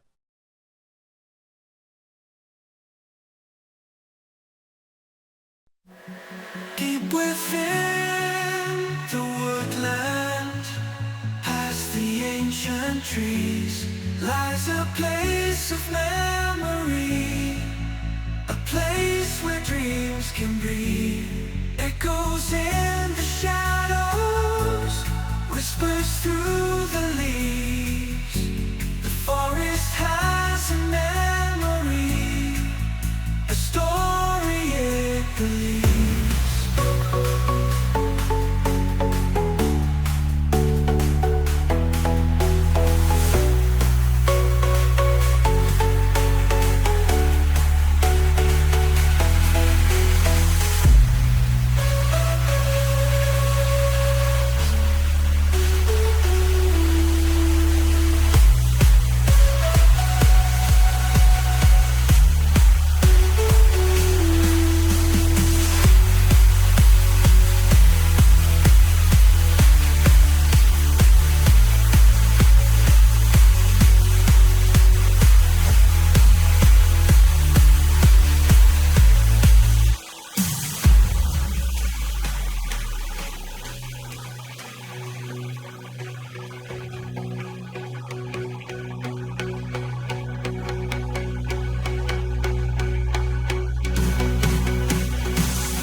Three. They were somewhere in the Dakotas. The winter was coming. Danny thought they should probably head south before too long. Traveling was slower than ever, what with bridge collapses and little trees growing right in the middle of the interstates. If it got cold too soon, and the weather was wholly unpredictable now, they'd be stuck in some place living like Eskimos until spring. She had been pushing to get close to the Rovers. She wanted to have a talk with their leaders, although perhaps as a solo envoy of her people, to save mixing with the larger band. They were obviously in disarray, and she didn't know how desperate they were. They might decide her orderly baggage train was just what they needed to put themselves right. Whatever plans she had made to that effect went out the armored window of her cruiser when she saw the smoke. It was a fire out in the prairie, the black smoke rising up against a gray, featureless sky that left the world without shadows. Her first instinct was to accelerate and catch up with the action, but she had people to take care of. She called a halt by the roadside. Recon was called for. Although this duty generally fell to the bikers, this time she wanted to join in. Topper and a big scar-faced man called Pike elected to come along. Topper had lost a lot of weight. There were no more heavy people in this world. He looked pretty good for an ugly bastard. Pike, on the other hand, made ugly an art form. As always when she rode out, Danny put Amy in charge. You never knew. "What's happening?" It was Patrick, come up from the middle of the column. He had weathered into his broken face, and he was tough as brass. He had a boyfriend, a guy from Philly who had walked and fought 1,000 miles before he ran into the convoy. People called him Beowulf because his story sounded like something from Norse mythology. He'd killed hundreds of zombies entirely with hand weapons. Patrick had become very centered with him, more emotionally self-sufficient. Danny shook her head. "Old business." "You still think—" "Who knows," Danny said, but her eyes were on the horizon. She thought she knew. "Remember, we're here," Patrick said. "You're not alone." They drove down the interstate at refreshing speed, not having to keep slow for the white whale and the overloaded campers that made up the heart of the convoy. Danny kept her windows down and felt the freezing air blowing around her. It was that kind of weather, warm enough until the air started moving. Old thoughts Danny had buried in shallow graves were coming up. She banished their ghosts. Just go and see. Just go and see. It was a city, not just a town, one of those places that sprang up around a missile installation in the far end of nowhere, all built at the same time, with an army base and a high school, and somewhere to buy groceries. Then it grew, and some kind of industry came along, and the place thrived for a while, same as all such towns, with good suburbs and low-rent neighborhoods, competing schools, white-frame churches that stuck up like stalagmites. Then the downturn came, and the place shriveled until it was half-empty at best. Then the dead rose up, and now the city was empty altogether. They stopped at the only high place around, an overpass on the interstate where a local farm road passed beneath. Pike's motorcycle was a rat bike, a monstrous rusting piece of ironwork with scythe blades on the wheel hubs and ape-hanger handlebars, a scrap metal beast. Topper rode a stock '75 Harley boattail he'd liberated from an abandoned garage. They swapped a pair of binoculars back and forth. Nothing moved but the flames, so they followed the smoke. The heart of the city was on fire. On the outskirts of town they found burning vehicles and signs of recent combat. Brass cartridges and incongruously colorful plastic shotgun casings were strewn around street corners where pitched battles had been waged. Vivid gore stood out in contrast to the drab masonry and faded tar.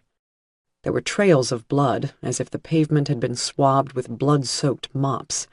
The bloodstains led toward the inner city, not away from it. Danny called off the search after only a few blocks. Whatever had happened here, it was only hours past. It looked like two competing nomadic groups had clashed. The tells of the fighting did not bear any resemblance to the pattern of Zero assaults. This had been a two-sided confrontation lasting at least several minutes. The conflict had clearly been pressed from street to street. The undead didn't fight, they attacked. Lightly armed, Danny and her two companions were not going to profit from a chance encounter with either of the competing sides. As they made their way out of the city, they saw zombie blood.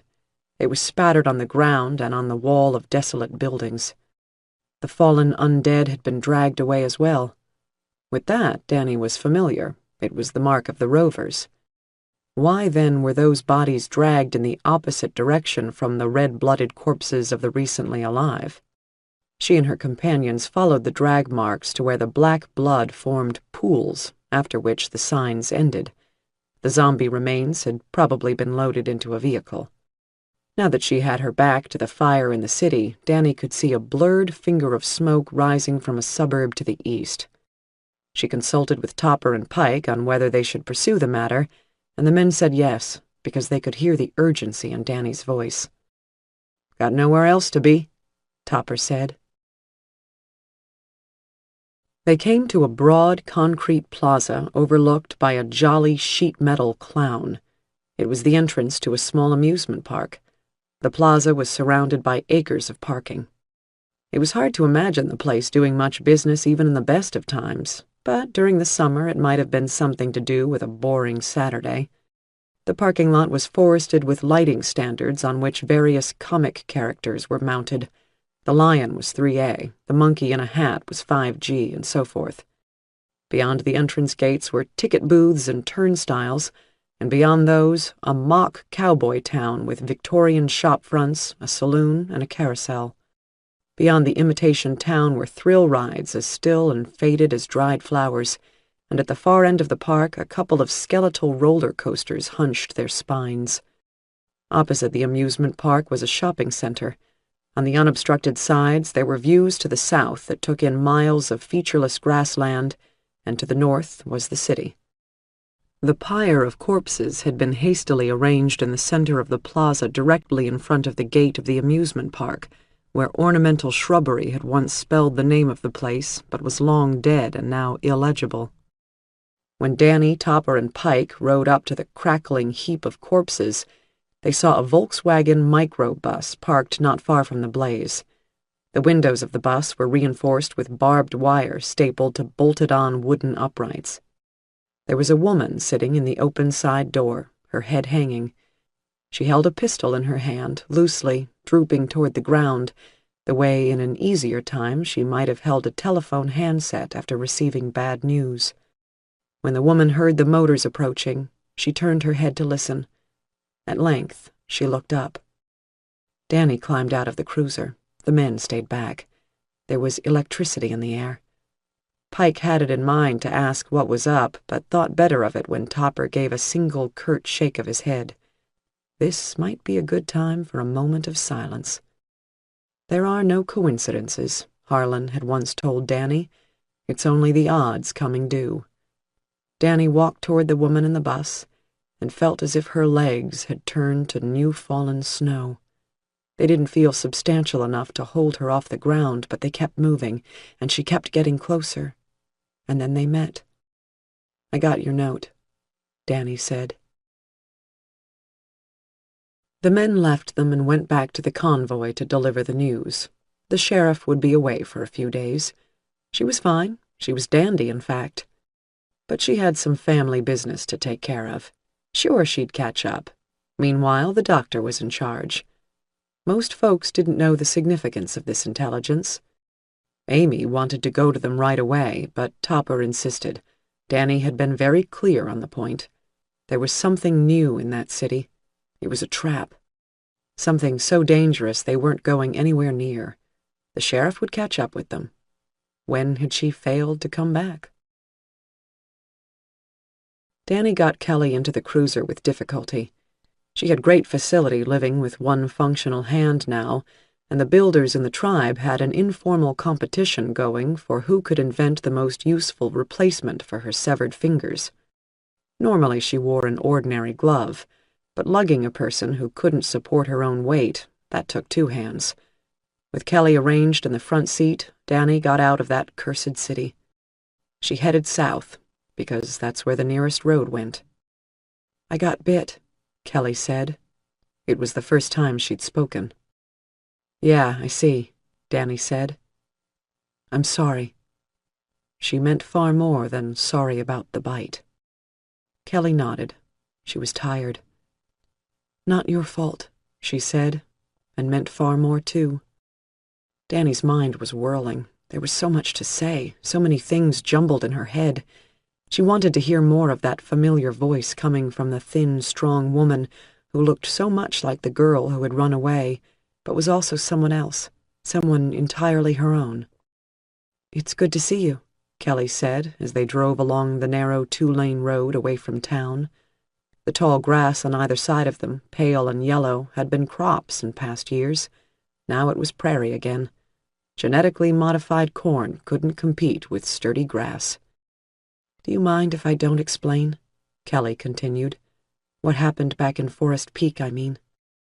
"Just talk about what you want," Danny said. "It's all past now." Grief was pulling her chest apart and cramming it into her throat. Kelly smiled a little. "Let's skip the ancient history, then. You need to know what happened back there in town. They're smart, Danny. And fast." "Yeah," Danny said. "Like wolves." "No, like men," Kelly said. She had to stop for breath. There was a strip of gingham fabric bound around Kelly's wrist.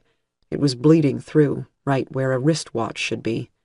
Her skin already had the pallor of the infected, as if she were turning slowly into limestone. "Like men," she said again. "They shot at us, Danny. They came after us with weapons. And they could talk." "They weren't Zeros, then. They were cannibals." "Not with black blood." Danny heard in Kelly's reply the old, exasperated tone of voice she'd heard so many times before. "Big sister, why don't you listen?" Danny remembered trying to convince Magnuson of the more able zombies back during her stint in San Francisco, and how frustrated she became when that woman wouldn't listen. She understood part of what it was like to be Kelly. The recognition fell into place in a moment, without articulate thought. "I believe you," Danny said. "I'm listening." These were words her sister had wanted to hear for many years of her short life. Kelly continued, pausing now and then for breath, sinking slowly. "They're like us, Danny. We never saw anything like it. They got us good. Killed a bunch of people. A few days back." "I know," Danny said. "I saw the marker." Kelly nodded. "It was horrible. You gotta get away from the cities, Danny. This is new. It's made another evolution, a quantum leap. We're in a whole new kind of trouble." She paused, then smiled and focused her glassy eyes on Danny. "You are, anyway. My troubles, I'm almost out of troubles." As they drove, Kelly told Danny more about the attack, the dynamics of it. It was important, but Danny didn't care. She would use the information later. Now she was concentrating on the sound of her sister's voice, memorizing it the way she memorized the note. She had to remember this, all of this, because it was all she was going to get. Kelly told her then about how she had been bitten in the midst of hand-to-hand combat with the undead, and she remarked on the irony of Danny's timing. Not that things wouldn't have happened the way they did anyway. "You could make up what-if scenarios all day long and it would never make any difference," Kelly said, and paused for breath. "There's only what is," she concluded. Despite her aching heart, Danny smiled. She had spent the better part of a year making up what-if scenarios. Her sister, meanwhile, had become philosophical in her old age. They came to a farmhouse, set back a little way from the road behind a couple of fields. Danny didn't bother with recon. She pulled up in the yard and helped Kelly out of the car, and Kelly used the shotgun as a crutch, while Danny broke in through the front door. The house had the stagnant atmosphere of abandonment. If there were zeros here, they would be dealt with. For now, she made a fire in the dining room fireplace, breaking the chairs into kindling. Kelly sat in a dingy green velvet wing chair Danny dragged in from the living room. Danny put some bottled water to Kelly's lips, and her sister drank some, and the rest ran down her chin. There was nothing else to do. Kelly rested her head against one of the wings. "You know the choice about dying," Kelly said. "I decided to show I had the stones to do it myself. But when the others left me there, I couldn't. 5 minutes before you showed up, I was trying to talk myself into it. Had the gun to my head. I think I could do it now, though."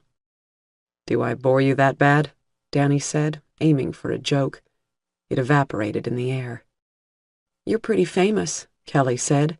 "People have heard of you. I tell them I'm your sister. They say you dressed up in black leather and fought the Zeros at the Battle of the Bay and got a lot of people out of San Francisco." Danny didn't want to hurt her sister's feelings. She could hear the pride in the thin, faint voice. She bent the corners of her mouth up as if smiling. "They say you're the one that warned them the Zeros were evolving," Kelly added. "People escaped by sea." So maybe some of them had gotten out after all, Danny thought. The history was garbled, but none of that mattered. Danny knew her exploits got around, but it was only bull to keep the darkness at bay. If a few lives got saved, that was something real. Kelly fell silent and still. Danny was frightened. "Kelly?" "What?" "Don't stop talking." "I'm gonna have to. You know that." "Until then." Danny's sinuses ached. Her eyeballs felt too big for their sockets.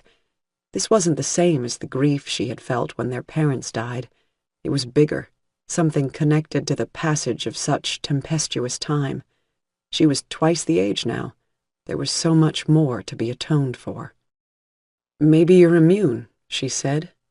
Kelly lifted her good hand an inch above the arm of the chair, the closest she could get to a dismissive gesture.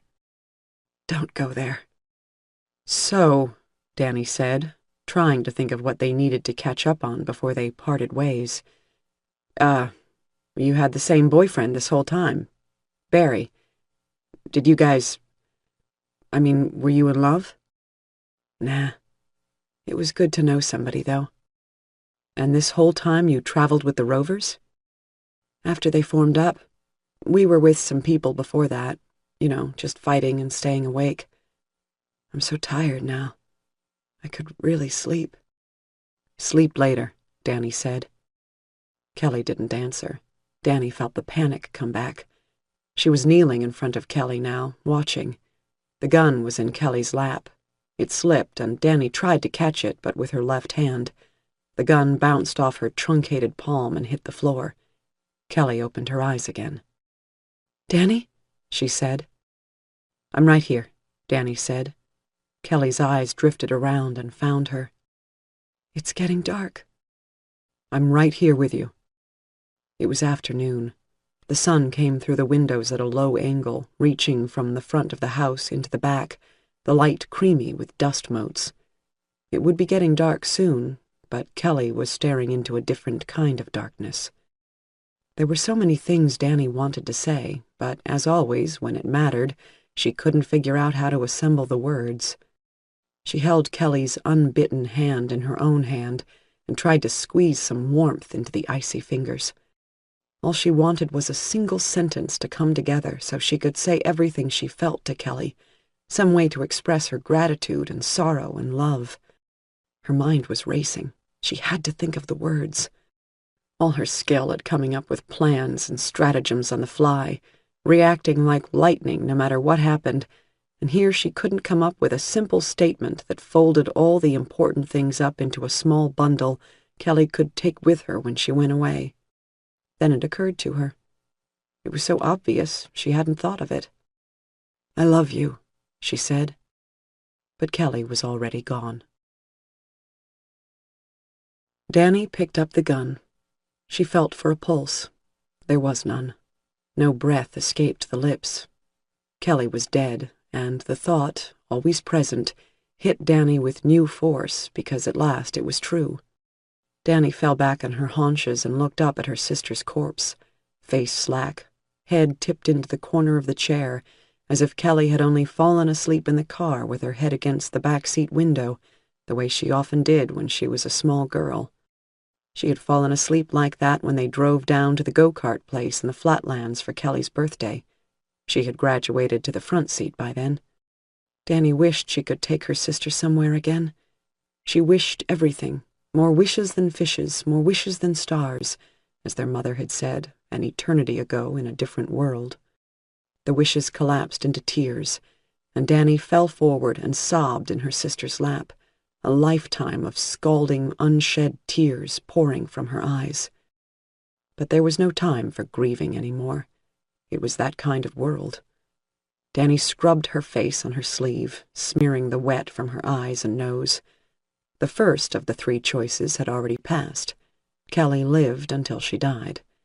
Danny could shoot her sister's corpse in the head while she was still in the brief, blessed death between, or she could wait until reanimation. Danny thought it would be best if she pulled the trigger on the lifeless shell rather than executing the alien, deadly thing her sister would become. It was time. She cocked the gun with her stump hand and looked up once more at her sister. "Too late," said the voice in Danny's head. Always too late. The second choice had also passed. That leaden look had come to the flesh. The undead eyes opened, murky and dull. They wandered, then located Danny and fixed upon her. Danny raised the pistol and placed it up under her sister's chin. Kelly's slate-gray lips parted and spoke. "I'm still me," she whispered. This concludes Rise Again,